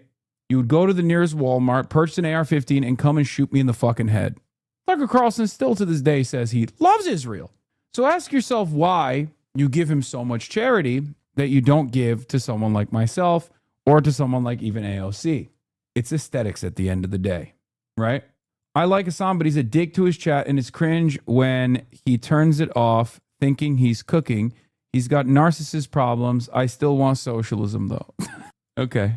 Well, thank you, brave warrior, for overcoming your anger and resentment towards me because you think I turned off chat just because you don't see it on screen like a fucking baby. Like a baby who lacks object permanence. Like, chat's not turned off. It's on. It's just not on screen. Okay? But that's cool. I agree with him. You're mean to chat. Sometimes chat deserves being mean too. Let's be real. Anyway. All right. Where were we? What was I going to talk about? There was some Israel controversy with Eurovision once again. Israel is destroying Eurovision, which, you know, as Americans, we might not care about that much, which is fine. I certainly don't care about it all that much, even though I grew up in Turkey and you know, obviously watched a good deal of Eurovision when I was growing up. It gave us epic sax guy. No, it gave us a lot. What does the fox say? Dun, dun, dun, dun, dun, dun, dun, dun, dun. Right? This stream is my mini American zoo. You're so fascinating. Yeah. Well, Israel is basically destroying Eurovision, okay? Straight up. Eurovision is so, just like FIFA, Eurovision is so beholden to allowing Israel do laundering of their genocide and whitewashing and propaganda. They're so beholden to defending Israel and Israel's interests that they are willing to nuke the entire thing. Eurovision is a European phenom. Each May, millions tune in, cheer for their favourite singing act, and complain about the voting. But this year, it's not just divided, it's deeply divisive. During Tuesday's semi-final... Yes, they do cheat. They cheat. Israel cheats on Eurovision. They have every single fucking year. Eurovision obviously banned Russia, but wouldn't ban Israel. Israel it doesn't even touch the European continent, by the way. It's more so about it's more so about television channels, I think. Israel's act faced protesters attempting to disrupt the performance. I heard, first of all, in the beginning, a lot of booing, and it's fine. It's part of the thing. And a few seconds passed, and I got a huge wave of unforgettable love and support. Yeah, Israel cheats all the time. They cheated. They cheated during the Olympics. They cheat during the Eurovision, like telephone messaging. New York Times actually had reporting on this. People would say, "Oh, son, you're being anti-Semitic for claiming Israel cheated." Yeah, bitch. We know they did now. Okay, we know, and they do it all the time. They never get punishment for it. And the reality of the matter is, Eurovision should ban Israel. They did a fucking genocide. They are also an apartheid state. What the fuck are we talking about? Israel should be banned from FIFA. It should be banned from any kind of like international sporting events. It should be banned from Eurovision. It should be banned from everything until it stops doing the things that it's doing, until it stops being an apartheid state, until it stops doing a genocide, until it stops blowing up every fucking neighboring country. But the reality of the matter is nobody gives a fuck about Muslims. Nobody gives a fuck about Arabs. Okay, European liberals who claim to care about this shit don't actually care about it at all. And that's precisely the reason why Israel doesn't receive a fraction of the smoke that it deserves that Russia has received, right? It's valid to ban Russia from participating in these competitions, but it's unbelievably more valid to ban Israel in the same exact for the same exact reasons. How do they cheat? Oh, it's they spam phone message votes.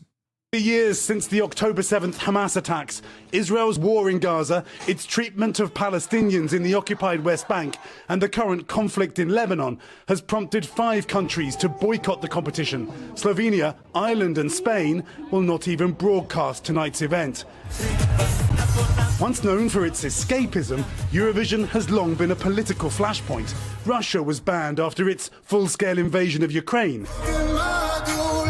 And rumors have flown. The other reason why Israel should be banned, I think, from Eurovision is because they're dog shit.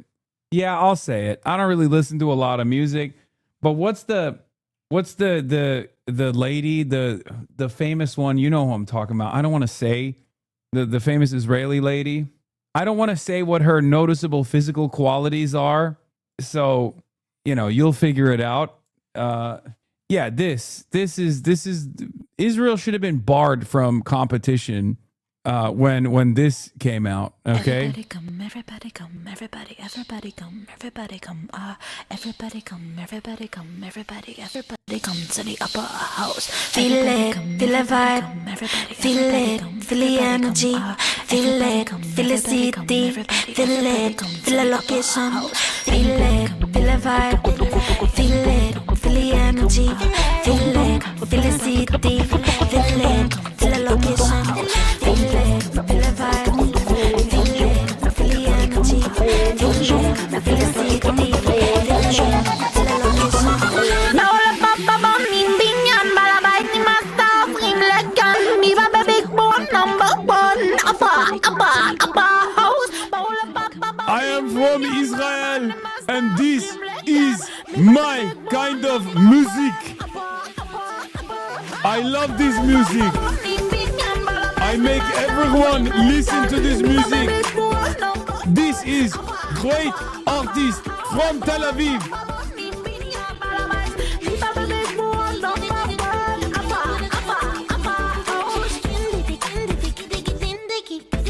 There's more. And you, do you think God gave you? Not sucking like Bruce Lee. Better write this down. 978, 978, gonna make you brand new. Papa, I'm a motherfucking CEO. I ride higher when they hit me low.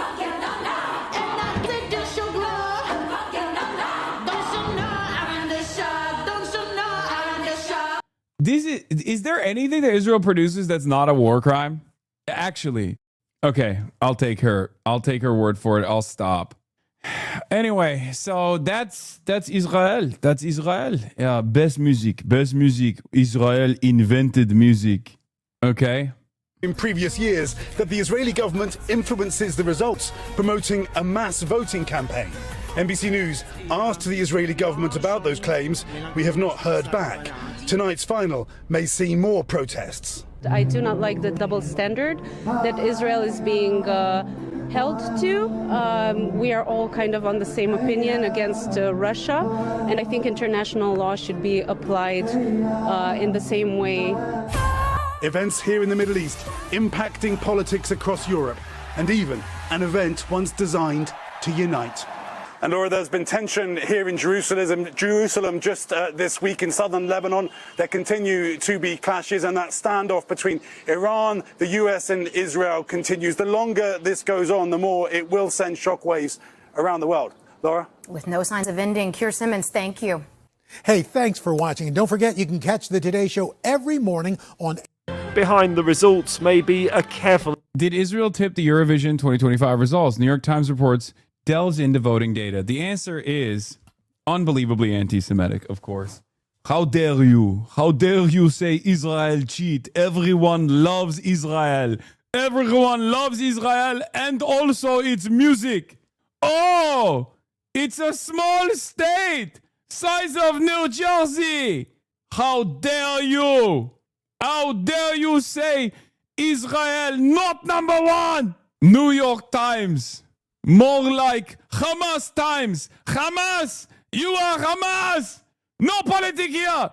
Say Israel #1 right now! Say Israel High! Sorry. Coordinated campaign. That's what a report from the New York Times alleges after journalists accessed voting data leading to Yuval Raphael's score in last year's edition. They found that in some countries, mobilizing just a few hundred voters would have been enough to win the Spanish vote. And using data from Spain, where Israel's entry placed first in the popular vote, the New York Times found that Yuval Raphael secured an overwhelming win, taking a third of all votes, with 5 times as many votes as runners-up Ukraine. This despite numerous polls showing that the Spanish public was deeply critical of Israel's government and its war on Gaza.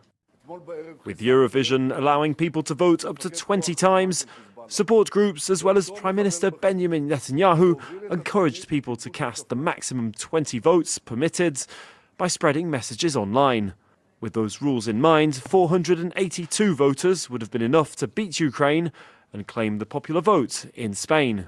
Rafael finished second overall in the song contest, and Eurovision has now banned excessive promotion, with votes reduced to a maximum of 10 per person. That didn't stop Israel's 2026 contestant, Noam Betan, from putting out videos calling on people to vote 10 times for Israel. The stadium full with people. The Israeli delegation was told by Eurovision officials to remove the videos and put an end to the practice. How dare you? Are you hiding Hamas in your bunker? Huh? I have this report that says Eurovision has a bunker for Hamas. Eurovision is Hamas vision. If ever there was a visualisation of divided Britain, it could be found in London today. Tens of thousands gathered at two opposing protests, each mirroring the country's growing fault lines. Marching towards Parliament Square, the Nationalist Unite the Kingdom rally. Yeah, in 2024, when Juice Klein, a vocal anti-Zionist, was slated to win Eurovision, he got kicked from the competition because an Israeli reporter accused him of pushing her. In the entire history of the competition, he's the only contestant to have ever been expelled during the semifinals. Mind you, the Israeli delegation was following him around and making fun of his dead parents during the entire event. Yes, I tweeted that. I tweeted that he also happened to have the most like Eurovision, the most like appropriate, the most Eurovision song of all time. Okay, and they fucking barred him. Well, it's not.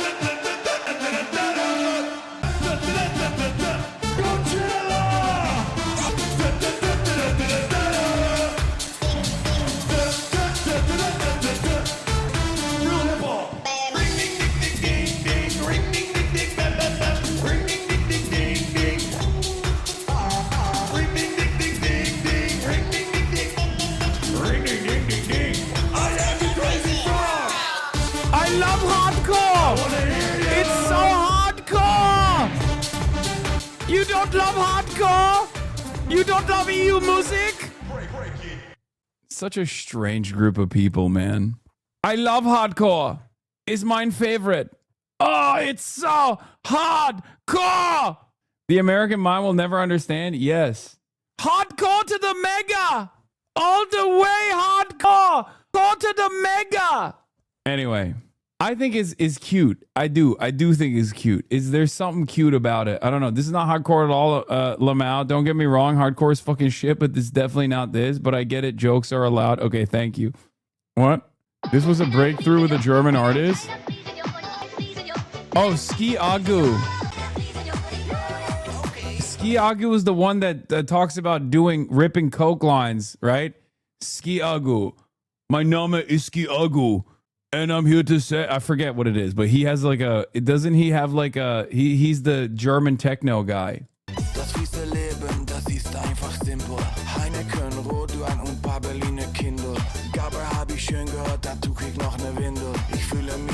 Bro, they beat your, dude, these haircuts are also directed at gunpoint by the European Union Commission, okay?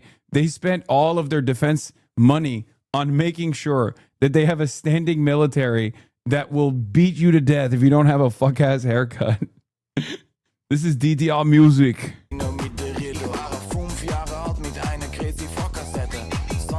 Okay, I'm clowning on them, but like I do actually appreciate these guys. They have very good politics for the most part, for the record. And they're cool. I like them.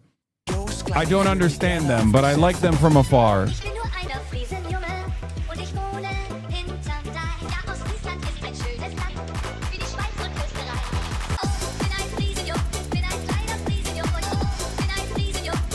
Also, it is funny because like this is just a song that's been sped up, right? Like this is a different Friesiong is a different song. They just sped it up and then they rap over it.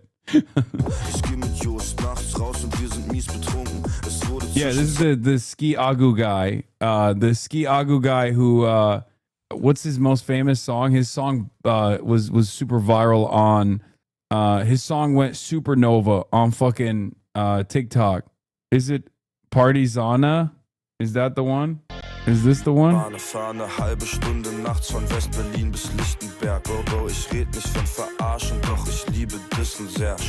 The one where the girl is talking about sucking his dick and doing coke off his dick.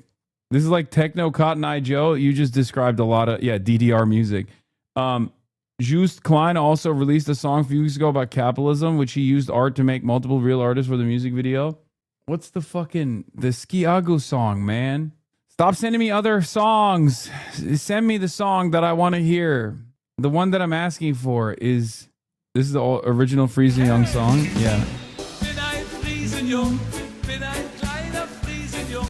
Anyway, and then Englishman in New York, Sting. I'm an Englishman in New York. Okay, is it Deutschland? It's just called Deutschland? God damn, you guys fucking love all of this shit. No, I'm not referring to Techno Viking. This is the one I think I was looking for. Yeah. Yeah, this is the song I was thinking of. It actually goes kind of hard. You see, you start listening to this. You start listening to this shit for a little bit longer than you should, and you start digging it, okay? No, but it... Here, let's look at the video. Let's look at the video.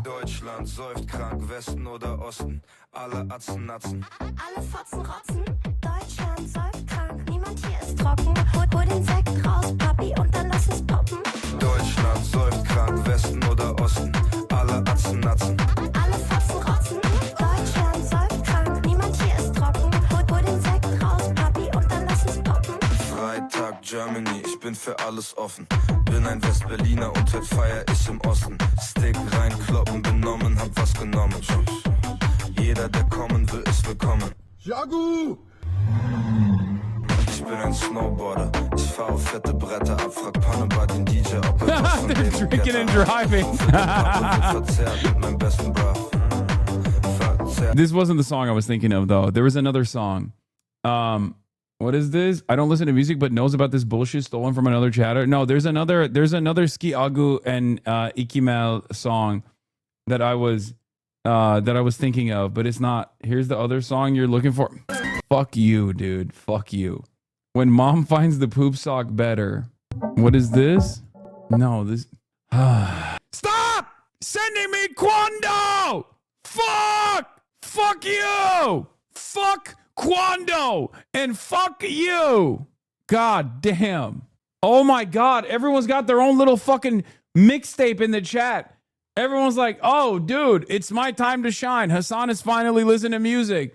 Let me show him my favorite song. I'm looking for a specific fucking song, man. I'm looking for a specific fucking song. With me. I'm learning German. Is it this one? Let me look at his most popular song. Is it Partizana? No, it's not Partizana. Fuck. Is this it? No, it's not. Die Linke is a disgrace. I know. The Red Faction was on some real shit, okay? They were a little crazy, but they had the right mindset. Perhaps right too early. Especially when you look at what has happened to Germany post reunification. Apparently, both her and Skiagu canceled their U.S. tour due to the political situation. As an Arab resident of Berlin, the politics here is a joke. I'm surprised that you're even allowed to be an Arab resident of Berlin still. I mean, your existence is anti-Semitism, obviously, and therefore you must be deported. Sorry, remigration. I apologize. I used the wrong term. We don't say deportation, yeah. We say remigration, yeah. That is the right thing to say in order to defend against the anti-Semitism. And Berlin is so dangerous, yeah. The anti-Semitism. How many Arabs and how many Muslims are walking in the streets? Have you seen it? Yes, we must preserve the Vaterland. I think Germany still want to win football matches. Yeah. For a normal Chinese, I'm amazed by all of the drugs that got promoted in Western music. You guys are wondering why there's so much drug-related problems. That is for a normal Chinese. Chinese netizens shocked that there is promotion of drugs in Western culture and music. Poland W, did you see this from Eurovision? It's awesome. In Israel? Natalia. Oh, that's awesome. No, she said, Oh, that's funny. I lived in Germany since he was 2 months and last year gained German citizenship. Now he's been stripped of it because of pro-Palestinian Instagram posts in a disturbing legal case that points to the rise of citizenship on probation. Okay, all right. Well, let's not talk about modern Germany. The AfD leads with over 7% over CDU. It's going to be grim, dark in Germany. Pretty fucked up, to be honest. Germany, aside from, oh my God, Equator Mag wrote about it. An exhaustive account of Germany's relentless philo-Semitic repression, which has not been slowed by Gaza or Iran or Lebanon, and increasingly demonizes Jews and Palestinians and anyone who criticizes memory culture gone mad. Dude, watch this space, okay? German philo-Semitism, there are going to be a million think pieces on this shit. When I heard firsthand accounts from a Jewish friend, a Jewish anti-Zionist friend, who had actually gone to Berlin, and his like experiences, it was shocking. Okay, it shocked me to the core. But yes, the greatest comparison, the greatest analog is white Americans and the way they treat the indigenous people, like, you know, the native culture and the cultural artifacts that exist all over like white Christian American culture. The idea that you're like, oh, you know, a quarter percentage native, you know, that's Germans do that for Jewish people to a certain degree. Very, very strange. Yep, a German professor made a video about Germany's guilt politics, not about guilt, but rather to shame others, especially immigrants, for not sharing their imperial politics. Guilt Pride, a German vanity project conquering the world. Germany was not fully liberated. Yeah, only half. And then they punished the half that was liberated endlessly for it. Oh my God, I'm saying so many things that people are going to get mad at me for. Okay, let's just move on. What is this? Jewish Telegraph Agency. James Talarico won't campaign with Democrat House candidate who wants to open a prison for American Zionists. Maureen Galindo is facing a primary runoff in her San Antonio area district. James Talarico, this anti-Semitic rhetoric has no place in our politics. We need leadership on both parties willing to stand up and call out hate wherever it rears its ugly head. What? There's a Democratic House candidate who wants an open prison for American Zionists? What the fuck? Maureen Galindo, the housing activist and conspiracy theorist who rants about billionaire Zionists, have defined her pursuit of a... I don't know. Don't say based. There's usually more to it. Sometimes they say things like that, but then they also say, you know, other things as well. Hold on. Let's fucking listen to what else she has said before you jump to defending a person. It could be cool. She could be cool. She could be insane. Okay? Calm down, everybody. Legalize comedy. It's... God damn, dude. Talarico's campaign confirmed to JTA he would not campaign with Galindo if she wins her May 26th. What the fuck is up with this website? I can't scroll down. Why can't I scroll up or down on this? Okay, there it is. Forceful rebuke of an outsider candidate was quickly personified in extreme anti-Semitic rhetoric among Democrats as the party caught up in hopes in a blue wave. Galindo, a sex and family therapist and a single mother who rose to local prominence after fighting a proposed redevelopment project affecting her affordable housing, so far spent around $11,000 on her campaign, yet she came in first in the 31st District's heated Democratic primary march with 29.9% of the vote. Her runoff opponent, Sheriff's Deputy Johnny Garcia, received 27% of the vote. The third and fourth place finishers. Wait, what? We should do everything humanly possible to end all genocidal behavior in all parts of the world. Okay, I kind of like that. In all caps. What is permitted against the most marginalized sets the standard for us all. We must stop funding Israel with billions of American workers' tax dollars every year. Instead, we can invest that money into stronger America. Okay, what's the rub? Okay, there's got to be something. There's got to be a pivot. There's no way that this person is just good across the board. Okay, there's just no way. There's got to be something. Environment, immigration, ISIS is an institution of terror. It must be dismantled in its entirety for the future of all Americans. Oh my God. Why are you saying she's insane? She's actually anti-Semitic, the first actual leftist anti-Semite. She's insane. Yeah, what has she said about Jews? Let's look at that. For you, they're pro-guns. You think I give a fuck that a Texas candidate is pro-guns? What are you, insane? I haven't watched this, but his video's in the description. Maureen Galindo, a sex therapist who led a Democratic House primary in Texas' 35th district, forcing a runoff later. I mean, this is John Levine from Washington Free Beacon. He's one of my ops. Wait, forcing a runoff has attacked Jews who own Hollywood as members of the synagogue. Oh, come on. God damn it.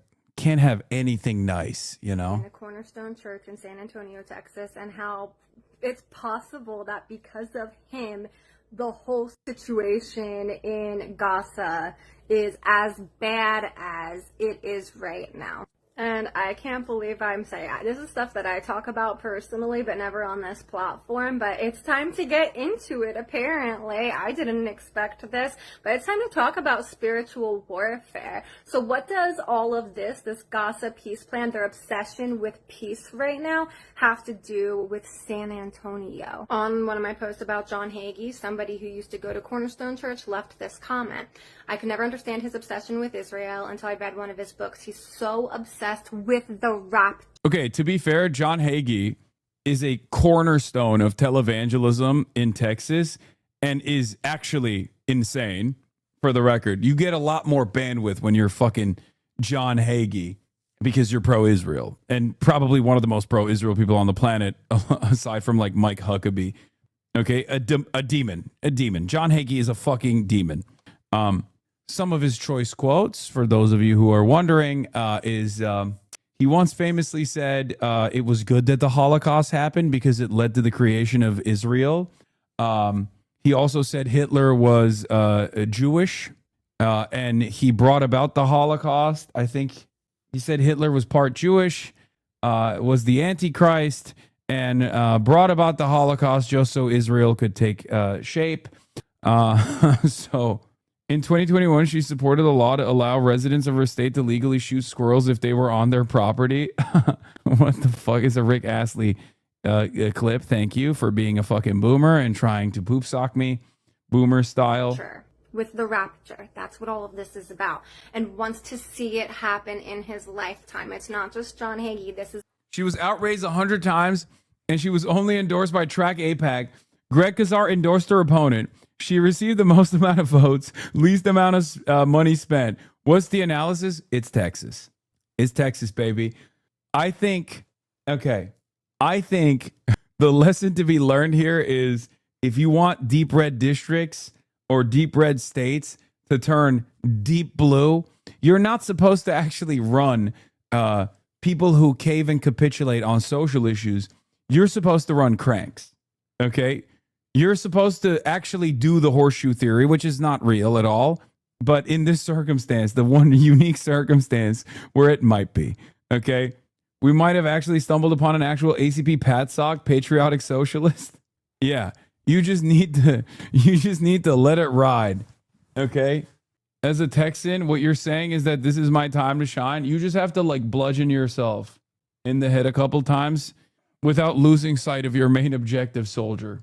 An ad for her by Lead Left PAC, the group suspected of GOP meddling in Dem primaries, is up to $343,000 in spending to boost Maureen Galindo in Texas 35 runoff per a new FEC filing. Here's an ad the group is running online touting Galindo's call to abolish ICE. Something different. Maureen Galindo. I think ICE shouldn't exist. We need to eliminate ICE completely. She's the only candidate who will stop Trump and ICE. Maureen Galindo will fight for us.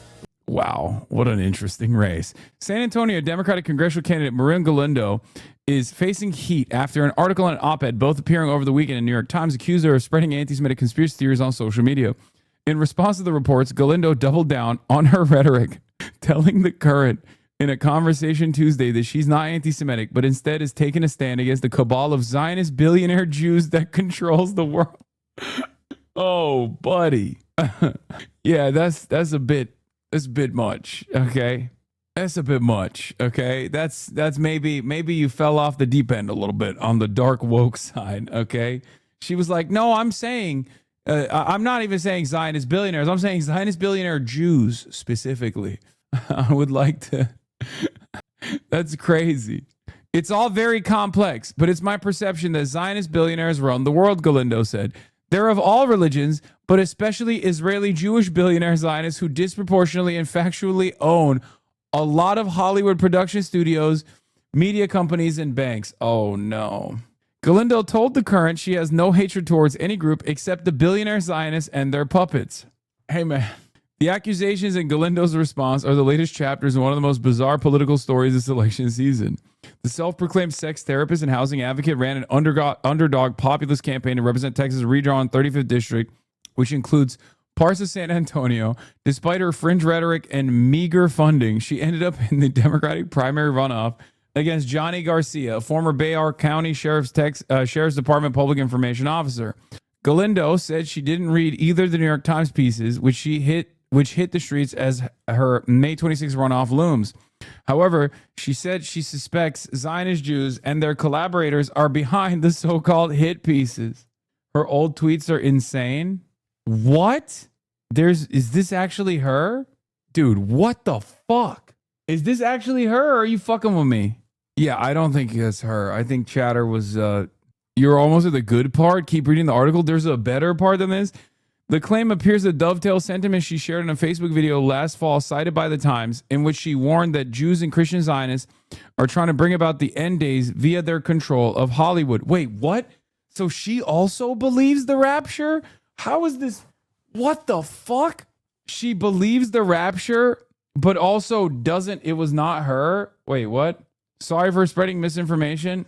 Dude, fuck you guys, man. Come on. Why do you do that? Jesus Christ. Anyway, in her remarks to The Current, Galindo said that the Zionists are trying to sabotage her candidacy so that her opponent, Garcia, can retain control of Bayard County's human trafficking networks, which, according to Galindo, are controlled by the Zionist billionaire Jews. That's why we have so many blue dog Democrats here, Galindo said. The billionaire Zionists who own this area and the trafficking networks need to maintain control over it. They are also infiltrating our local governments, the Israeli billionaire Zionists. So I think it's important to expose that and call it out. Oh my God, she's going to win. Oh my God, I think she's going to win. I mean, I haven't seen a single poll, but I have a theory. Okay. I have a theory that the more insane you are, this is blue Candace Owens. Her whole thing is doubling down on every statement they ask her about. New Democratic candidate and sex therapist Maureen Galindo tells the Post she stands by her comments calling for opponent Johnny Garcia to be tried for treason over his support for Israel. Yes. In fact, as soon as I'm elected, I'll start the process of having all American candidates and elected officials who knowingly accepted Israeli affiliated money tried for treason. Oh my God, she's going to win. Oh my God. Oh my God. We have Maureen Galindo Blue. Marjorie Taylor Blue, not Marjorie Taylor Greene. You had Marjorie Taylor Greene. Now welcome Marjorie Taylor Blue. Oh my God. Oh my God. Watch this space. Oh my God. I'm telling you. Oh my God. Oh my God. Is this the method? Is this how you turn Texas blue? I mean, this person is, I think, objectively not all right. Blue Dog's loving this media cycle. Blexus is real. Monkey's paw curled. Yeah. I don't even know what to say about this story. I was totally oblivious to what was going on. Because on the one hand, she says, end for-profit detention center industrial complex, possibly prosecute all investors for funding crimes against humanity.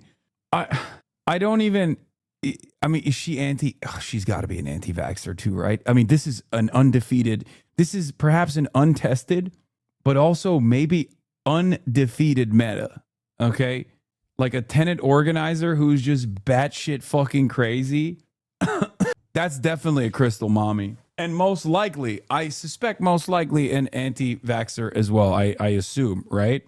This is exactly the type of, this is like ACP style, you know what I mean? This is exactly the type of candidate that brings out all the fucking cranks who will then turn around and be like, Hasan, you're not a real socialist, unlike my queen.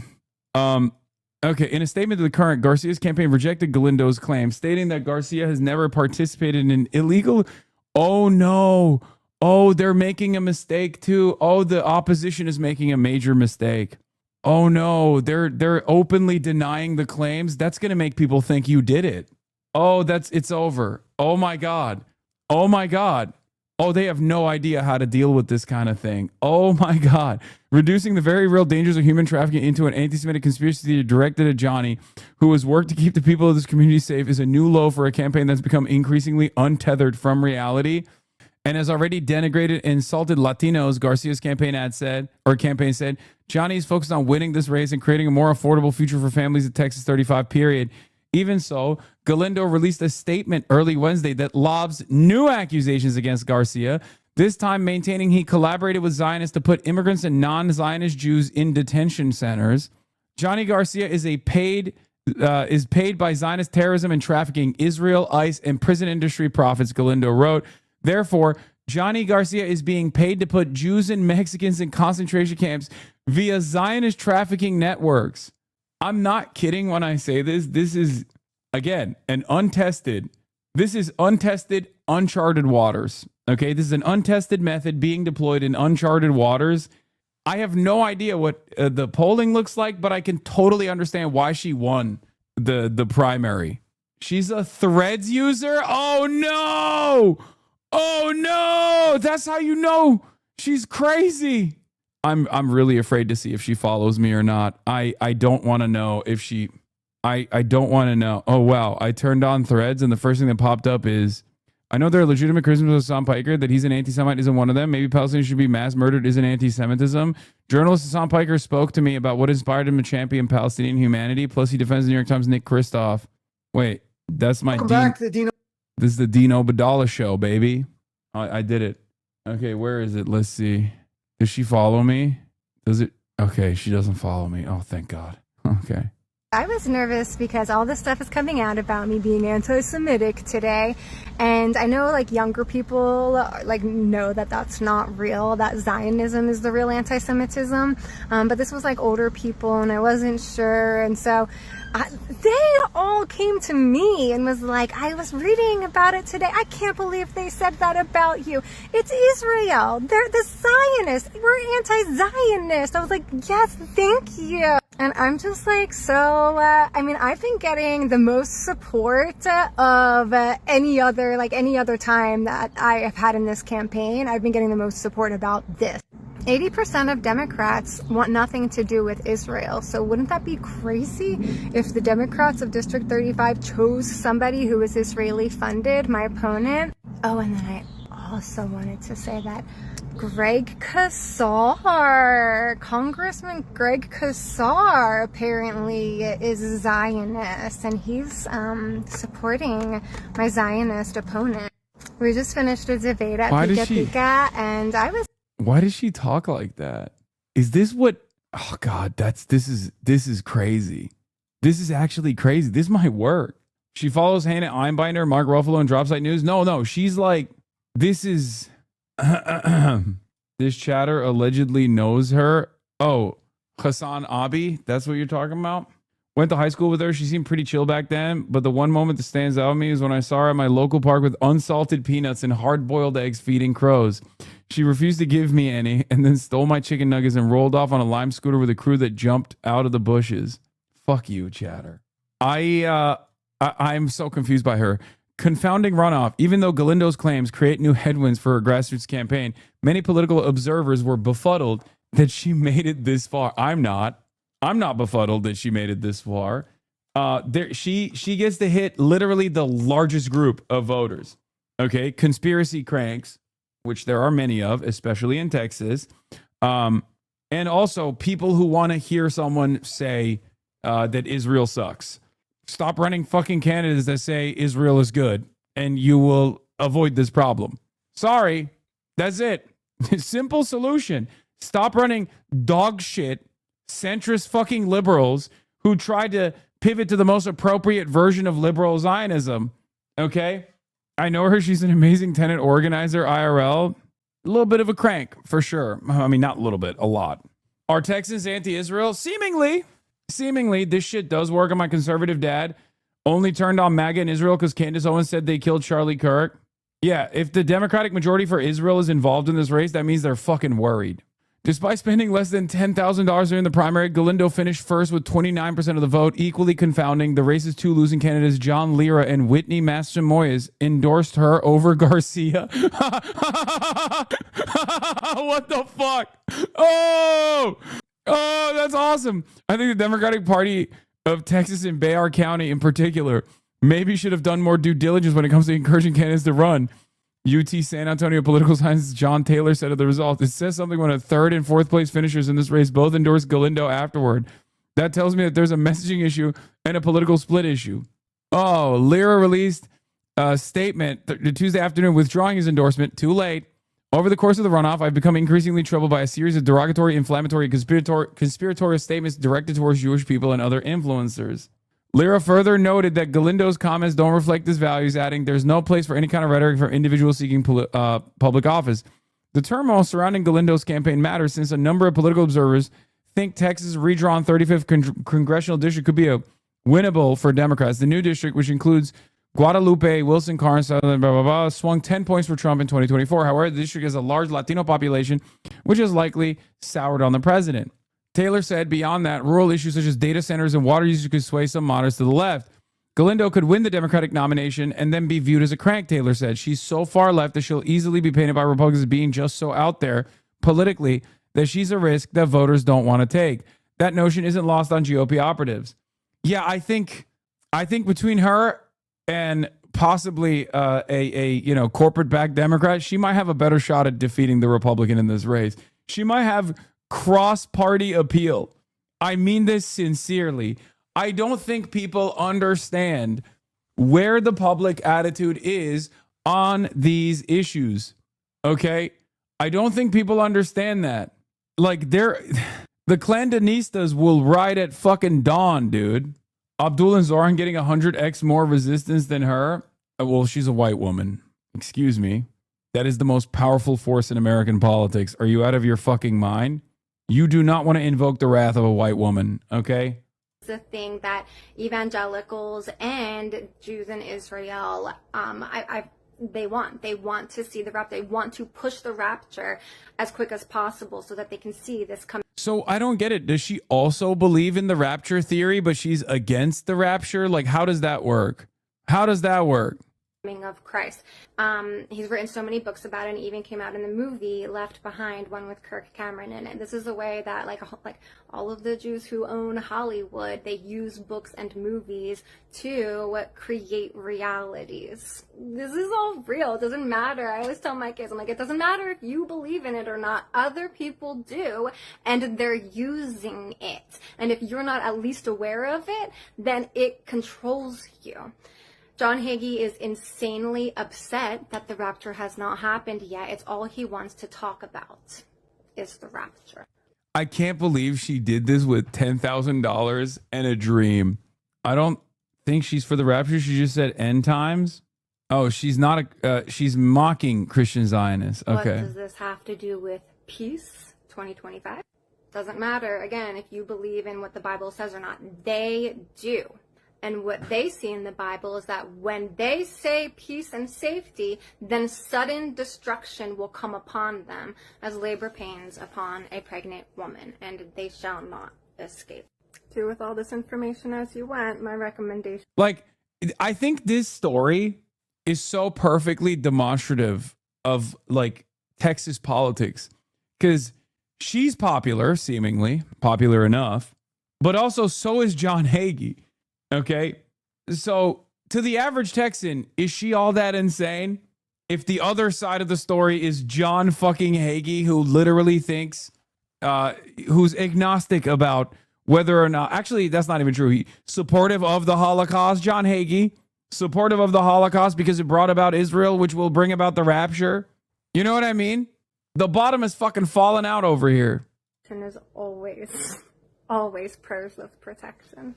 And also in my... Are you willing to fundraise for her? Are you out of your fucking mind, dude? First of all, she's doing great without me. Okay, that's number one. And number two, do you want me to be assassinated?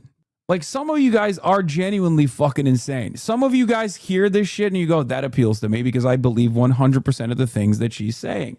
Okay? You have no care or consideration for how things work. You know, let her do her thing, okay? Some of you guys are really fucking annoying. Genuinely. She sounds different here. I'm Maureen Galindo. I am running for U.S. Congress, District 35 in Texas. I'm a single mom of 3, a marriage and family therapist, and I've been doing housing justice organizing work for the past 10 years at a grassroots level. In that time, I've helped build 3 tenant unions.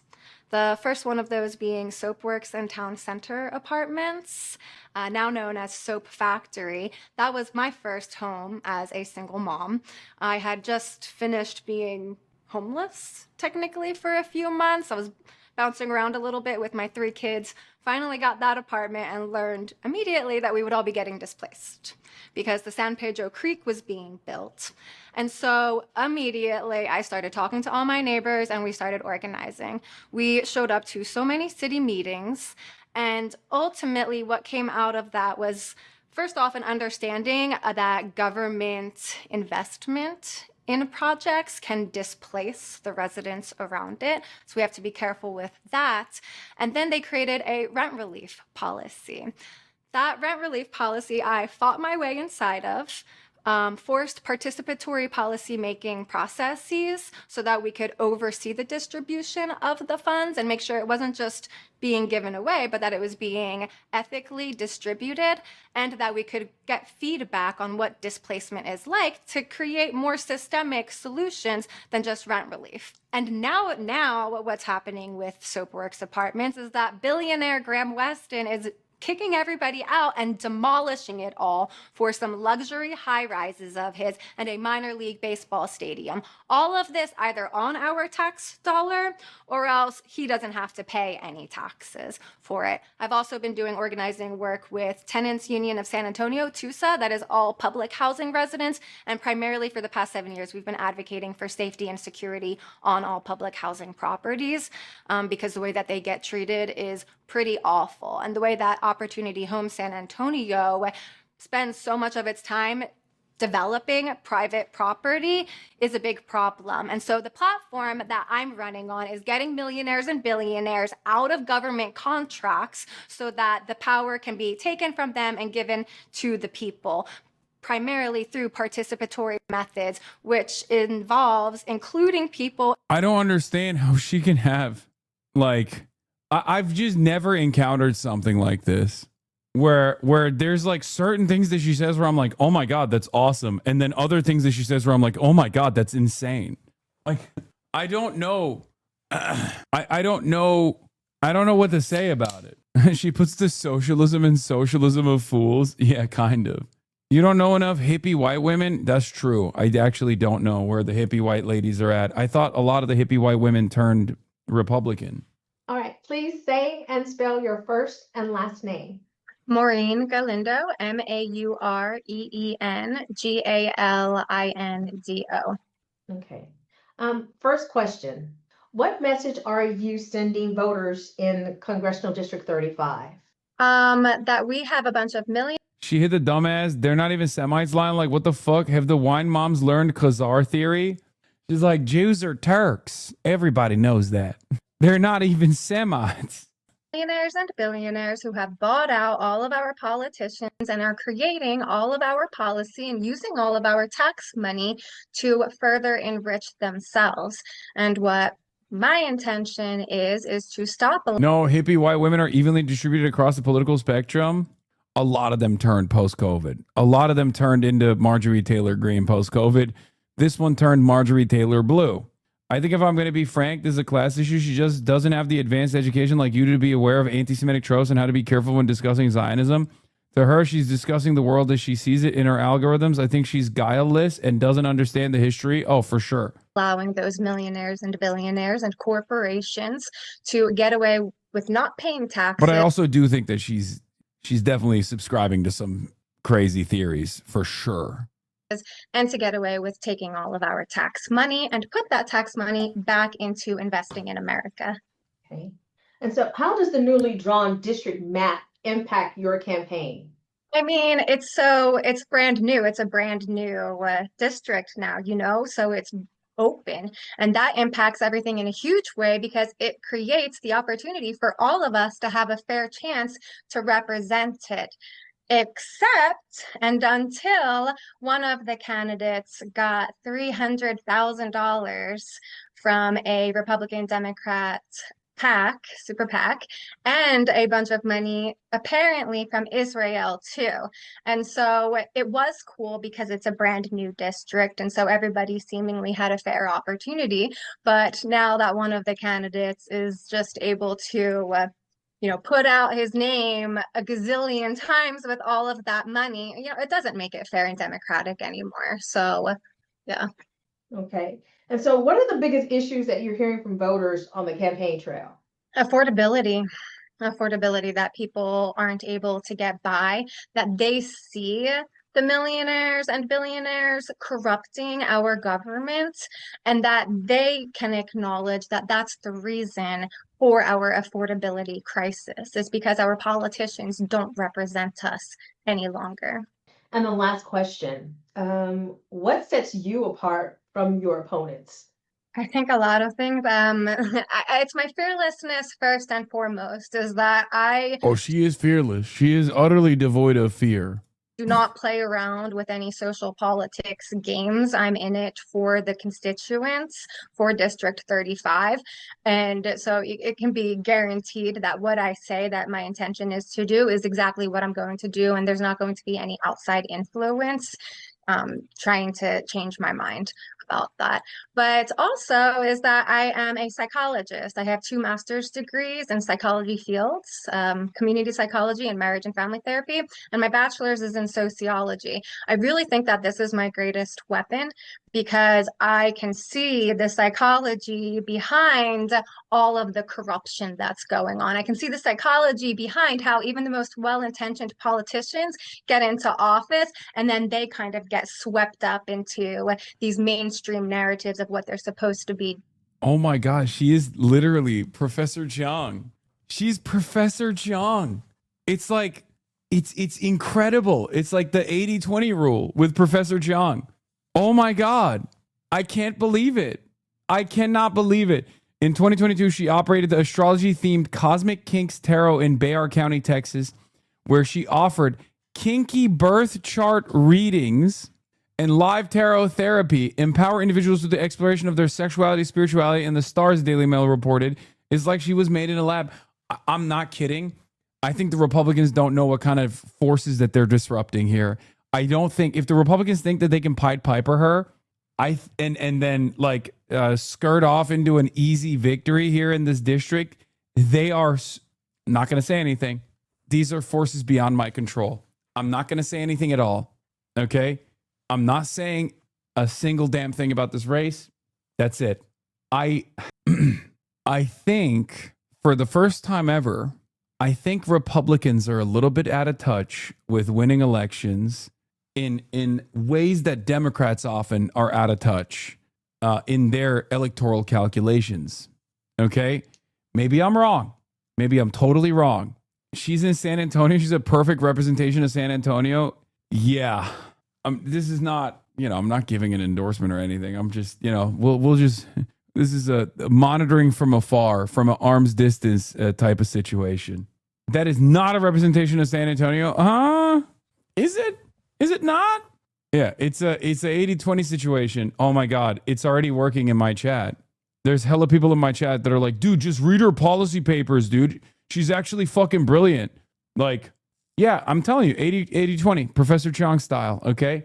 80% of the way, I'm like, wow, that's great. And then the last 20%, she does something so unbelievably insane. She says something so unbelievably insane where I'm like, what the fuck? Yeah, this is all it takes. This is all it takes for many in the chat even. Anyway, let's get back to pro-Palestine United Kingdom rallies brings thousands to London. Led by far-right figure Stephen Yaxley Lennon, better known as Tommy Robinson. Ahead of the protest, the embattled Prime Minister banned 11 far-right agitators who were flying in for the event and warned we're in a fight for the soul of this country, blaming organisers of this march for peddling hatred and division. I want England to be England, and also I want the boats to stop, and I just want our politicians, whoever it may be, the ones we've got now or the ones that we get in. I want them to think of us, the British. And I'm all for my country and like look after local people first. Too much migration is causing a lot of problems, upsetting a delicate balance. The police warned of an unprecedented presence, pushing back at the accusation of two-tier policing, warning demonstrators at the annual pro-Palestine Nakba march that they too would face increased scrutiny. This is the largest police operation in recent history. 4,000 police officers have been deployed across London with enhanced powers on stop and search and a ban on... With 3,900 of them at the Palestinian march and one cop that was actually participating on the on the Tommy Robinson march. He wasn't even there to like stop them or anything. He was just participating in the march. Face coverings. We've seen lots of people be asked to remove their face covering with threat of arrest if they don't. The whole operation is expected to cost around £4.5 million. Were you aware that you were allowed to wear face coverings before? No. The only thing I'd heard was that the police were going to have facial recognition technology on this march, and I seriously object to that. Is that why you've got it back on? Yeah. And what would you say to those that say, well, if you've got nothing to hide, what's the issue? Because it's not a foolproof system, and why should we be treated as criminals when we're just trying to say to the world there's a genocide? Why are you being silent? Another part of the ramped-up response today is organisers were told they would be liable for any hate speech or extremism from speakers. Does it make you nervous, these new rules? Because organisers can now be held responsible for some of the things that happen and are said on these marches.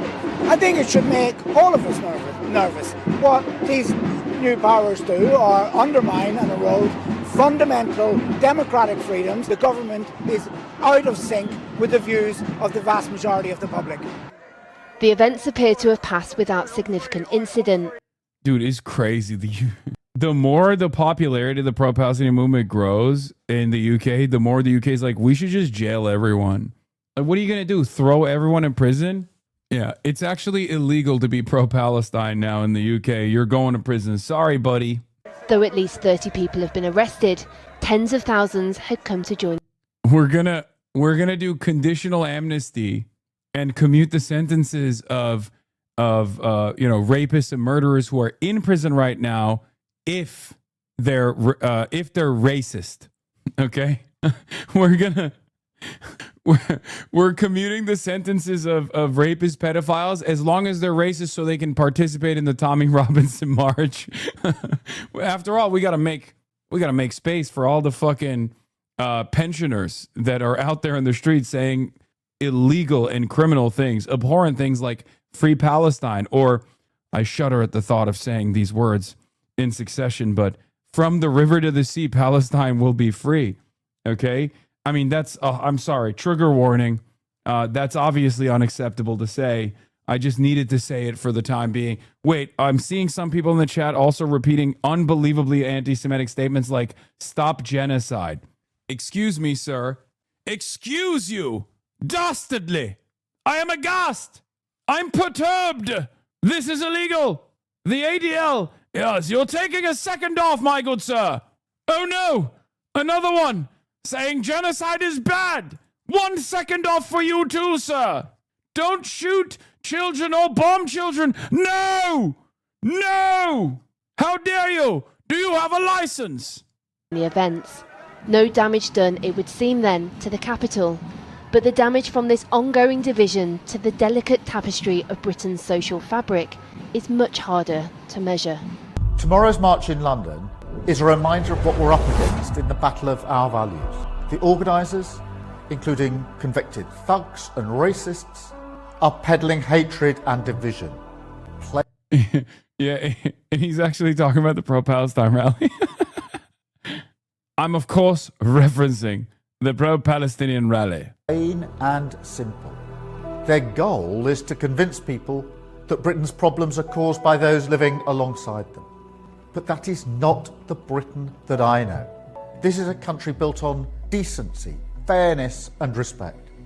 A country that is at its best when people from different backgrounds come together in common purpose. This is our country, with a majority who share those values, a majority who may not always be as loud, but must always define who we are. So, my government will not stand in the way of peaceful protest, but we will act decisively against hatred. We will use the full... Yes, we've become an island of strangers. Strangers who say dastardly things like Free Palestine.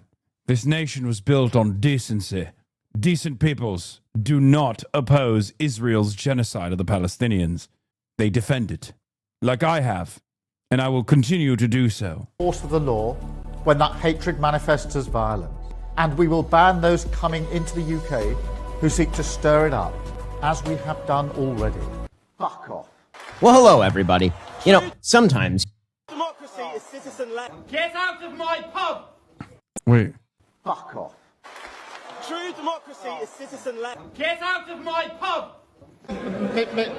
If you can't keep your promises, don't make them in the first place. He must be the only tech bro brother on the continent. 6-7. Hello. Fuck off. God, he's so ass. He's so fucking ass, dude. How?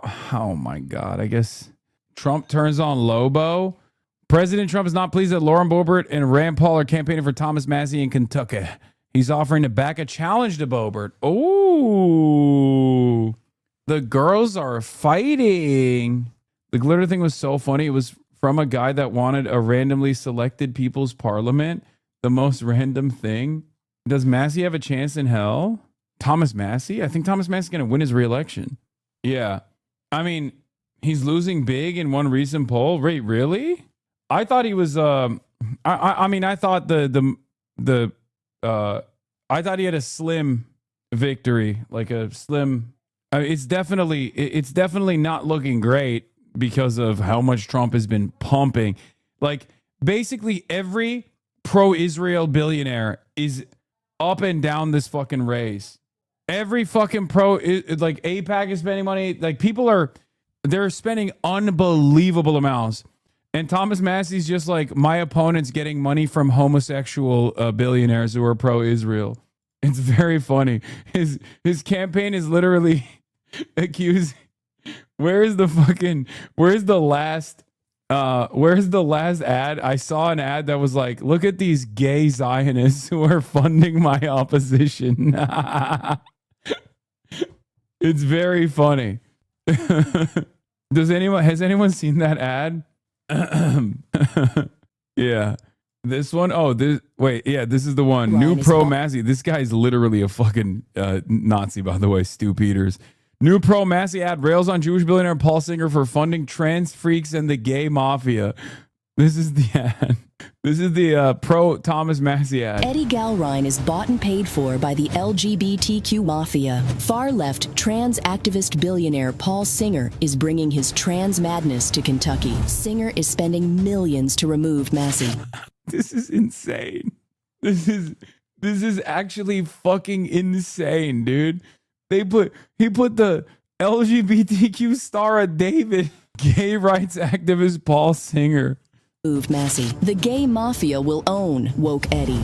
And over a period of time, I and my team became quite friendly with legacy gay rights groups, including hardcore Democrats. Paul Singer is a major pro-gay, pro-trans activist who works with far-left hardcore Democrats. And I became very interested in being a funder of gay rights groups. Galrine doesn't share our Kentucky values. He is with the weirdos. And if Galrine wins, the weirdos take over. On May 19th, say no to woke Eddie Galrine and his billionaire... Dude, very strange things are happening in American politics. Okay? Like, because a guy that runs an ad like this normally basically shovels pro-Israel dollars. We've never experienced this. I guess like Pat Buchanan, maybe? Like, a guy who's like this anti-trans, this insane, has never really been this openly anti-Israel. So this is like, we are activating very new grounds in Republican politics and American politics, with the exception of Buchanan. It just doesn't make any fucking sense to me. Yeah, subtle. Might have to reevaluate my opinion, Mr. Singer. I had no idea he was part of our mafia. Club of LGBTQ weirdos. Re-elect Thomas Massey for Kentucky. Will you come to Kentucky and support Charles Booker? I'm working on it. I don't want to leak anything, but yes, Charles Booker's dope. What did I do to catch this stray? Yeah, Alphabet Mafia. Singer is not gay, his son is? No, this is not a fucking... This is not this is not a parody. This is just real life. This American real life politics is now parody officially. You're too young to remember 1992, but Pat took George W. Bush to the convention. You should look up his convention speech. This is ancient technology being rediscovered. I mean, this is Pat Buchanan's party, I think. Like, in the next decade, the Republican Party will, I think, turn into, it will be Pat Buchanan's party. In some ways, Trump was a very Buchanan-style candidate, regardless. Heterodox thinker, but the only area where he wasn't was obviously being unbelievably pro-Israel. But there's a reason why Groypers fucking loved him. So, in many respects, I think the next wave of the Republican politics is going to be Pat Buchanan. He's won that battle. For the AOC, it's time for the North to pull up to the South and let them know exactly what they have. Uncork with this injustice. They think they can draw us out of power. They do not know the sleeping giant they just awakened. What they thought was the final blow is actually just the opening silo. It is time for the North to pull up to the South. For New York to pull up to Alabama. Oh my God. That is, I mean, I'm down. I love that. But also, oh boy, people will not like to hear that. Oh, them's fighting words. AOC and Justin J. Pearson in Montgomery, Alabama. I'm working on doing something with these guys, by the way. Justin J. Pearson, as well as who's the other Justin, the state legislator, and also there's Justin Jones, and then also Representative Justin Jones of Nashville. And also something with Charles Booker, too. I have said this over and over again. I think that there is a real opportunity in all of these like forgotten areas in the South to engage in some radical organizing. I mean, my community, I saw this with the fucking Oklahoma City Thunder game as well. I saw a little brief piece of that, a little taste of that. But like, I think there are a lot of HasanAbi heads in deep red areas who understand, who already have a resentment towards Democratic Party politics and certainly despise the Republicans that are in their neighborhoods. And I think there are so many people that live in these like deep red districts, deep red states who have been forgotten. Franchise. I truly do believe this. I think the idea that you have to run conservative politics in the South is bullshit. I don't think you have to run conservative politics in the South at all. I don't think you need to lean into culture war issues in the South at all. I think you need to go gung-ho 100% all on board with a radical transformational politics that only talks about the economy and does not cave or capitulate to right-wing framing on any fucking issues. Certainly not on issues that pertain to black existence in the South, because once again, Democrats will literally drop so many different issues to win moderate voters. Those are not the voters you're supposed to win. If we're talking about like low propensity voters that we could potentially activate, they exist all over the South. Okay? They're all over the South. People who have actually voted for, then why didn't that work when in West Virginia with Swearingen though? I mean, it's not going to happen overnight. It's not going to happen overnight. It needs a tremendous more infrastructure. It needs more focus. It needs more attention.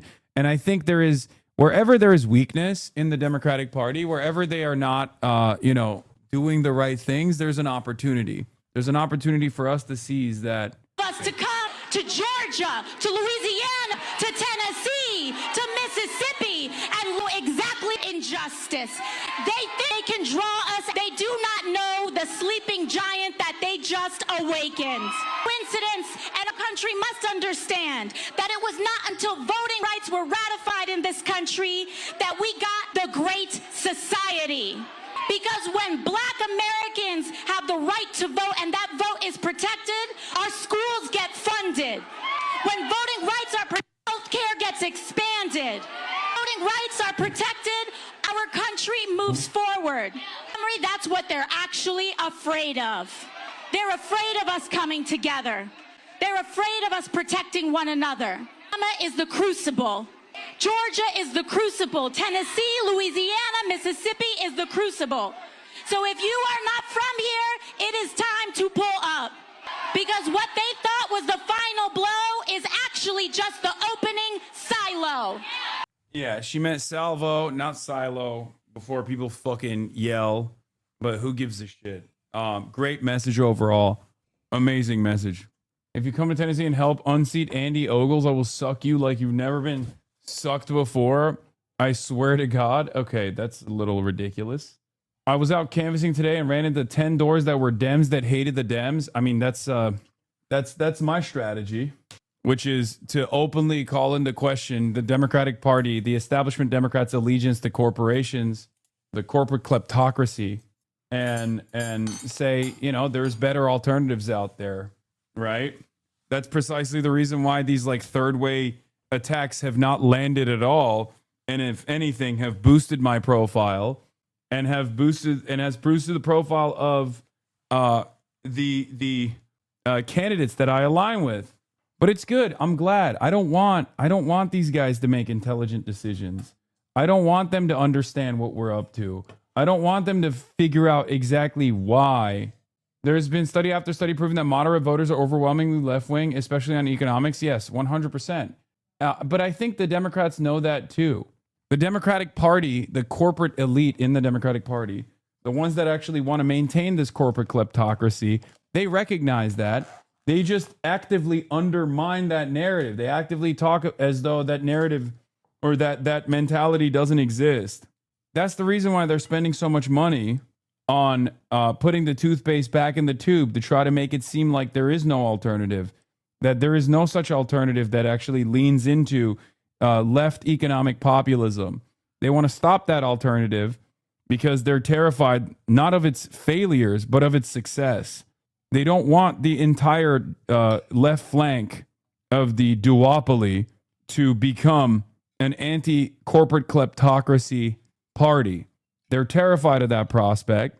Maybe some Democrats also are terrified of the lazy work that they've been able to get away with, because as long as you're pro-corporation, they write your bills for you. The lobbyists write your bills for you. You don't have to do any reading. You don't have to do any fucking thinking. You could just be an empty suit and you get all the fucking benefits, right? So clearly for that, their shit's been too sweet for too long. They don't want that to change. So that's the reason why they don't want this wave to overtake the Democratic parties, because that wave will force them to actually do work rather than whatever the fuck they've been doing. But again, it's good that they're stupid, or it's good that they have not been able to figure out how to stop this. And they just keep flinging these like idiotic attacks over and over again to say, oh, well, these guys are actually scary. They're bigoted. They're anti-Semites, to an audience of Americans that have heard that a million times over in the last fucking 3 years. I'd much rather have that than have a competent Democratic Party that is capable of fighting back. What is this? Okay. Here on The Ben Shapiro Show, we cover the news, and sometimes we are the news here at the... Okay, this is a 49-minute video. I'm not going to watch the 49-minute video. I'll watch a little bit of it, because this is Ben Shapiro fucking complaining about how everyone is saying that he sucks. Daily Wire.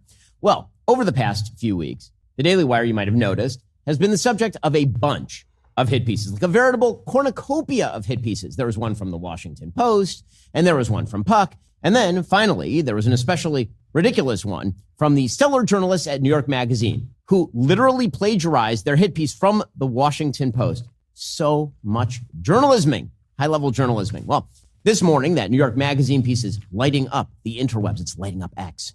Well, New York Magazine claims there was a time when Ben Shapiro... So much journalisming. Maybe that's why you suck and nobody cares about you. ...could reasonably call himself the king of all conservative media. I don't remember that time, but it sounds cool. They say that's all over now. The Daily Wire is instituting significant layoffs. Ooh. Well, according to New York Magazine, the future of conservatism isn't traditional conservatism, like free markets, like equal rights before law, like checks and balances, like traditional virtue. That's done. The future, according to New York Magazine, is Nick Fuentes, confirmed Nazi stan and woman hater, and man who will never be able to get a human woman pregnant through natural means. I mean, that's true, though.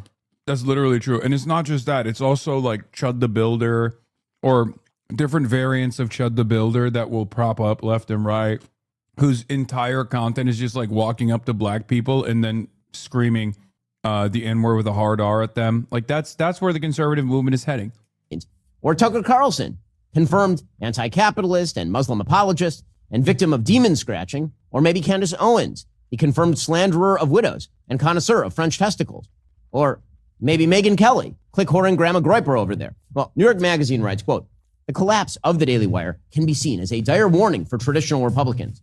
There are two realities to Shapiro conservatism in 2026. It retains a significant foothold among Republican elites, and it is being fast rejected by the future grassroots of the parties. First of all, that's just wrong. By the polling data, the positions that we take here on the show are reflective of the broad majority of Republicans. On Israel, 57% of Republicans under the age of 50 are anti-Israel now. You absolutely do not represent the future of the grassroots of the Republican Party. Delusional. That's just the reality. But I figured that we should address all of this head on. So it's true.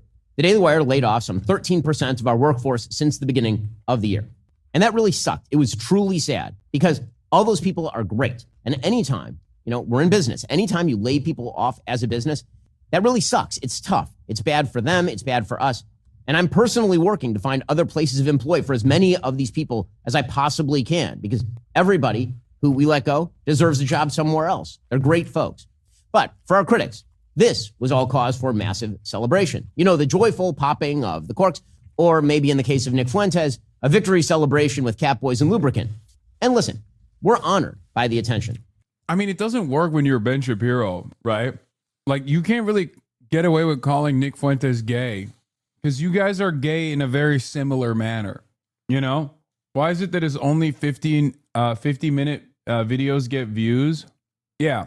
Look at his other videos. They get they get fucking 10K views, 71,000 views, 32,000 views. He's fucking cooked. And I'm willing to bet his 50-minute long ones, they get promoted probably. He's just trying to like pump it. He's botting the long videos probably. I mean, this disparity is incredible. You're in the thumbnail of the second one. What is this? These stupid people want America to crumble. Oh, and then he put me in there. Oh, damn. 10K views. God, you're so washed, bro. 7 million subs. See, here's the thing. People only tend to write stories like this about major American institutions, right? Like Amazon dumps people. It's a big story. Or the Washington Post dumps people. And that's a big story. And thank God we are a major American institution. According to PodTrack, our podcast reach is 41 million people per month. We're ranked 6th globally. We have a total of 11 shows. Paramount, to take an example from that same chart, is ranked 4th globally. They have 145 shows. So on a per capita basis, we're killing it.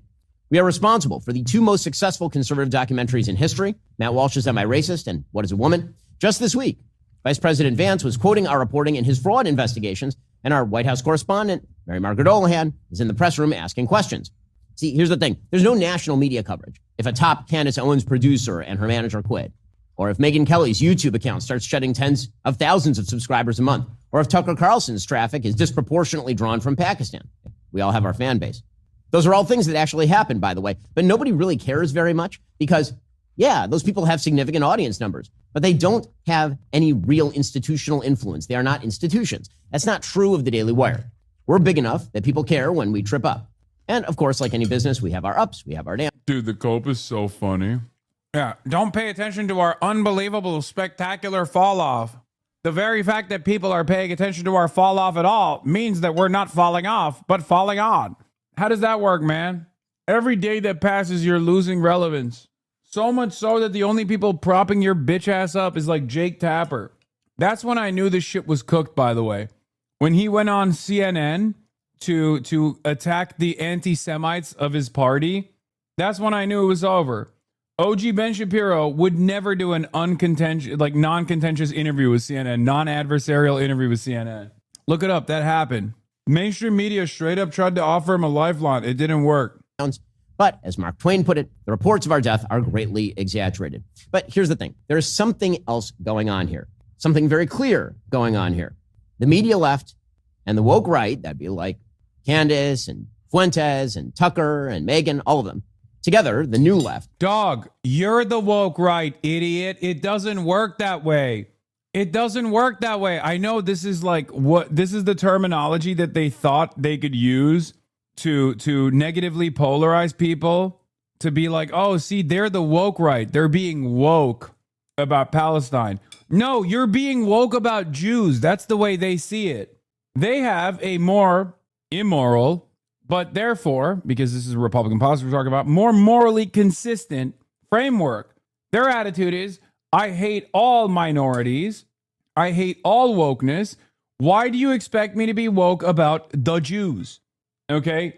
So from their perspective, you're doing identity politics. Not only are you Jewish, but you're also pro-Israel.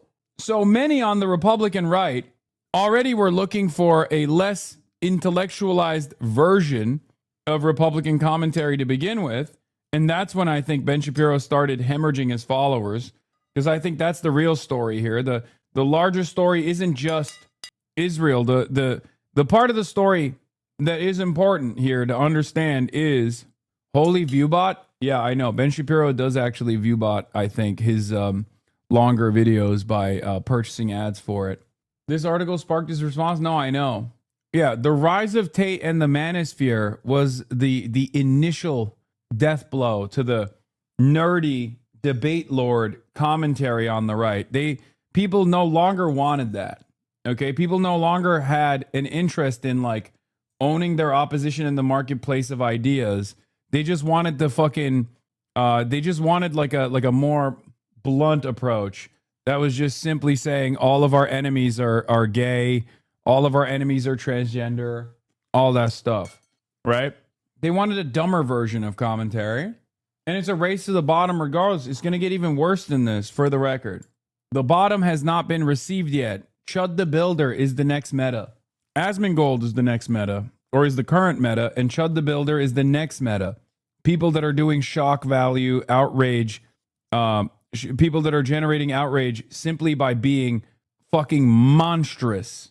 The base wants more shock. The base wants the fucking, the market demands more shock value, and the market demands less thinking. Okay? They are attempting to destroy traditional conservatism. That's the whole thing here. See, the Daily Wire is the largest traditional conservative media company in the digital space by like a ton, by leaps and bounds. We are multiple times the size of any of these others. We have lots of conversations on our platform between our various hosts about topics ranging from AI to the Middle East, on Catholicism and Judaism and all of it. There's a lot of rich disagreement here at the Daily Wire. But in the end, what we stand for... Yeah, except for Israel. There's no disagreement on Israel. It's true. Look it up. Candace Owens was always anti-Semitic, but when Ben Shapiro hired Candace Owens, she was a known anti-Semite. Ben Shapiro has in the past said, I don't really care if someone is anti-Semitic as long as they're pro-Israel. And that theory still stood for the hiring of Candace Owens, which Ben Shapiro knew was an anti-Semite, but she was pro-Israel. When Candace Owens stopped being pro-Israel and became anti-Israel, then Ben Shapiro fired her. She skyrocketed to unbelievable fame after that. For here at the Daily Wire is pretty simple. Truth and virtue and freedom. And that is what the new left, meaning, the old left and the horseshoe right, would love to destroy. Take an hour off. Stop spamming Maureen Galindo. We literally covered it extensively. I covered her extensively an hour ago. Subscribe so you can rewind, okay? It's why the attacks have been coming fast and furious for weeks now. They want to destroy traditional conservatism. It is their goal in life. They want to destroy it for a couple of different reasons. The left for one reason, the woke right for another. In our supposed vulnerability, people from Nick Fuentes to Tucker, from Candace Owens to New York Magazine, from the Washington Post to Megyn Kelly, they see an opportunity to supplant traditional conservatism with a conspiratorial, grievance-addled, nutty version of populism. Or, in Megyn's case, just make some quick clicks and cash. It's a lucrative grift. It's a dangerous grift for America. So why is this happening? Well, obviously, for the media left, we get it. We get it. For the media left, we get it. They're always happy to run this grift because they love a right that is crazy. They don't want a right that is characterized by normie beliefs. They want a right that's nuts, because the easiest way to make AOC president in the 2028 election is to... Dog, the right is crazy. And you know that. That's why when you noticed that your audience was hemorrhaging due to the Israel stuff, you went out and you pivoted to like anti-George Floyd content where you were like, we need to release Derek Chauvin from prison. Something that at the time, you and everyone else at the Daily Wire, when it first happened, called a heinous escalation of violence. Okay? Mentions of AOC are not going to galvanize what remains of your audience. It's fucking over. Have that nutty lady run against a conservative movement that is focused on Brigitte Macron's testicles or demon attacks in the wilds of Maine, or why the Jews are responsible for your incurable gingivitis and horrific body odor and inability to get a date. Now, as for the woke right, the new left, again, that would be Fuentes and Tucker and Candace and company. They're ecstatic about all of this for both business and political reasons. One, they're our competition. But second, they want to tear down traditional conservatism. Their whole goal is to cannibalize the traditional conservative audience. There are, by all available metrics, a hell of a lot more traditional conservatives and rational people in this country than nuts. But their goal is to gut the conservative movement and then turn it into a skin suit for their own perverse politics. That's the whole thing. Okay, so what does it say that it's working? Why is it working then, Ben? Why are you washed? Why is Tucker Carlson, Candace Owens, and even to a certain degree, Megyn Kelly doing far better than you are? Why is Nick Fuentes doing better than you? Explain that to me, Ben. Like, this is why I always laugh when establishment Democrats or their defenders on the timeline, influencers, right, will say stuff like, oh, Hasan reaches a lot of prominence because he shits on the Democratic Party. Okay, so you just admitted that the Democratic Party is actually so bad that someone who is willing to align with the Democrats shitting on the Democrats is an unbelievably successful, far more successful grift from your perspective, if you think it's a grift at all. So even your accusation of this being a grift proves the point I'm making. The Democrats are unpopular for good reason. We should change that. That's what the dumbass influencers on the fucking establishment side say about me. And that's ironically what Ben Shapiro is doing right now. Which is why many of them are now coming out as Democrats. That unity is the thing. That unity is the thing. This is why Russia Today is the official outlet for the Kremlin, right? It is run by the Russian government. Oh my God. He's such a lib. He's doing Russiagate. Is retweeting Nick Fuentes' triumphalism today. Fuentes tweeted out, I won, after that New York Magazine piece came out, that Fuentes won. Well, I don't know. Living in your basement and streaming for 8 hours a day while jacking off to the Catboys, it's a form of winning, I said. All right, I mean, whatever floats your boat, my dude. You might call the Russia Today Fuentes get-together an online Molotov-Ribbentrop pact. Well, it's also why the Washington Post is happy to quote Candace Owens, the ranting bag lady of the internet, to explain that the Daily Wire's numbers are down. Again, that alliance between the left and the woke right is totally real, and it's active. This is why they are getting together to formulate stories. It is why they're repeating the same talking points. Now, Candace says that the Daily Wire's numbers are down because people don't want to be lectured. And this is the teenage point of view from Candace and Megyn and Tucker. They're all saying the same thing. They don't want to be lectured. Don't lecture me. Megyn tweeted in March 2026, you're the coward, Ben, and your moral preening, priggish lectures and holier than thou judgments are the reason you are losing fans and more than that, friends at a record rate. All these people are on the same script. They're all on the same script. And also because as people who traffic in crap for sweet, sweet lucre, they would love to be spared the lecture. They don't want to be lectured as they grift. So they're going to do the same thing that, a 13-year-old boy would do if caught. Okay. The conservative movement is malleable. Okay. It has never been about established positions that you genuinely believe. It's a reactionary movement. Of course, it has to be malleable. Now, because the highest purpose that the conservative movement serves is to be a distraction. Okay. What is it distracting from? Well, the real harm that conservative politicians are engaging in, right? And no, I don't mean the harm that they channel through their hatred, even though that is harmful. What I'm talking about is the economic harm, the economic damage. The whole purpose of culture war narratives trafficked by the conservative movement is so that they can galvanize the base and have them lean into something within the conservative movement, offer them treats, red meat, while they actually pick apart the corpse of the American government, right? Tax cuts, deregulation, always at the behest of corporate interests. Democrats do a different version of this as well, okay? And it works. Like, look, when was the last time you shocked your dog, little bro? Like, this is another idiotic distraction, okay? Here, right now is the last time. Place. So here's the situation. Because the conservative movement requires a fluid understanding of the world, it sometimes requires you to evolve your positions. Now, Ben Shapiro will do that. Ben Shapiro will do that for many issues, like I just described to you.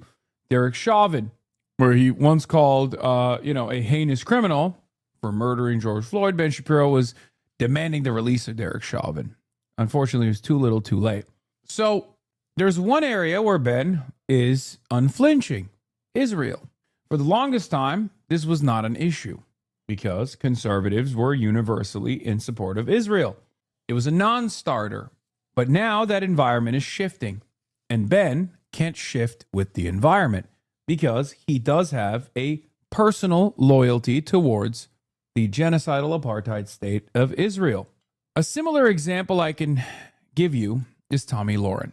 Tommy Lauren had a personal opinion a long time ago on the issue of women's bodily autonomy. Tommy Lauren made a mistake. Her career was on the up and up. She had just gotten a Fox News contract. And then Tommy Lauren made a dangerous flub, a dangerous mistake, where on a Fox News broadcast, she famously said, "I don't think we should control women's bodies when it comes to abortion." Tommy Lauren was back-pocketed shortly after that, because for the conservative movement, if you don't move with the masses, if you don't actually constantly agitate, if you don't actually constantly lean into the most right-wing framing, then you're done. The movement will spit you out, okay? That's what's going on with Ben Shapiro right now. When conservatives have ideological conviction on any issue and the environment changes where the base's demands change and the content creators, the commentators don't move with the base, they lose. Tucker Carlson is smart enough to understand where the base is going, or where the base has moved in many respects. And that's why he has the opinion that he has after spending decades defending Israel, spending decades defending American militarism. Do you understand? You can't be a conservative commentator and refuse to recognize the space that you occupy, the goals that they have of you. Your job is to create distractions. And on the culture war front, when the base becomes more radical than you, you have to move with the base. And the base has become more radical than Ben Shapiro on the issue of Israel. And that's why he's losing the base. That's it. Doing naughty things on his iPad. They don't want to be lectured. Don't you lecture me. Well, it turns out sometimes in life, people need lectures in decency, in reason, and in truth. You know, people who smear the wives of murdered men, or cover for people who smear for the wives of murdered men. Those people deserve lectures. Maybe the people who revive Nazi propaganda. Maybe the people who have a weird interest in the non-existent testicles of the spouses of French politicians. Or maybe the people who make a cause with, actual Nazi stands. Maybe those people deserve lectures. Maybe the people who are repeating talking points from Hassan Piker and mimicking the propaganda of Vladimir Putin. Or people who just randomly start cursing so much and are hanging out with the Groyper adjacent and embracing. I mean, I too am a more popular figure than Ben Shapiro is. So good luck on that sentiment. Motherfucker can't even get my name out of his goddamn mouth, it seems. Strange behavior from a fucking loser. Islam. Maybe those people deserve lectures. I don't know. Well, listen, there's always a big YouTube audience for that sort of crap. But let's be real. There's a massive online audience for pornography as well. People addicted to both deserve a bit of a lecture. But let's get back to the central issue. The point of the attacks on the Daily Wire is, of course, not just to attack the Daily Wire. It's to destroy traditional conservatism. That's the whole thing, the entire thing, all of it, every bit of it. That's the whole thing. The reason they are coming after the Daily Wire is because they want to come after you. They want to come after traditional conservatives who believe traditionally conservative things. It is no coincidence that at the same time, the The Washington Post and New York Magazine and all the rest of these legacy left publications are attacking the Daily Wire. They're also writing strange new respect features on Ned Fuentes and Marjorie Taylor Greene and Tucker Carlson. The left wants those people to win. By the way, they're not. Oh my God. Dude. It's the Islamo-Bolshevik theory. The Islamo-Bolsheviks control the New York Times. The Islamo-Bolsheviks control the media. Our tentacles are everywhere, okay? Islamo-communism now, Islamo-communism tomorrow, Islamo-communism yesterday. Don't you think that some of the reactionary influences like Roach won't progress their movement politically until they take the next step and face their political opposition? You can't just sit in your room, you won't be taken seriously? Wait, what? You think Asmongold is going to fucking go outside? You think he gives a shit about a political movement? Everything that my naysayers say about me, including the Asmongold fan base, is literally 100% correct for Asmongold. A guy who never actually leaves his home, a guy who doesn't actually have any fucking skin in the game, a guy who doesn't actually give a fuck about politics at all, but is simply farming morons. That's what he's doing. It's ironic because his fans and Sex Pestini's fans say that about me. The only guy between us three who actually does have skin in the game, who doesn't just like try to farm out a personal slush fund for himself, who will do a couple door knocking operations and then use that personal slush fund to attack their online enemies over and over again and nothing else. Like, there's a reason why I don't talk about either of these two fools as much as they talk about me. Okay? It's because I'm invested in some serious shit. I want to make changes in this goddamn country. Okay? There's also a reason why I'm politically relevant and those people are politically irrelevant, right? So if you think that Asmongold at any point is going to actually do anything to change politics in this country, you're out of your fucking mind. He doesn't give a shit. The more likely scenario is once the Trump move is over, he will make changes. He will either move in whichever direction the wait, hold on. Doors open. What is this? The only funny thing about the recent Assault Piker discourse is a fairly popular centrist streamer does exist. He just behaves like this online, so no elected official or think tanker can acknowledge him. What the fuck? I don't even know what the fuck I'm looking at. His biggest opposition are streamers who average 500 viewers. He's bending every day, attacking them while you're pushing left politics. Yeah. You're saying he won't actually do anything. Asmongold won't, but if he wants to take it to the next level, he doesn't care about taking it to the next level. What Asmongold wants is to farm outrage and to farm the easiest dollars of all time. Okay? When this movement moves, when the right-wing movement moves in a different direction, if it falls out of favor and woke comes back, which it already is, he will become more moderate. He has no real, he has some real politics. Like he is, I think he is truly a misogynistic, transphobic, racist asshole, right? But during peak woke, he was very quiet about those positions, right? Because he knew better. He knew better. He doesn't have a real political project. He is a mercenary. And when the environment shifts, he'll get back to talking about how the video games have smaller titties. As a matter of fact, I think that change is already happening. Okay? I think that environment shift is already taking place. Donald Trump is losing popularity. He's becoming more and more indefensible every day. It's getting harder and harder to sit there and go, yeah, based over increasingly more unhinged things that Trump says. So you'll see. He'll move on to the next thing soon enough. Because once again, he doesn't have like a fully fleshed out political project. The next vid is another exposing the grift by the Birdman about the Roach, who's doing really well, view count wise. Yeah, that guy's awesome. No, he recently tweeted the word blacks. He's basically baiting his own suicide at this point. No, he's upping the intensity. He's upping the intensity because his viewership is declining. Okay? That's it. He's doing what Ben Shapiro is doing, ironically enough, or tried to do and failed to do. But what he fails to realize is, what Asmongold fails to realize is that there is a hard limit to how many people you can convert, especially if your goal is not to convert people. My goal is to convert people, right? Like my goal isn't just to preach to the converted, preach to the gospel. My goal is to reach as many people as possible and to try to get them to understand my worldview and hopefully get them to organize in their workplaces, organize in their communities. This entire community is comprised of people that have come in here with a million different opinions and then turned around and changed their perspective on a lot of stuff or make money. Do you think my goal is to make money? I'm doing the worst job possible in that situation, don't you think? You aren't just trying to make money. Oh, you're saying Asmongold's goal is to just make money. Yes, he does care about that, I think. I called him watching his chat, saw him read it, drop his face, and he permabanned me, Lamau. I mean, that's understandable. I ban people that do that too. It's very fucking annoying, even if it's untrue. So that's it. It's preaching to the choir, not the gospel, idiot. True. My apologies. I said preaching to the gospel. I should have said preaching to the choir. Also, I think he's trying to bait a ban out from Twitch before their viewership caps go into effect on botted channels. I don't even know how Twitch is going to implement that shit. Yeah, if the numbers dip low enough, he'll just go back to ruining gaming communities like before. I think he still does a good deal of that too. But yeah, he's done a lot of this stuff, right? Yeah, like this. It's true that blacks experience systematic racism. They benefit from it. Blacks and other minority groups enjoy preferential treatment through DEI and affirmative action at the expense of white and Asian Americans. Socioeconomic conditions is a cope, and everyone knows it. I mean, this is the Elon Musk style.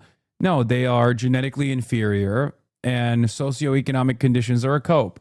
Of course, we're going to be watching this video as well from the Birdman, my goat.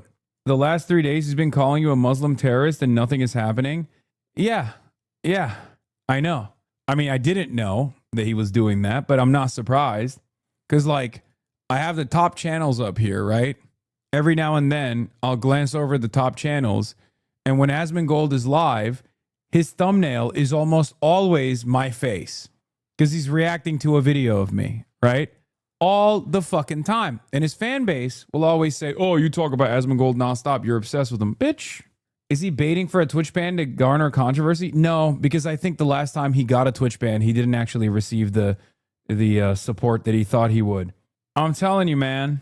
What's shocking is less than a year ago, he's saying people clearly misunderstood you about the 9/11 comment and that it had to do with imperialism. Now he says you're clearly a terrorist for saying it.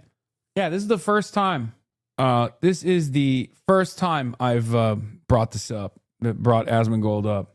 And these are the reasons why he's posting shit like this is because he's trying to desperately maintain relevance. He's trying to grab onto as much relevance as possible, and he's failing to do so.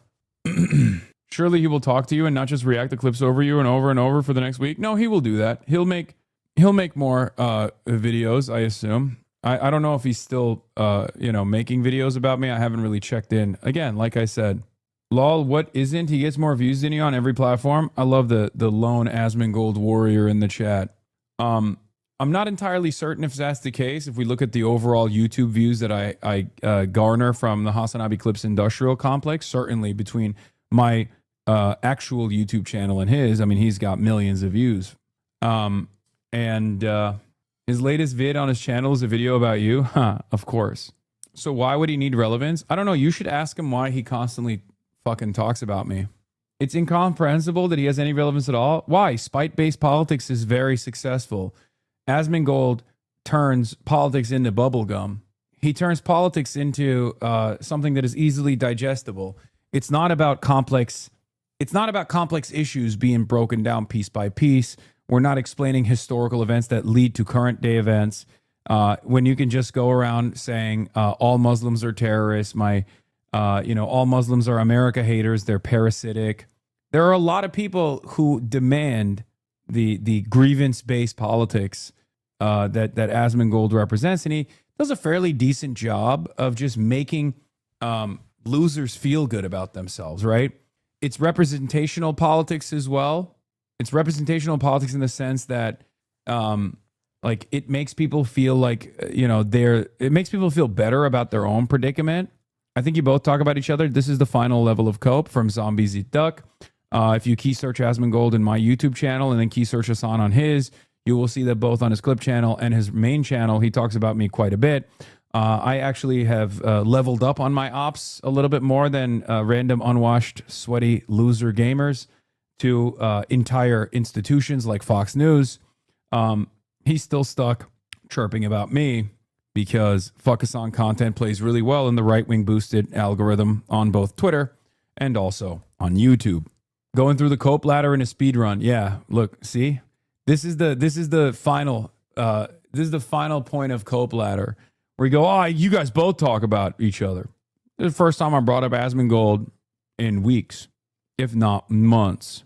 Where was the other shit? He called women prostitutes too. And nasty business. By the way, when you say the Roach cares about influence, he plays into I don't care. Look at how I don't spend money on clothes like you. People genuinely think he's working class. Yeah. No, people like this do actually think, but you do. No, this is the first time I've talked about him. That's precisely the reason why this is the first time you're chiming in. Notice how you haven't talked in this chat for quite a while because the Discord server that you're in did not alert you that I was talking about Asmongold. So you came in here, and maybe because he's not live today, you were looking for some political commentary and you saw that I started talking about him. So immediately you started chirping. But that's the reason why you haven't chirped. It's about a month, so we know exactly when you talked about him last. Yeah. There you go.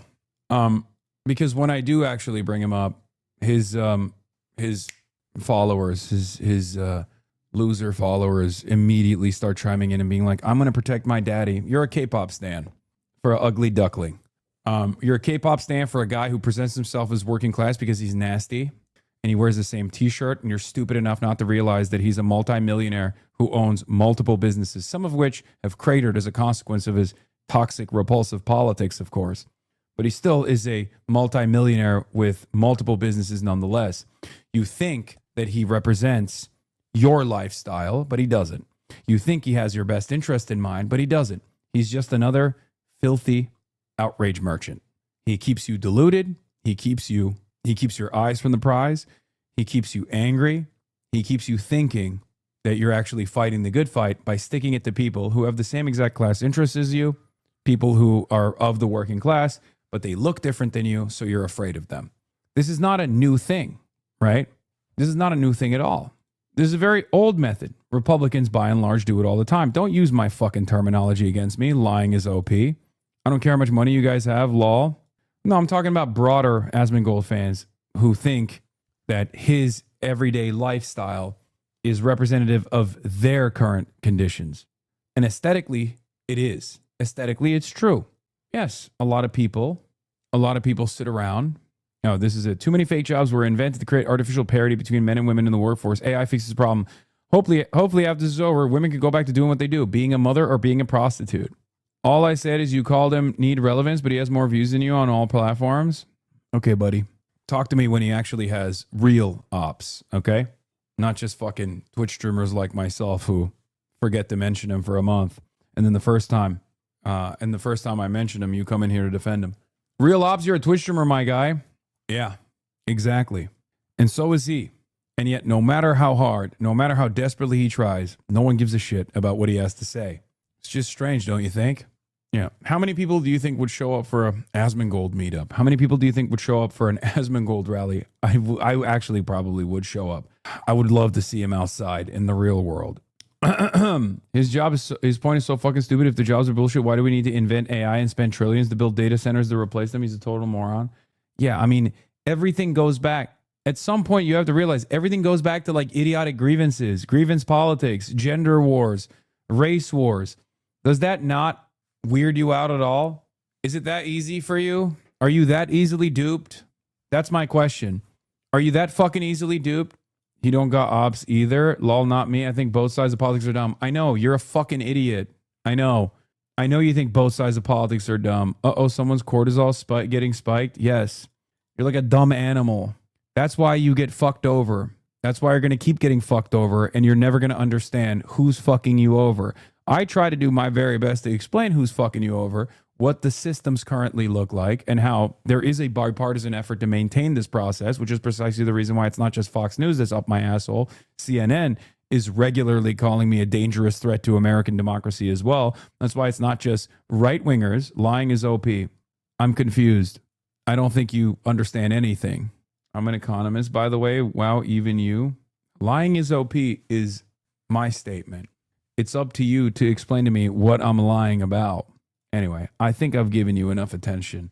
I kind of love this chat. Oh, yeah, I'm just trolling, by the way, dude. I'm so above it. Well, guess what, dude? You think you're above politics. But politics is going to fuck you over regardless, okay? Stick around. Maybe you'll learn a little bit. Maybe you'll learn a thing or two. I doubt it, but I do hope. And it doesn't really matter what your individual opinion is. Because at the end of the day, we're going to fucking give you healthcare, whether you like it or not. You're going to get that free healthcare. Okay? You're going to get that free education. We're going to give you more autonomy in the workplace. You can go, no, I don't want it. I don't want free healthcare. That's communism. You're going to fucking like it. You're going to take it. You're not going to have to pay when you go to the doctor.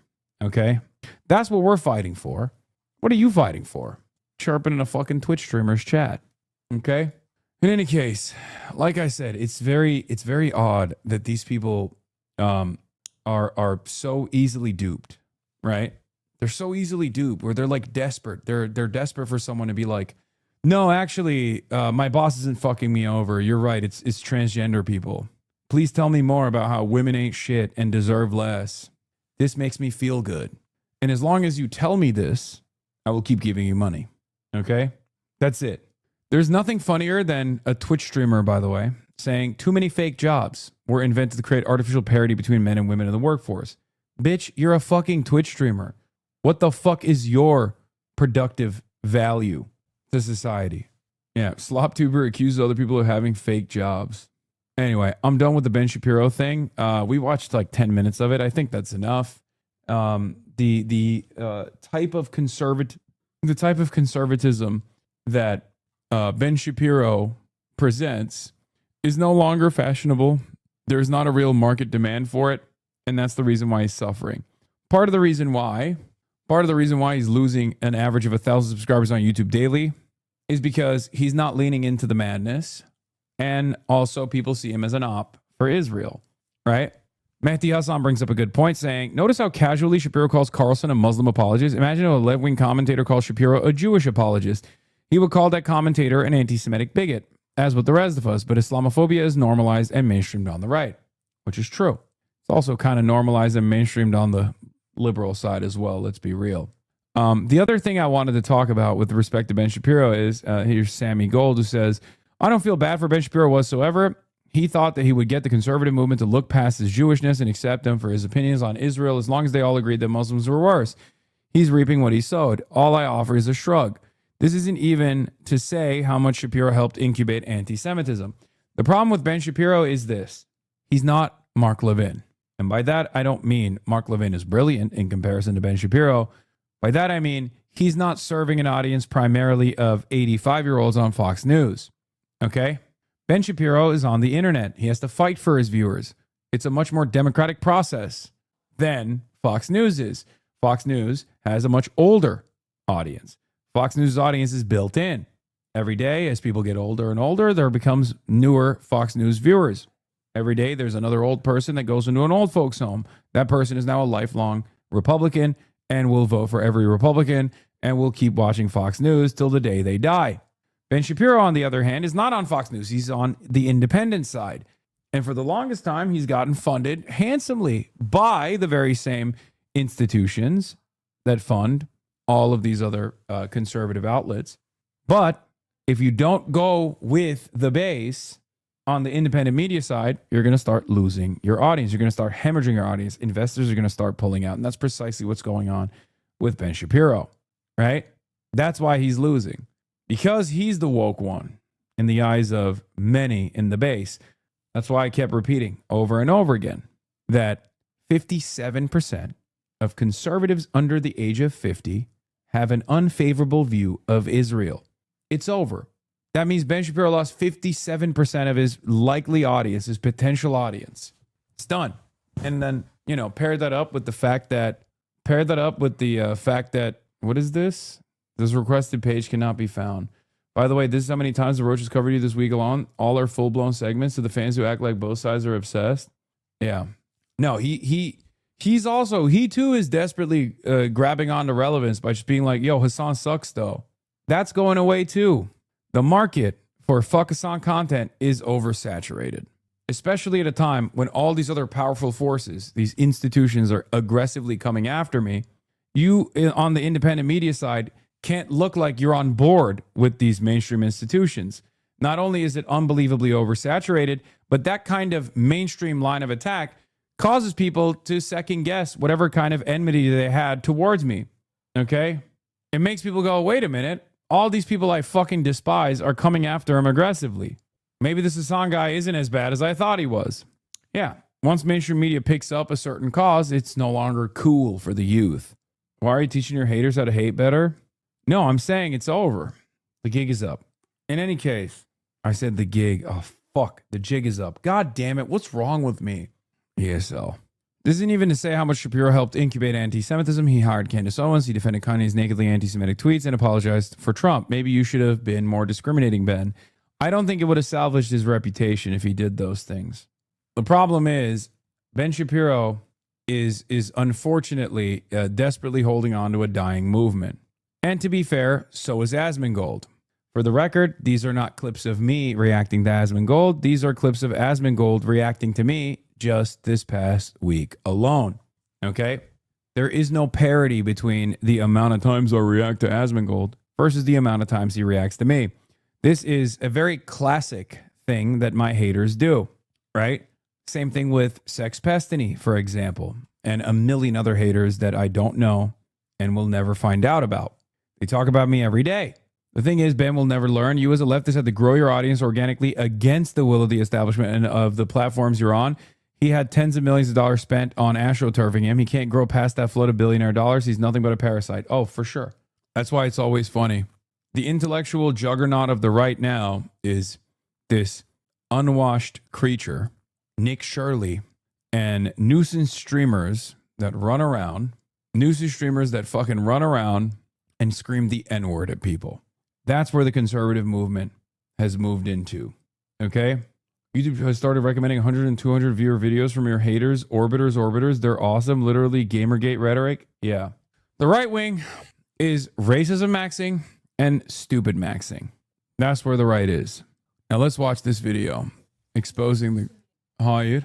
Evet. Sos. Dolaba koyar mısın? Where the fuck was it? Oh, here. Lord of the Fleas has blessed us with yet another shit take on Twitter. This guy's a very buttery voice, and I like it. His name is Birdman, the Birdman. He did a Asmongold video in the past, and he's doing another one now. This time on exposing the grift. Asmongold doesn't understand DEI and affirmative action. Let's take a look. This time alleging that black people benefit from systematic racism. We're going to debunk this nonsensical claim. And this time, I'll try to be as brief as I can for old double-digit IQ here, because my... By the way, this is fire. I love seeing this. $500,000 on exposing the grift, debunking Asmongold again. Oof. Tides are shifting. Tides are turning, baby. My last video was too long for him. So I'll have to re-explain the start-stop buttons for you, Zach, because you were too pussy to respond to my previous video where I cooked your monkey ass for over an hour. You know, the one where your excuse for ducking me was, an hour is too long for me to grift. That's like 12 large Dr. Peppers, and even I can't rot my teeth out with that much. Isn't it strange how you respond to the video where I barely talk about you at all, where you lied and claimed I called you racist the whole video? That's sad. Wow, mic drops, I know. So basically, this guy spent his entire video calling me racist. You sure about that? You sure about that? You sure about that? So that was a fucking lie. But the video where I spent the length of a short film ramming my fist up your ass... Bro, he grokked it. He grokked it. He's a numbers guy. This guy is a numbers guy. He's a good guy. He uses Grok. He uses ChatGPT. I like this guy. He's a numbers guy. I'm a numbers guy. Is the one you ran away from. So, since you missed it, red means shut the fuck up. I'm still talking. Green means it's your turn to speak. You seem to have difficulty understanding when someone hasn't finished making a point, so I have to get elementary on your ass. You are low IQ after all. Anyway, a few days ago, Zachariah here posted this tweet in response to Joe Bartolozzi refuting the claim that black people are more likely to commit crimes than white people. Let's have a listen.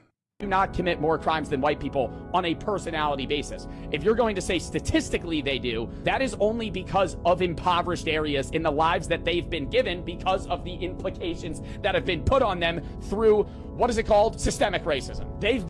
Not only that, but also the 1350 narratives are completely ridiculous. Black people are not only underserved by and large due to, unrealized and unhealed racial wounds, such as chattel slavery, Jim Crow in the South, redlining in the North, and the like, the systematic forces of the racism embedded in the criminal justice system. But also on top of that, because black people are over-policed, black neighborhoods are over-policed, and because there is sentencing disparity for black people as opposed to white people for the same exact fucking types of crimes, and also on the other side of it, there is an unbelievable disparity between black people who are falsely accused of crimes versus any other race. The 1350 narratives that are simply arrest numbers, for the record, are not telling the entire story. The red is for the roach, not for me, okay? And I'm going to fucking pause whenever I want to pause. Shut the fuck up. Been given a shit hand and therefore live in that shit hand and are more likely to commit crimes if they're impoverished, living in areas where they have to survive. If you were to take a group of people and put them in an impoverished area, they're likely to commit more crimes because they have not been helped in the way that they need to be. But if you meet a black guy on the street and you say to his face, he's more likely to commit a crime than you're fucking racist. Yes, whatever statistical fact you're going to throw is clouded by the idiocy of yourself to not recognize why that fact is in existence. Yeah. Not because... Like, white people are much higher. White men have a much higher rate of pedophilia, but no one actually looks at every single white man. And I know whenever I say this, everyone goes, I do, because you're all a bunch of fucking goons and morons. But no one looks at every single white man and automatically assumes that's a pedophile. And I know I already said ahead of time, everyone loves saying, I do. And then everybody in the fucking, everyone who's watching the stream goes, see, his chat does believe it. Because there's no room for joy. There's no room for jokes. Okay? I know. Yeah, Nick Shirley, that's what you fucking sound like. To everyone else that's watching. Legalize comedy. Anyway, so yeah, same with men. Men are what? Responsible for like 92 or 93% of all crimes. You don't assume that it's, you don't assume that every other man that you meet is a criminal. This is not how it works. You're trying to justify your bigotry and your biases with a bad interpretation of statistics. Black people are genetically more likely to commit a crime. That's stupid. So, Joe is obviously correct, but his argument can do with a bit of cleaning up, and that's what I'm here for. What Joe is referring to is the correlation of poverty and crime. This is a very well... I know. I said that about the men too, and go ahead, dude. I do! I think every man did crimes. La. Remember, 65% of this community are men, okay? Understood phenomenon that those placed under economic strain, limited opportunities, and weakened social structures often resort to property and violent crime. A large body of criminology and sociology research has found a consistent relationship between poverty, inequality, and crime across many different countries and ethnic groups. Also throughout time, like most crimes are born out of poverty is not even a fucking unique take. It was literally, I think, ancient Greece, like... it's been the meta. It's been the assessment for centuries. Studies from the United States, Indonesia, Latin America, Europe, and cross-national data sets all show that areas with higher poverty, unemployment, and economic deprivation tend to experience higher rates of certain crimes, particularly violent and property crime. A 2021 study published in the NLM found that more unequal societies tend to have higher crime, as well as lower social trust. Interestingly, the study also found that the more equal the distribution of resources, the higher the trust equilibrium, and that increasing punishment severity is not effective at this goal. And that particular piece of information relates to our pal Pigpen here, where he has routinely argued for more severe punishment. Looks like the science disagrees with him. Surprise. Surprise. Well, no, seriously, go on. I'm going to make your pauses awkward until you learn to wait your turn, little puppy. You can pause and say dumb shit now. I don't think he's gonna watch this video. but I hope he does. Wait, is he actually fucking pause every time? Similar findings have appeared in studies examining crime in Mexico, Indonesia, Canada, and across the European Union, like this one here, where it's shown that people who are at risk of poverty report experiencing higher crime in their local area. So you see, this pattern is global and not unique to any ethnic group. Poor communities in parts of Eastern Europe and impoverished regions in Asia all experienced elevated crime rates compared to the wealthier populations around them. The same socioeconomic mechanisms observed in poor Black American neighborhoods are observed worldwide amongst people of entirely different ethnicities and cultures. Even the white supremacist favorite... It's not that he's too scared to watch videos critical of him. I think he's too scared to watch videos critical of him from people that he doesn't know, right? I could make this exact same argument and have made similar arguments about Asmongold, but the problem is his audience is already negatively primed towards me.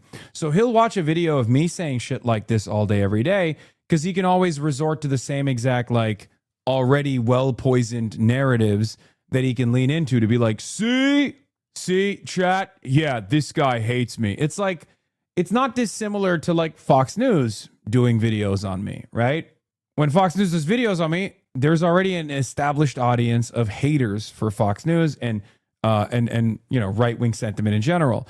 This guy, on the other hand, is an unknown entity, and therefore the audience's reception, Asmongold's audience's reception, is going to be a little bit more neutral because they don't know exactly what this guy is talking about. They don't know who this guy is. They don't have like previous talking points that have been bastardized that they can lean into.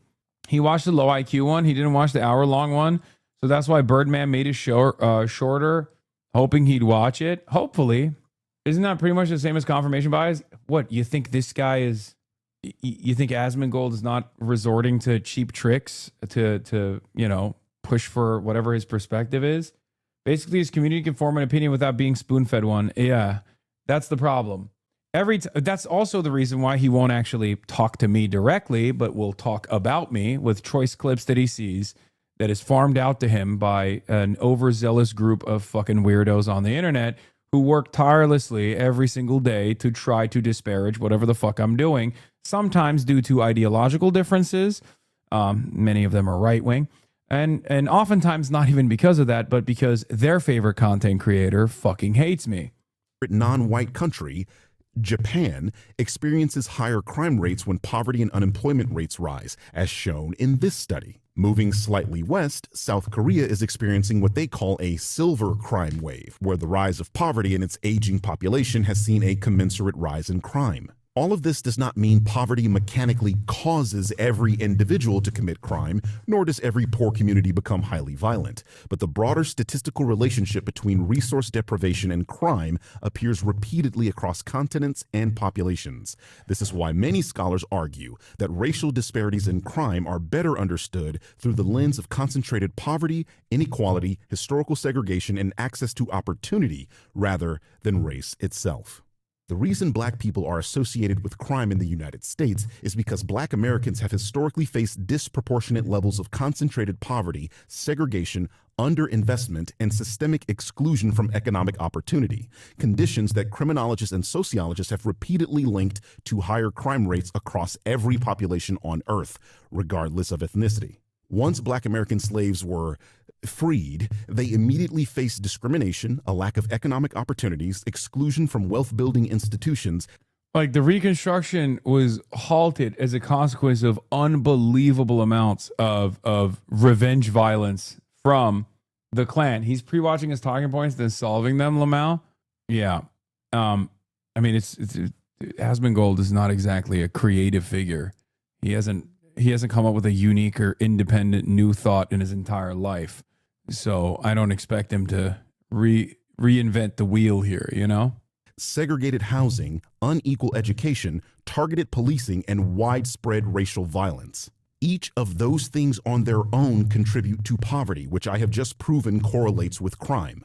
Black people were subjected to all of them at the same time. The United States created a permanent underclass in the form of Black Americans by freeing formerly enslaved people without providing meaningful economic restitution.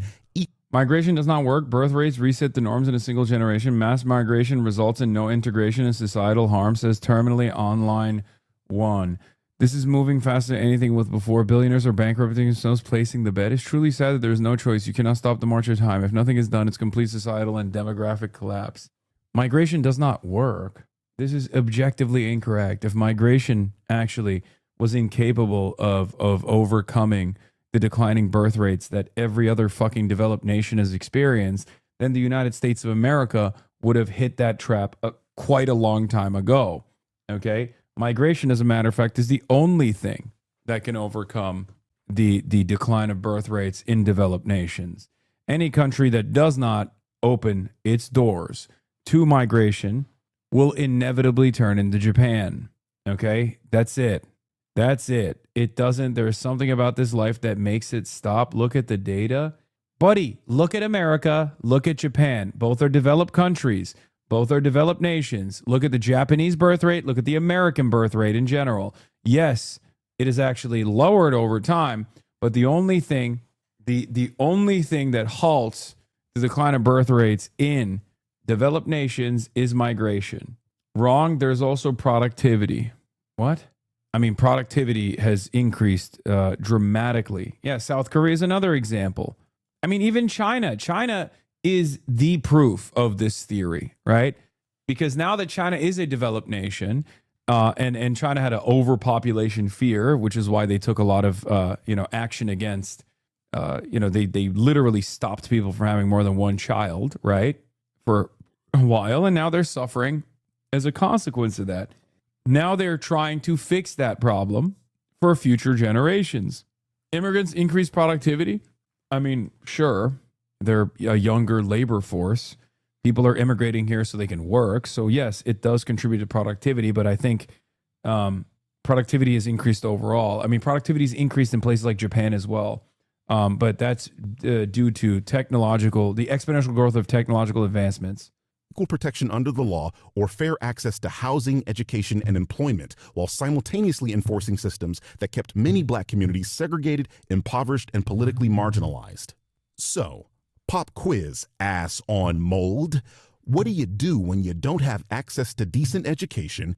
What is this? Look at the data. Yes, the entire thing completely cooked and nothing fucking works. Immigration is good, but not when robots do the work for free. Okay, first you said immigration does not work. Then you talked about birth rates. Now you're talking about immigration is good actually, but not when the robots do the work for free. I don't think you have a consistent position on this. I think you're just like trying to sound smart in the chat. I'm going to be honest with you. Okay? And yes, even when robots do the work for free, immigration is still good. Plus, we're nowhere near that level of like robots displacing the entirety of the workforce regardless. You just don't want to be around Mexicans, buddy. That's it. You literally are just like terrified of a fucking street taco, okay? I'm obviously exaggerating. It's not just a street taco that you're worried about, but you're just like don't want to be around cultures that are unfamiliar, okay? That's it. Which is ironic because that is a major factor that has contributed to American dominance, okay? Our multicultural, diverse society is one of the most redeemable aspects of America.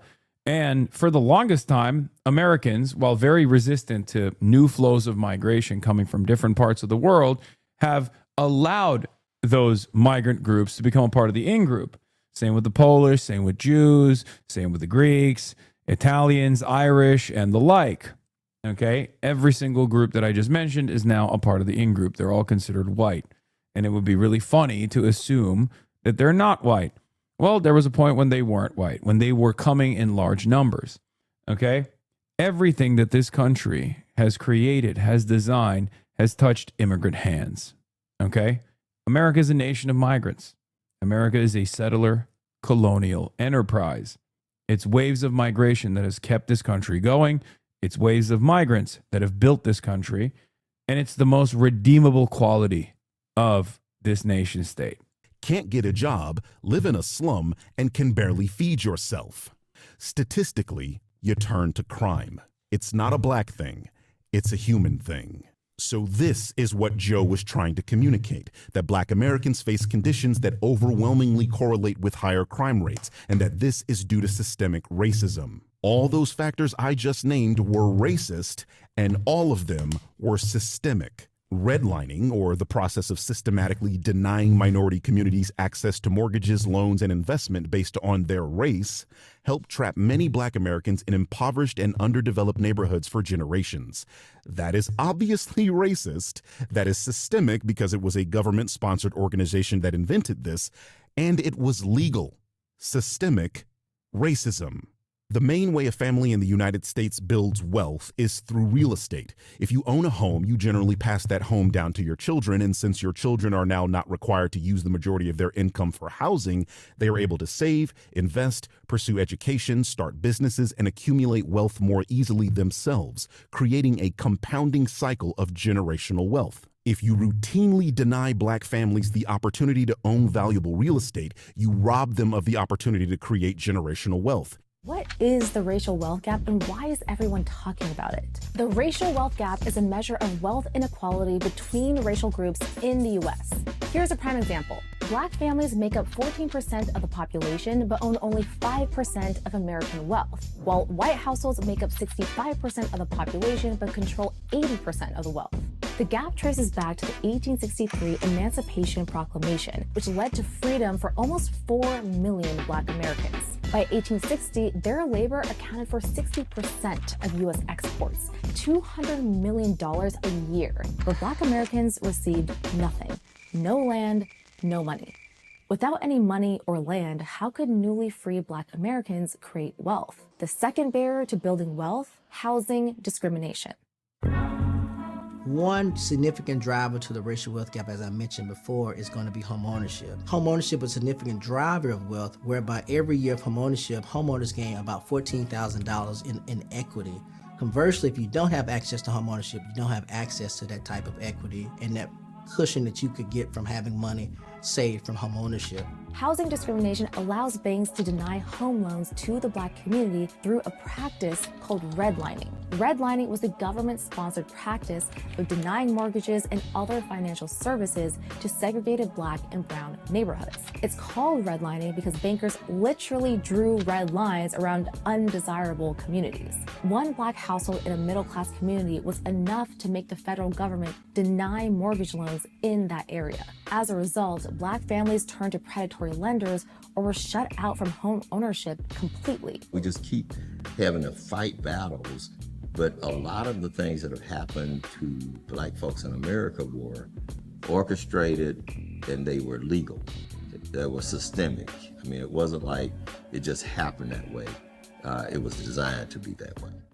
And like all forms of systemic racism, the downstream effects are seen in the modern day. And by the way, this is the United States Treasury website literally admitting one of the factors for this gap is due to the United States government. They are admitting their policies stifled Black home ownership. Systemic racism. Now, back to Zach's dumbass tweet. The first fucking line from this genius is that Black people benefit from systemic racism. Now, I know what Zach is trying to say here, that through policies like affirmative action, Black people benefit, and that because affirmative action is a governmental policy, that is systemic. The problem with this line of logic is that it's not racism. Yes, affirmative action effectively produced outcomes where an equally qualified white man could be disqualified for an equally qualified Black man, but this process also held that an equally qualified white woman would be chosen over an equally qualified Black man. In fact, white women were the largest beneficiaries of DEI and affirmative action policies. So by definition and by practice, affirmative action wasn't a systemically racist policy because all ethnic groups benefited from that policy and it disproportionately affected gender. So it is a lie that affirmative action was racist. The best you could argue here is that it is somewhat discriminatory towards white men. And well, don't give him that talking point. Ultimately, if you break something on the boundaries of race, the fix for that also has to contribute race into it. Affirmative action has always been a band-aid solution to systemic racism, and it's actually not been very successful at addressing most of the problems caused by systemic racism. But even that crumb that the state has offered in restitution has been far too much, far too consequential for a lot of these angry little gremlins who actually do experience the negative consequences of class warfare. They live under capitalism. Capitalism is what keeps them down. Capitalism is what demands their productive output go to the wealthiest people in society, further and further consolidated in the hands of an increasingly smaller group of people who keep generating more and more value. Okay? No, that is a crumb. That's not a fucking thread of hope. Shut the fuck up. I'm talking about a negative thing. Some of you are fucking robots. Fuck. Anyway, where was I? Chattel slavery, Jim Crow laws, redlining. These systemic and at the time legal forces of discrimination had to have solutions that were also on the boundaries of race. Racial discrimination requires racialized restitution. That's it. What good is it if I come and I rob you at gunpoint, and then instead of apologizing to you for doing that or giving you the money, I give it to your fucking neighbor and I apologize to your neighbor? Do you feel like that situation was solved for you? Was it resolved for you? Now imagine if society even refuses to recognize that you were robbed at all, and that your neighbors that benefited from you getting robbed in some degree turn around and say, shut the fuck up, bitch. You weren't even robbed. Over and over again. I'm the one being robbed. Give me the money. It's so stupid. White men specifically, because it literally benefits every... Yeah, it's, oh my God, this is such a bar. Yeah, ending slavery was racist because only black slaves were freed. It's actually a racist act. I will never celebrate Juneteenth. Why? Because black people were freed, which was therefore racist. Okay, well, black people were the ones being enslaved. It's a great line. I'm fucking stealing that. I'm robbing that shit. It's our line now. It's our line now, comrade. That's what it sounds like when motherfuckers are complaining about affirmative action. Single other group, and even then, that would be a lie, as affirmative action includes mandates for hiring veterans and people with disabilities. Both groups, white men make up a significant portion. So no, affirmative action and DEI are not a form of systemic racism. And no, black people and other minority groups do not enjoy preferential treatment at the expense of white and Asian people. Like, are you unaware that Asians are a minority group in the United States too? Why would you group those two together, Zach? Are you referring to the ridiculous Supreme Court ruling Students versus Harvard? Setting that aside for... By the way, this was the other time that this was my criticism of this decision and the tokens that were shepherding, or not even like shepherding this decision, but like placed themselves as like wonderful, pliant little bots for a white supremacist agenda. I was very critical of that, and they clipped my reaction, and they were like, "Wow, you're you're anti-Asian. You're against AAPI." The moment. What other areas are black and Hispanic people benefiting at the expense of Asian people besides the overstated college admissions issue? Give examples. I'm sure everyone would like to hear them, Zach. And please, be very specific. Back to the Supreme Court issue, we currently have a compromised Supreme Court that is doing its damnness to implement overwhelmingly conservative policies and rulings, and these rulings almost always come at the expense of black Americans. Its ruling in Students v. Harvard was a joke because the prosecution's claim hinged on the idea that American institutions like Harvard already operate on a level playing field, which we know they don't. At Harvard specifically, there are legacy admissions, donor preferences, networking advantages, and wealth inheritance that disproportionately benefit white students. Somehow, the group suing Harvard ignored all of that to focus on the 18% of the class of 2027 who were black. 18%. This number decreased to 14% after the Supreme Court's ruling. The Asian cohort went from 37% to 37%. Literally zero change to them, but a 4% drop in black student admission, which, if you haven't been paying attention, is the fucking goal. The group that's... Yeah. It was also, a nonprofit legacy advocacy organization founded by conservative activist Edward Blum. It was founded by white people. They knew it would look bad if white students were at the forefront of this movement. So they went and they hired a bunch of Asian students. Okay. How's that for model minority?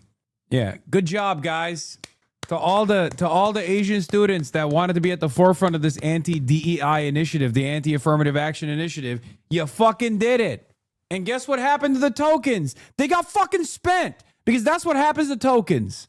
And then people have the fucking audacity to say, oh, I'm racist because I said I have no respect for Asians who play a formative role in white supremacy, become willing servants of white supremacy. I said servile dogs to white people. Okay? That's what people got real mad at me over. That agenda has not changed, by the way. At the time, people were trying to justify that.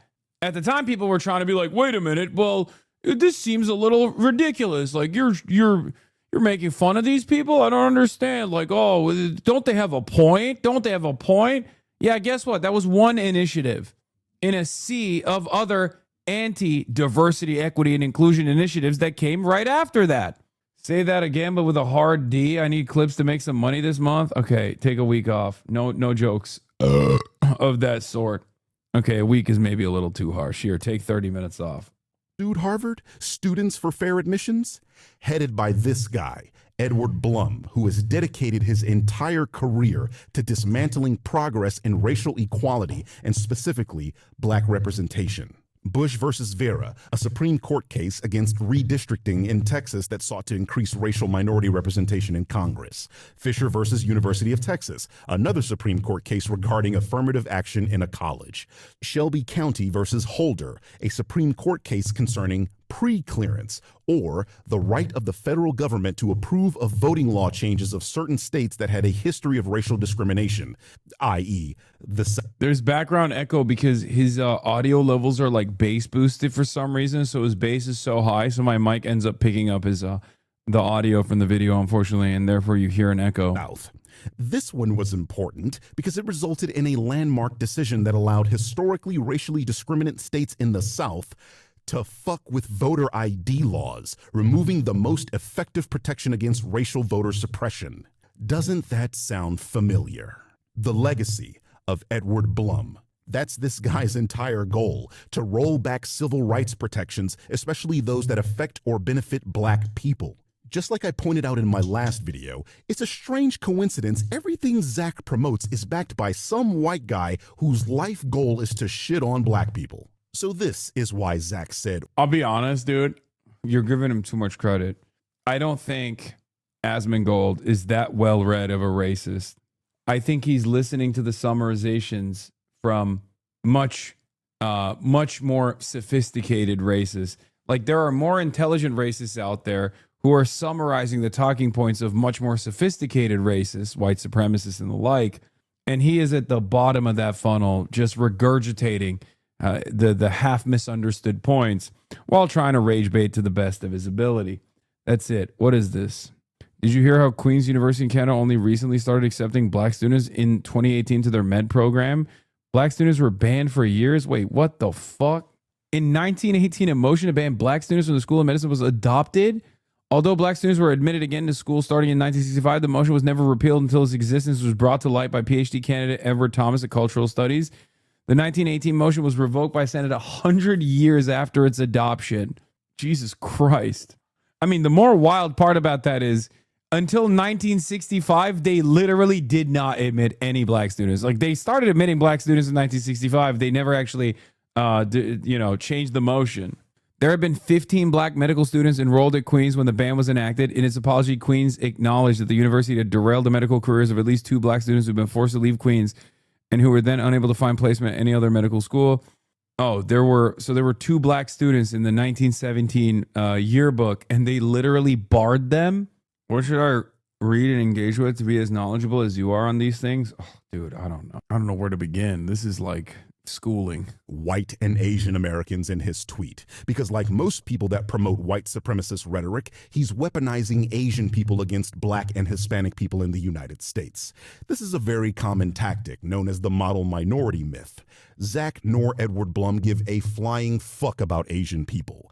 Asians are just a pawn in their game, a game that, when that game is won, will be turned against Asians. It's so cool that he brought up Edward Blum in this, because it quite literally is the case that I was reacting to, that the RNC cynically weaponized, that made its rounds in the San Francisco political circuit, and made his way to Connie Chen's hands to fucking call me an anti-Asian racist. I was literally shitting on the tokens that Edward Blum was using, the tokens that willingly became loyal servants of white supremacy. Asian tokens in this instance. It's crazy. And unfortunately, some of them are too fucking stupid to recognize that. And a Kongmin Lee shout out. God damn, this guy cooked. Fucking awesome. A critique of Western Marxism. You know what? Fuck it, dude. I'm going to watch this. Ha, just kidding. We're at 7 hours and it's Saturday night. I'm going to go spend time with my loved ones and my family. And, but tomorrow is another day. Tomorrow we'll watch that. How about that? We did a healthy balance of real news and fun stuff today, I think. Fuck you. Okay, calm down. The video is ass anyway. Is it? I think Red Pen makes good videos. That was cruel. Was it 8.7 out of 10 fun day? Well, fun day will continue tomorrow. Okay. Anyway, love you guys. And that's all I got for today. Okay. Peace. Stunning lo-fi introduction, starting off the day. All the chatter's trickling in. Hostile people hate. Sunny Los Angeles, California, says Hasan. Stun luck to the stun luck to the topics just begun. 'Cause there he is again. Hasan is streaming. Hasan is streaming. There is again. Hasan is streaming. Hasan is streaming. Reviewing a Chinese train, telling Kaya place. Sun and Asmin chatter lost, giving greetings grace. Zoran winning NYC, woke two back with the force. The Rogan of the left, to me a dumb himbo still of course. The Charlie Kirk assassination, the Fear and Online show. 8 full fucking years of this, and plenty more to go. Doing fun stuff tomorrow, throw PBS up on the screen. A man-made horror reaction brought to you by this live stream. 'Cause there he is again, Hasan is streaming. Hasan is streaming. There he is again. Hasan is streaming. Hasan is streaming. Kicked out of the DNC, IRL with March the Goat. Combating the propaganda that shoved down people's throats. CBS Israeli news, a coup, a regime falls. A full-blown fascist takeover, and still the duty calls. Total radicalization coming out to see. The system will always fail, it's up to you and me. On these daily streets, whether short or whether long, have helped millions of people keep it moving right along. 'Cause there he is again, Hasan is streaming. Hasan is streaming. There he is again, Hasan is streaming. Hasan is streaming. But hey, what can you say? That's PBS for you. But he'll play games real soon. Just you wait. Say, hey, what can you say? That's PBS for you. But he'll move on real soon. Just you wait. Ba-da-da, ba-da-da, ba-da-da-da-da-da. Hey, what can you say? That's PBS for you. But he'll pull your lungs real soon. Just you wait. Sha-da-da, sha-da-da, sha-da-da-da-da-da. Hey, what can you say? That's PBS for you. But he'll do jet advice real soon. Just you wait. But hey, what can you say? That's PBS for you. Brought on by View.